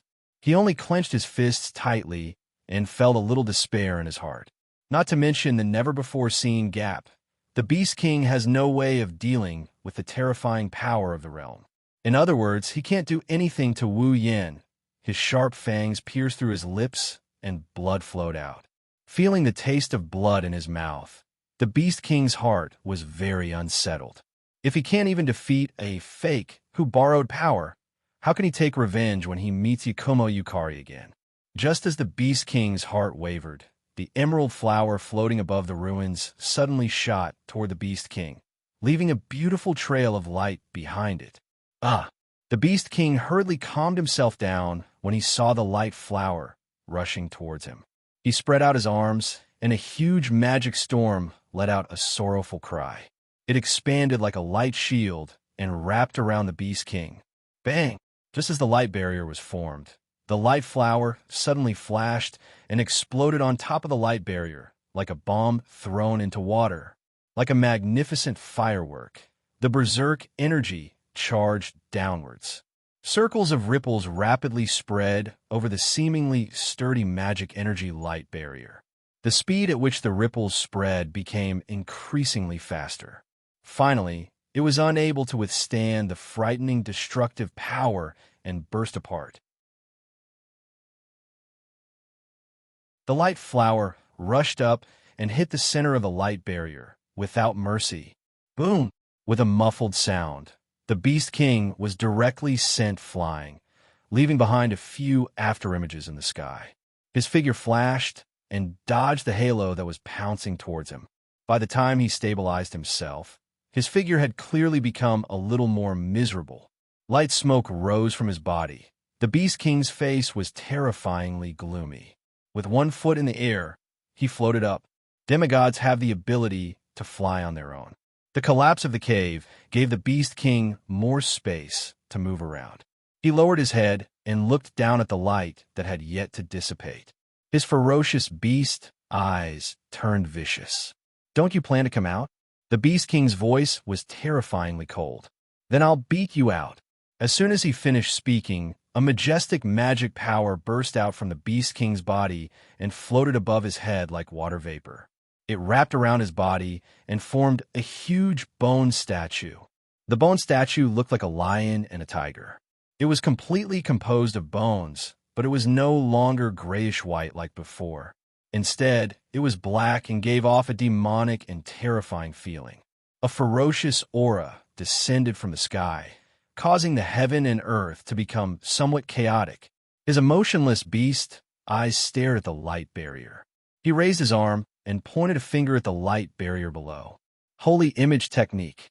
The bone statue trembled violently. Screech, as if it had come back to life. A sharp, beastly cry rang out and reverberated in the air. It opened its huge jaws, and a jet-black ray of light as large as a javelin, carrying an extremely terrifying force, came crashing down on the light barrier like a meteorite.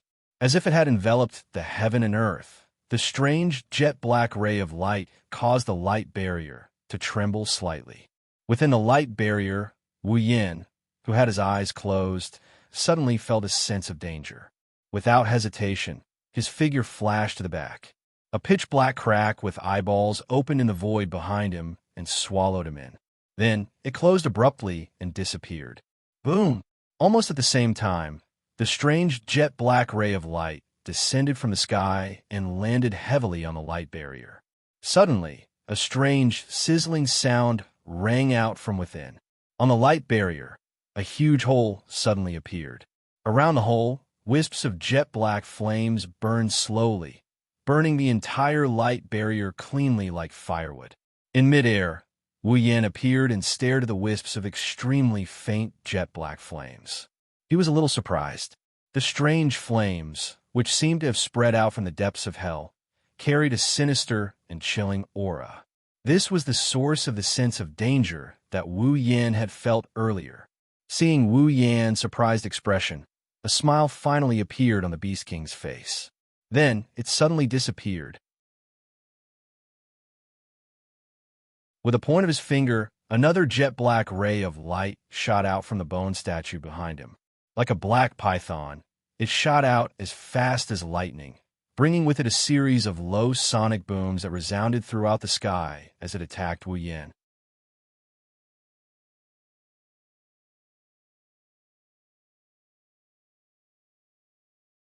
Chapter 842.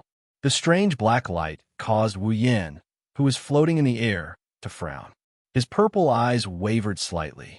He could feel that there was an extremely terrifying force slowly working within the black light. It could be said that it was the most powerful force he had ever seen in his life. If he was hit directly by it, even with his current strength, he would be seriously injured. There was a limit to the use of the realm power. If he used the realm of being and non-being to deal with this force, it would definitely work. However, it would take a lot of time. During this time, the Beast King could take the opportunity to attack. Dodge, under his feet, a crack flashed out. Wu Yin quickly descended and disappeared into the crack. Seeing this, the Beast King could not help but sneer. Dodge? How long can you dodge? Wu Yin, who was hiding in the crack, did not seem to hear the Beast King's mockery. He used the crack to the extreme. In the sky, cracks constantly flashed out and covered the entire sky in an instant. However, as soon as the gap appeared, the strange black light that followed directly collided with it. Black flames ignited and burned the gap into nothingness. This flame could burn space. Wu Yan, who had flashed out of the crack, was shocked.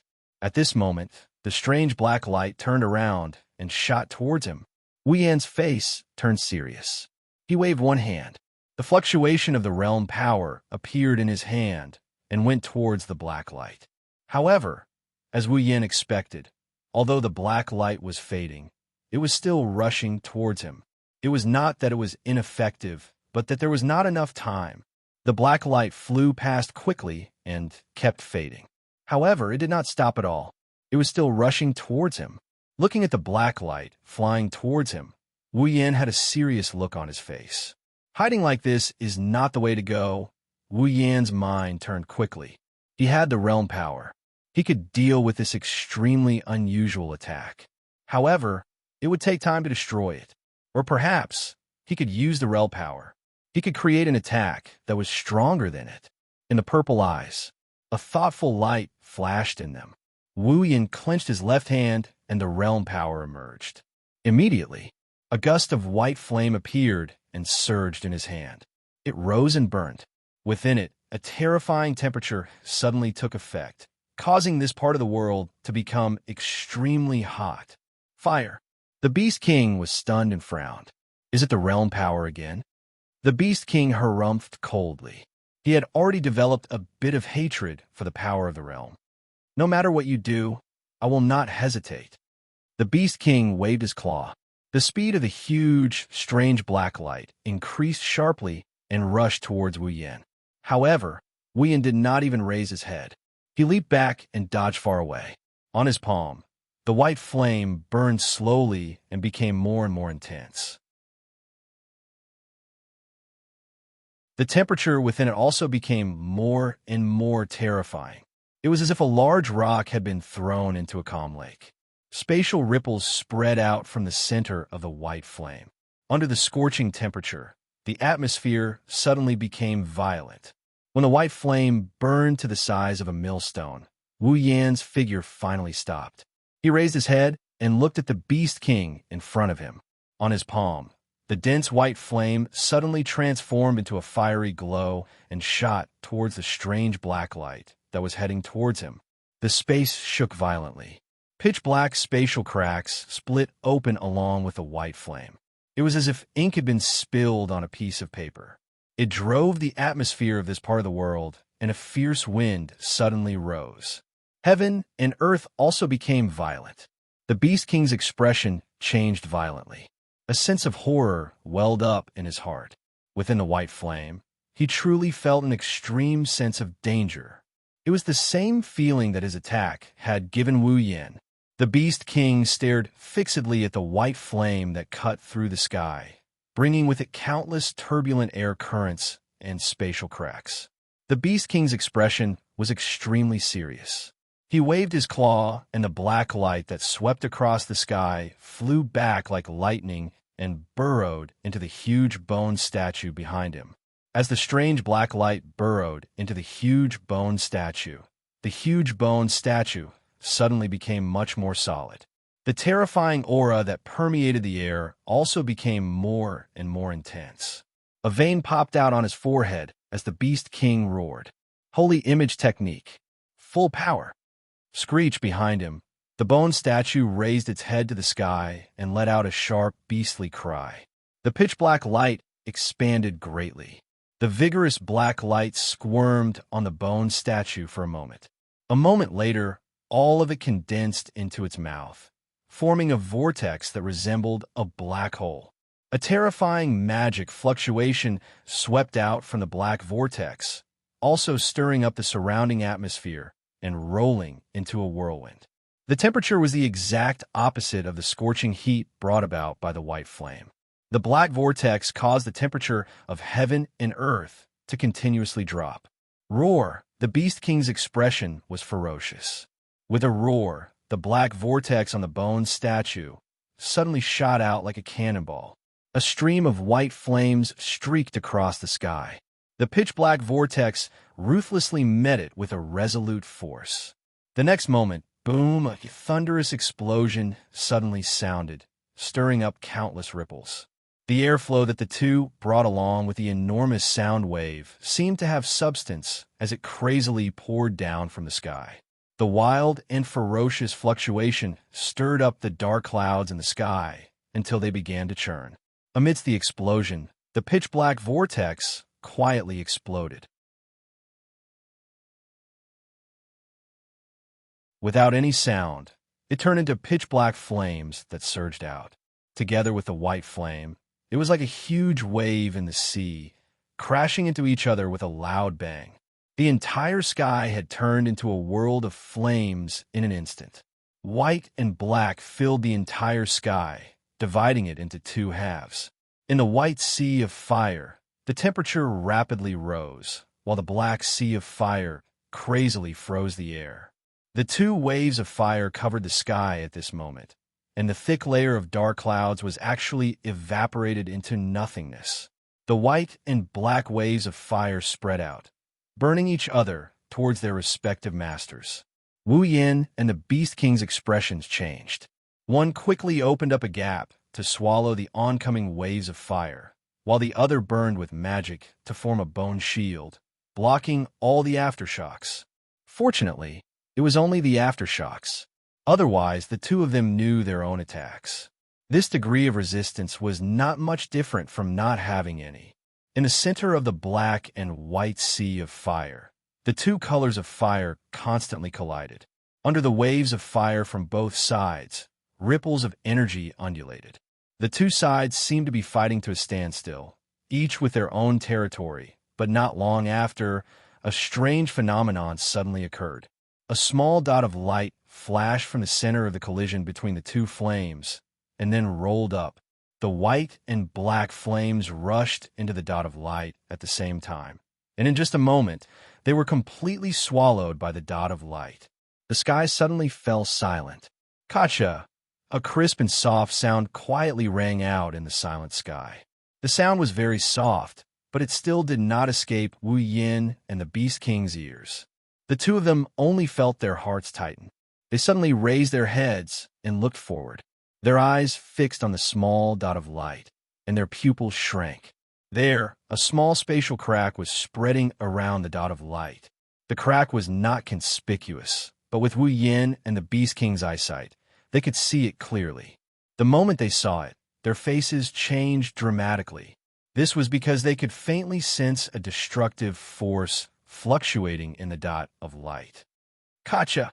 Katja! Katja! The dot of light trembled, and, as it trembled, the small spatial crack also spread wider.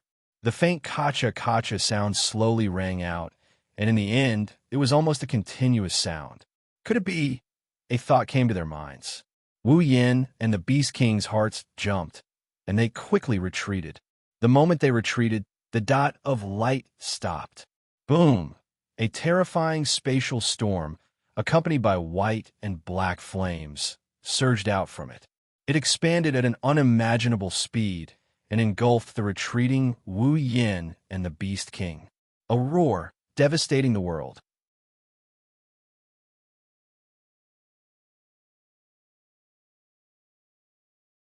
Chapter 843. Woo Woo. The sharp sound of the wind was like the sound of a siren. In the sky, the black space storm was like a circle of shock waves, wildly flashing in all directions. The white flames and the black flames were driven by the space storm and turned into flaming meteors. They either rose up and shot into the air, or swept away and exploded in all directions. Some fell down and smashed into the ground.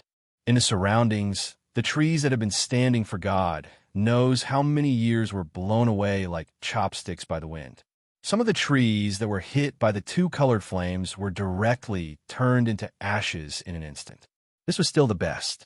The trees that were blown away by the spatial storm were crushed without even a sound, as if they had never existed in the first place.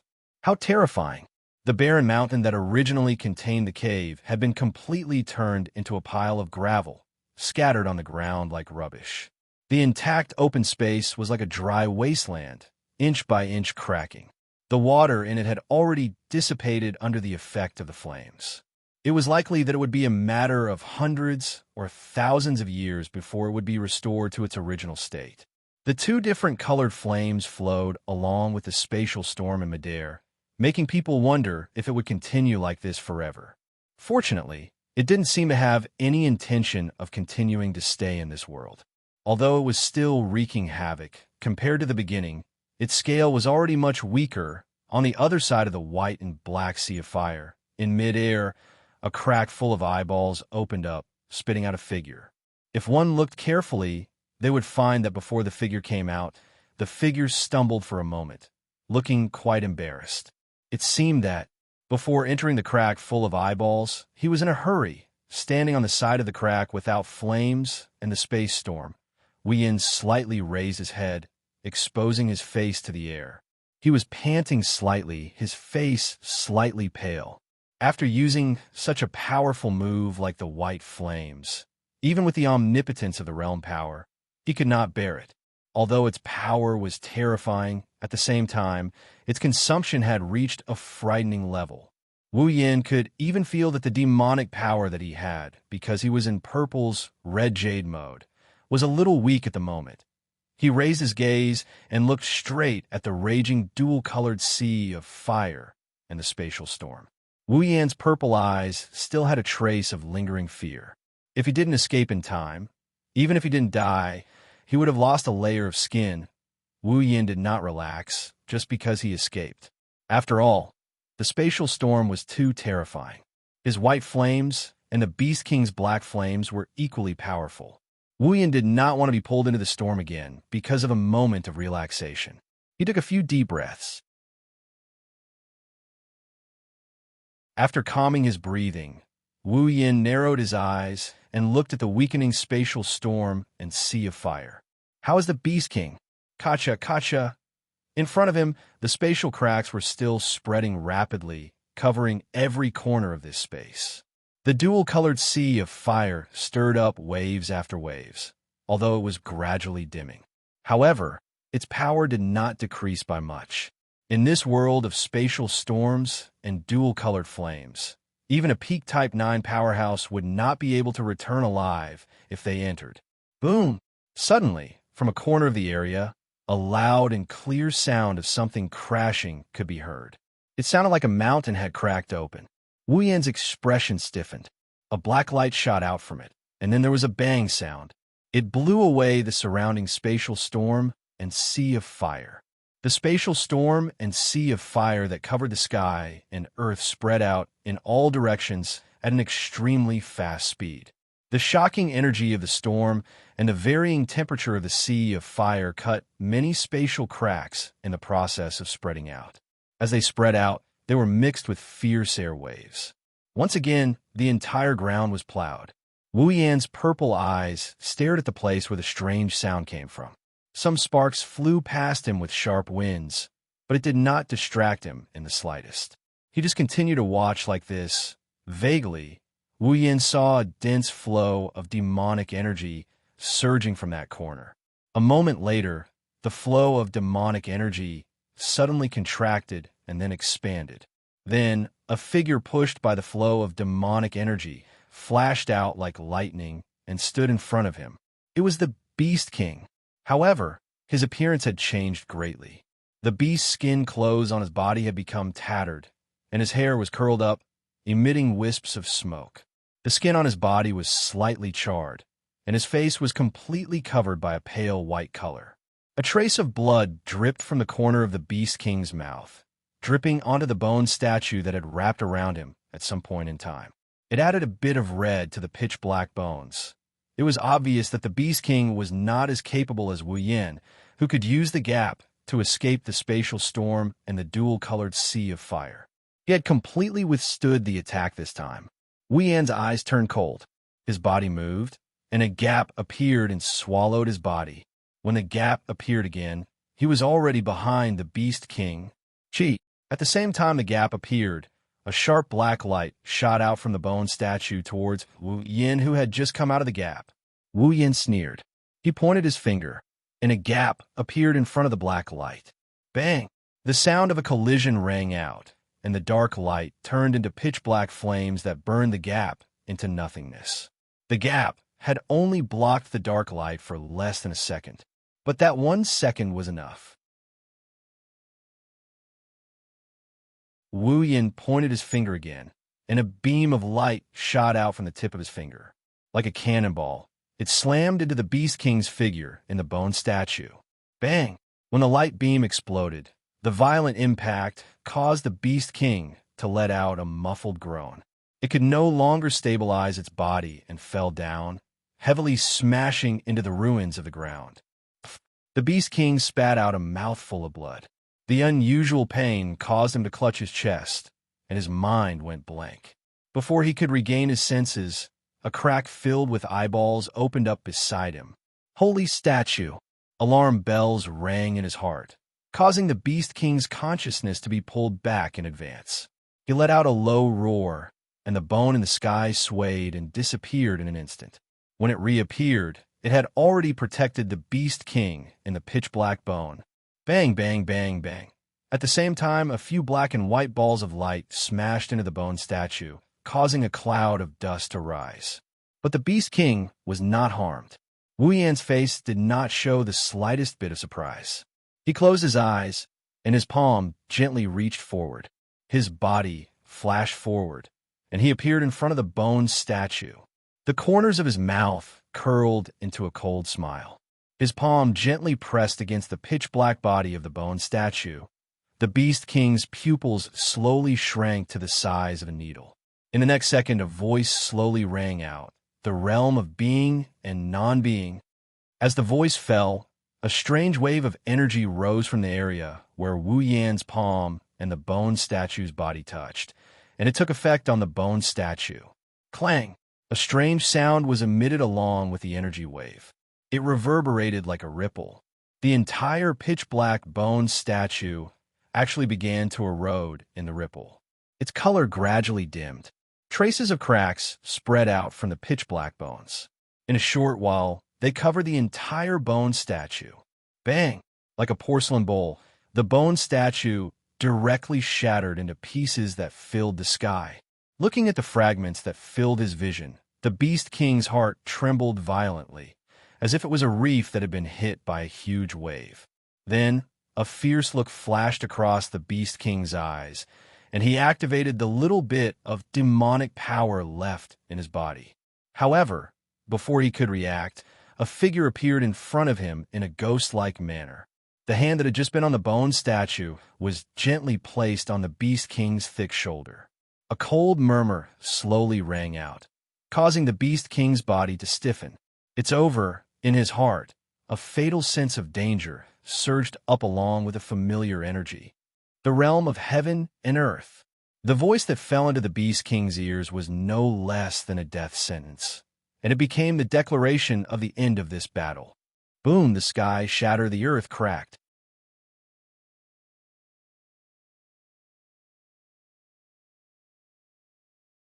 Chapter 844. Boom! An earth-shattering roar echoed throughout the behemoth forest, even reaching the campsite outside the behemoth forest. In the campsite, all the patrols in the middle of the night were shocked by the loud noise. They reflexively raised their heads and looked towards the source of the sound. They were completely dumbfounded. Not to mention them, even the guards who were startled awake by the noise and walked out of their tents to check the situation were also stunned on the spot. They all looked into the distance in a daze, disbelief, and shock. Countless emotions surfaced on their faces and eyes. What did they see? It was like the end of the world. Was this a dream? Countless people who were awake, those who were unconscious, those who were just sleeping, and those who were patrolling at night, all had the same thought at almost the same time. Their faces were filled with absent-mindedness. In their field of vision, the sky was still slowly shattering. They could also feel the ground trembling slightly. It was obvious that not only the sky, but the ground in that area was also suffering from a destructive attack. Heaven and earth were in that area. It had long become a luxury. Not a single bit was left. Without a doubt, if this phenomenon continued, then sooner or later, the campsite would also be included. The guards in the campsite were all at a loss as to what to do. Some of them were desperately shouting, while others ran towards the direction of the higher-ups, seeking instructions. Some of the more timid guards even began to escape from the campsite. In an instant, the entire campsite was in chaos. "Don't panic! Don't panic!" In the center of the campsite, Pelosi shouted at the top of his lungs. Even he was inexplicably frightened. But it was not to the extent of causing a commotion because of an unknown phenomenon. He suppressed the shock in his heart. Pelosi raised his hands. He shouted loudly, "Everyone, gather here for me. Wait for orders." Hearing Pelosi's words, the guards recovered from the sudden situation that caused them to be at a loss. Although the clamor was still there, it was not as chaotic as before. However, the operation was no longer as chaotic as it had been at the beginning. People continued to gather in the open space in the central area, waiting for the higher-ups to make arrangements. Seeing this, Pelosi heaved a sigh of relief. He raised his head and glanced at the shattered world, then glanced at the void hanging in the sky. A drop of cold sweat dripped down his forehead, and his entire back was drenched. His heart was wrapped in a chill, and Pelosi couldn't help but shiver. What the hell is going on here? Pelosi could not understand. Pelosi bitterly shook his head. He felt that ever since Wu Yin and the others came to the campsite, the daily here had disappeared. Many things were out of his control and beyond of his ability. This made Pelosi feel for the first time. He felt that he, as a peak of the 8th rank, was not all that. What Pelosi did not know was that in the battle that caused the sky to shatter, he, as a peak of the 8th rank, was nothing. Clenching his slightly pale hands, Pelosi once again took a deep look at the sky, after which he walked towards the Thunder King's tent. Pelosi was destined to end up empty-handed as the Thunder King was no longer in the tent. The shattered sky attracted the attention of the people in the campsite. It did not escape the eyes of Chuju, Mikoto, Shokuho Misaki, Kotori, and the others. The girls came out of their tents and looked at the scene of the apocalypse. Even they were shocked. Too scary. Looking at the black hole hanging in the sky, Hinajiku couldn't help but mutter. The sky shattered. Isn't that terrifying? What the hell is going on?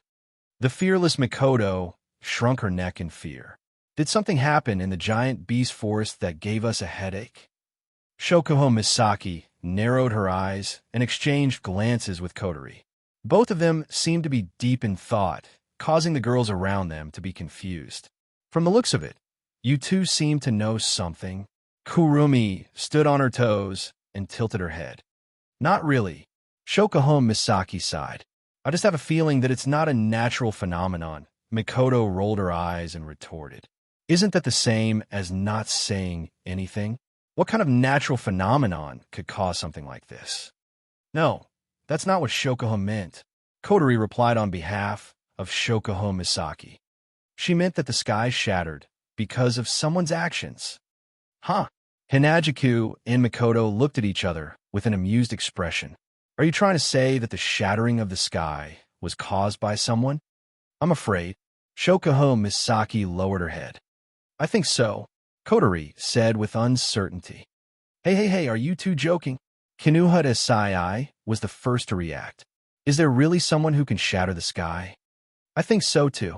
Mikoto furrowed her brows. I don't believe anyone can do that, even if it's a demigod. Unless... Chuju laughed bitterly. Unless it's a celestial. But celestials don't exist anymore, right? Frenda hit the bullseye. That's the same as not saying anything. The girls laughed bitterly. Indeed, they have been discussing this for so long, and there's no way they can come up with anything. Unless they go there and take a look. Go there and take a look. The girls raised their heads and looked at the sky that was still filled with debris. The thought was extinguished in less than a millisecond. Kotori suddenly noticed something. Ikaros, who was standing behind everyone, was looking at Wu Yen with her indigo eyes. In her eyes, a data box was floating back and forth. It was very unstable. What's wrong? Ikaros didn't turn around.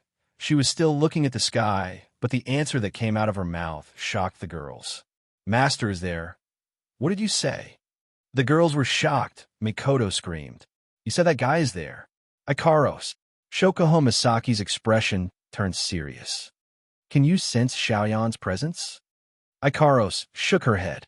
I don't know, but I know that master is there. The girls looked at each other in confusion, but they didn't doubt her words. They knew Ikaros wouldn't lie, especially when it comes to Wu Yen. I'm afraid Ikaros is right. Kotori gritted her teeth. Her red eyes flashed with panic. There's no way Oni-san didn't notice such a huge change, but he still hasn't shown up. The only explanation is that he's there. Master is really there. Astria's hands moved. Toka asked in a panic. Shido is fine, right? No way. Shokuho Misaki denied it. If something happened to him, we would be dead already. Let's go, Mikoto said. Let's go take a look. The girls nodded without hesitation. They forgot that they didn't want to go take a look. It was at this moment that a cool breeze blew over from afar, heading toward where the girls were. By the time the breeze dissipated, the Thunder King, who was carrying Marcus with one hand, appeared from within. Great, you're all here. Without waiting for the girls to speak, the Thunder King took the initiative to shout. Quick, come with me to support the little guy. Lei Wang confirmed Wu Yan's whereabouts. The girls nodded and followed Lei Wang. They rushed toward the shattered sky in the behemoth forest.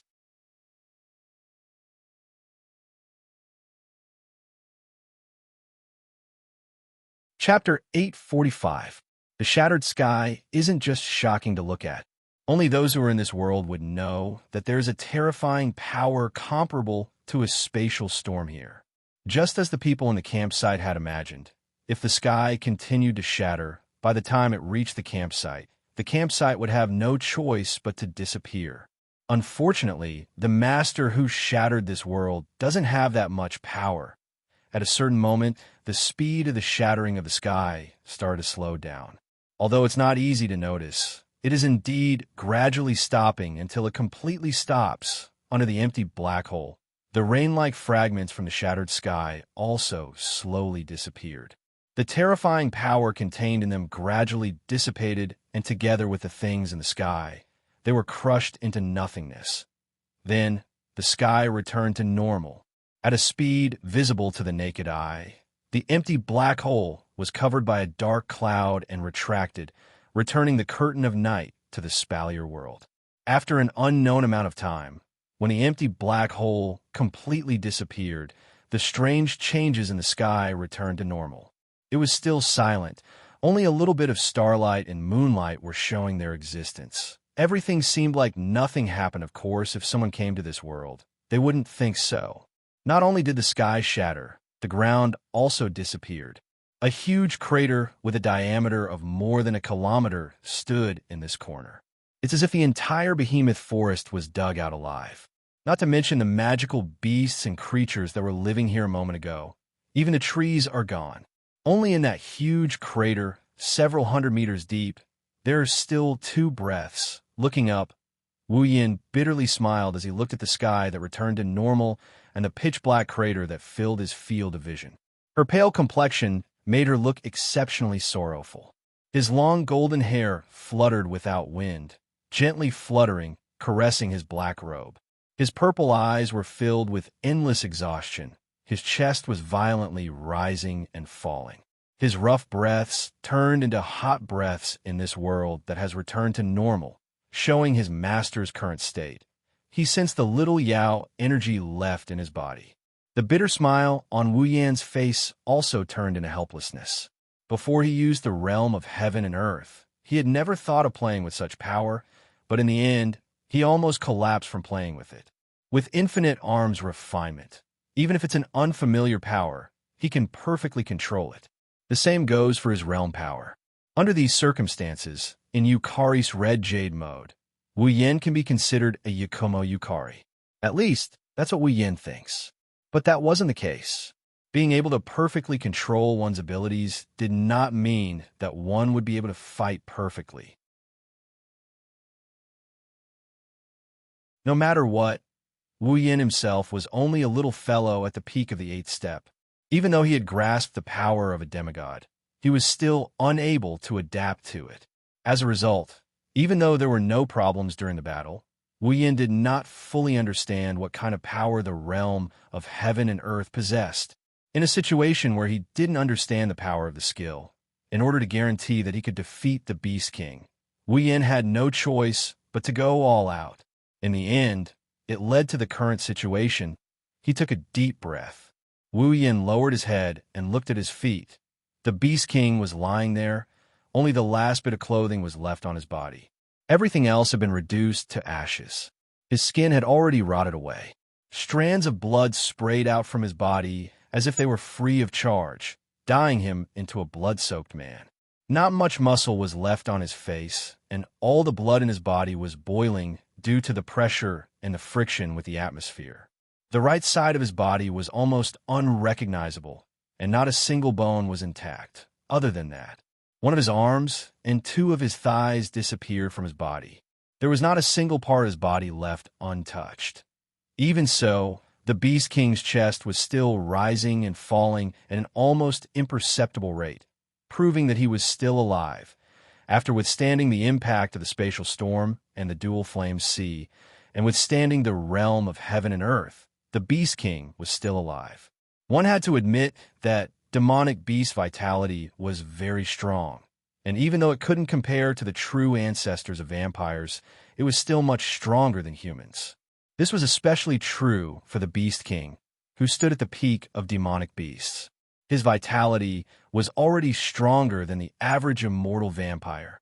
However, his powerful vitality combined with his appearance made it seem like he was struggling at death's door. Looking at the Beast King lying at his feet and vomiting blood, Wu Yin couldn't help but sigh. Before this, Wu Yin had always held a grudge against the Beast King who forced him and the girls around him into a desperate situation. Otherwise, he wouldn't have chosen to use the bloodline ability with a time limit to fight the Beast King. But now, seeing the Beast King in such a state, Wu Yin didn't know why, but for some reason, he couldn't bring himself to hate the Beast King anymore. Was it because he had already taken his revenge? Or was it because he didn't bring it with him when he was born, and he didn't bring it with him when he died? His long golden hair flowed in circles, making him look very elegant. His purple eyes looked at the twitching Beast King at his feet, and Wu Yin closed his eyes. This way, we don't owe each other anything. Perhaps because he heard Wu Yan's voice, the Beast King dragged his broken body and raised his head with great difficulty. A pair of unfocused eyes stared at Wu Yan's face, and he suddenly laughed out loud. Blood clots flowed out from his throat, and boiling blood flowed from the wounds all over his body. His face, which didn't have much muscle left, twitched, probably because of the pain. Even so, the Beast King couldn't stop laughing, and he couldn't stop laughing. His laughter was unexpectedly sad and crazy. Wu Yin quietly looked at him, not saying a word. His purple eyes were as calm as an ancient well, and when the Beast King saw this, he couldn't suppress the anger in his heart. This again, this again, this again. The words that were filled with resentment were forcefully squeezed out of the Beast King's mouth along with fresh blood as it roared out. Yakumo, this face, you too, this face. The Beast King's body trembled more and more, and he used all his strength to shout out a complete sentence. Don't act like you're the victor in front of me. I'm not dead yet. Hearing this, Wu Yin looked at the Beast King's eyes and coldly said, But you've already lost. I merely borrowed that woman's strength.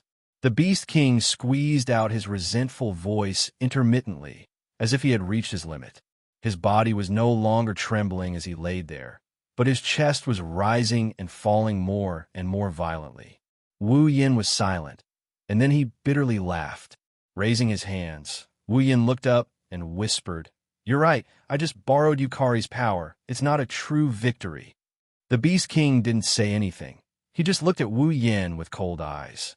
Wu Yin, who was immersed in his memories, in his mind, the first time he came to the Spalier world, the first time he entered a dungeon, the first time he summoned a character, the first time he met the girls, and the memories of his adventures with the girls kept replaying. As the memories replayed, Wu Yin gradually lost his mind. Whether it's now or in the past, I've always borrowed the power of the people around me. Without them, I would have died. The Beast King suddenly clenched his hands, and his absent-minded face suddenly became firm, startling the Beast King who was staring at Wu Yin. I know, I've always been weak because I can't leave them. Looking up, Wu Yan's eyes flashed with an indescribable light. That's an expression the Beast King would never understand.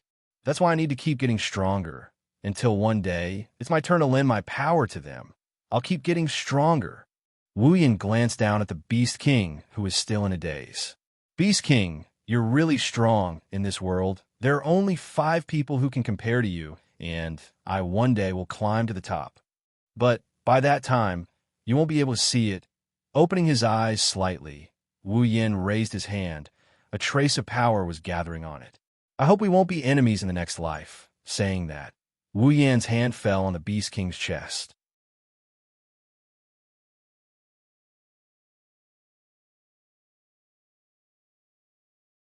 Chapter 846. Just as Wu Yan's attack was about to land on the Beast King's chest and deliver the final blow, the Beast King, who was lying on the ground, suddenly opened its eyes. Bang! With a muffled sound, strands of demonic energy emerged from the Beast King's body. Immediately after, the soil on the ground where the Beast King was lying suddenly rippled and surged up like a tidal wave, completely covering the Beast King's battered body within. This scene was exactly the same as when the Beast King had escaped from Purple's clutches. The sudden change startled Wu Yin, and his eyes turned icy cold. Trying to escape? It's not that easy. His palm, which had been gathering power and was about to land on the Beast King's chest, suddenly flashed with the power of his realm. Mobilizing what little demonic energy he had left, Wu Yin slammed his palm on the soil that covered the Beast King, the realm of being and non-being. With the power of his realm activated, Wu Yan's palm slammed down like a 1,000-pound hammer, completely wiping out the soil in front of him. Then, with a loud boom, a figure shot out from the soil and stopped in midair for 1,000th of a second. Then, it turned into an afterimage and shot into the distance. Looking at the afterimage that shot into the sky, Wu Yan's face was full of ridicule. With a move of his feet, a crack filled with eyeballs appeared with a tearing sound. The power of the spatial gap was all-pervasive. After entering the spatial gap, Wu Yin could freely choose to open the spatial gap at any place and achieve the effect of teleportation. The Beast King's escape was of no use at all. As this thought flashed through his mind, Wu Yin was just about to enter the spatial gap and chase after the Beast King. However, before he could enter, the spatial gap under his feet trembled and closed on its own, disappearing without a trace. Wu Yin was stunned, and his face was full of astonishment. He had yet to react to what was going on. It was engraved on the 3 Magatama engravings on his chest. The 3rd Magatama engravings, which had been maintaining a faint glow, suddenly dimmed and returned to its tranquil state. Almost at the same time, Wu Yan's long golden hair began to shrink at a speed visible to the naked eye. Her golden hair was still fading on one side. By the time he had retracted his short hair, the golden color returned to Wu Yan's original black, and his purple eyes returned to their wine-red color. The duration of the red jade mode had passed. His strength as a demigod fell rapidly, only stopping when he reached the pinnacle of the 8th rank. Feeling the return of his familiar body, Wu Yin did not have the slightest joy. Instead, he secretly cursed. Of all times, he just had to come at such a crucial time. Seeing that the Beast King was about to escape from his line of sight, Wu Yin didn't have much time to think. He roused the undamaged mana in his body and used spatial teleportation to appear on the horizon. However, there was still a considerable distance between him and the Beast King, who was flying away at an extremely fast speed. Although the spatial manipulation magic was miraculous, it was still somewhat lacking compared to the elusive spatial rift. If Wu Yan's strength was still at the demigod rank, it wouldn't be impossible for him to win against the spatial rift. However, the current Wu Yin was only at the peak of the 8th rank. Naturally, the spatial rift did not have such a powerful effect. Although he felt helpless about this fact, Wu Yin still roused his mana and continued to teleport in the direction of the Beast King. No matter what, even if he didn't have the powerful movement range of the spatial rift with teleportation flight, it was only a matter of time before he caught up. Looking at that broken figure, Wu Yan's eyes flashed with a cold light. You can't escape. In the sky above the behemoth forest, a streak of light flashed past like a bolt of lightning. In the blink of an eye, it rushed into a continuous mountain range in the behemoth forest, pushing his speed to the limit. The Beast King also increased his speed to a rather terrifying level. As his figure flashed, his expression was incomparably gloomy. Although he was heavily injured, with the Beast King's strength, how could he not have noticed Wu Yan's pursuit? His heart filled with hatred. The Beast King suddenly felt a sense of danger. At the same time, he also noticed Wu Yan's current rank. His figure paused, but he quickly flew away again. His rank has dropped to the peak of the 8th rank. It seems that the power Yakumo Yuzi lent him has been used up. The Beast King's mind spun rapidly, but his speed did not decrease at all. Like a meteor streaking across the sky, he disappeared into the horizon. In my current state, I should be able to win against him at the peak of the 8th rank. But that fellow's methods are very clever. If he dares to chase after me, he must have some kind of trump card. It's best not to take the risk.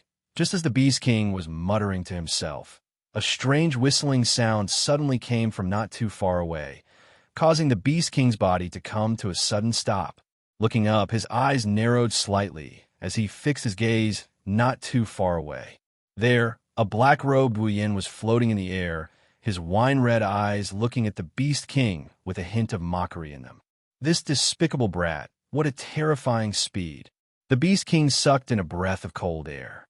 After a moment of hesitation, his broken body shook violently and turned into a streak of light, flying wildly in another direction. Wu Yin frowned. He took a step forward, and when he was about to teleport again, the space around him started distorting and a bone sword materialized out of thin air. Seeing this, Wu Yan's body stopped moving. Bright lightning immediately crackled and surged out of his body.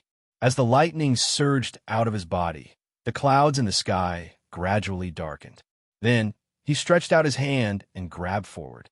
Lightning flashed, and a long spear condensed from lightning appeared with a sizzling sound. Almost in an instant, a wave of energy swept out from the front.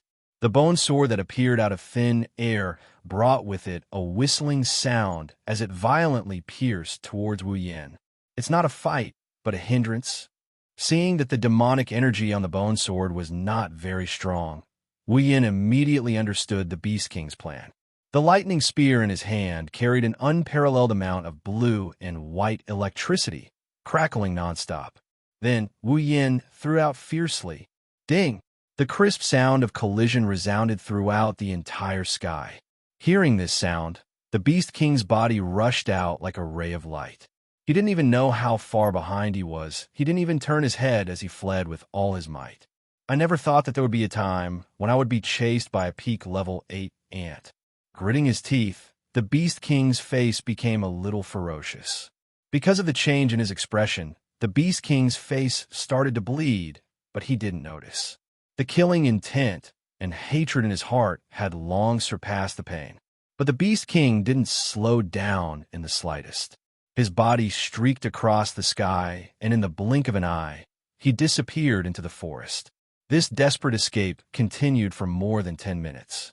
Finally, the Beast King's speed started to slow down. The demonic energy supporting his rapid flight was already showing signs of exhaustion. At this moment, the Beast King's broken face was incomparably pale. The blood in his body flowed even faster. One of his severed arms and 2 of his thighs were dripping down like water.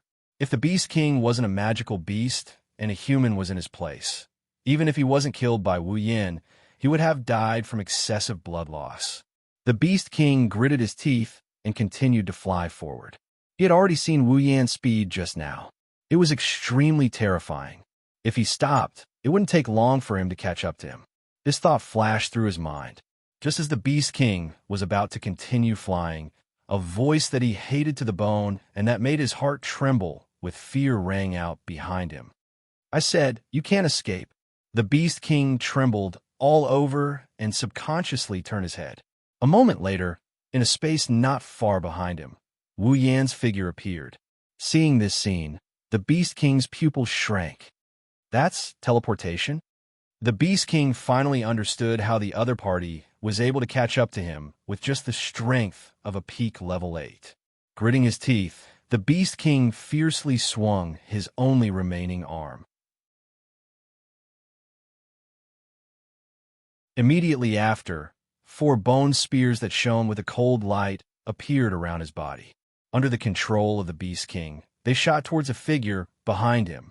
As for the Beast King himself, the moment the bone spear shot out, he turned around and hurriedly fled again. You're tuning in to the Romance Rendezvous YouTube channel. We're so grateful for your support, and don't forget to subscribe to join us on this incredible journey through captivating stories. Your generosity through donations truly makes a world of difference, as it's the primary source of revenue that allows me to expand and enhance this channel for you.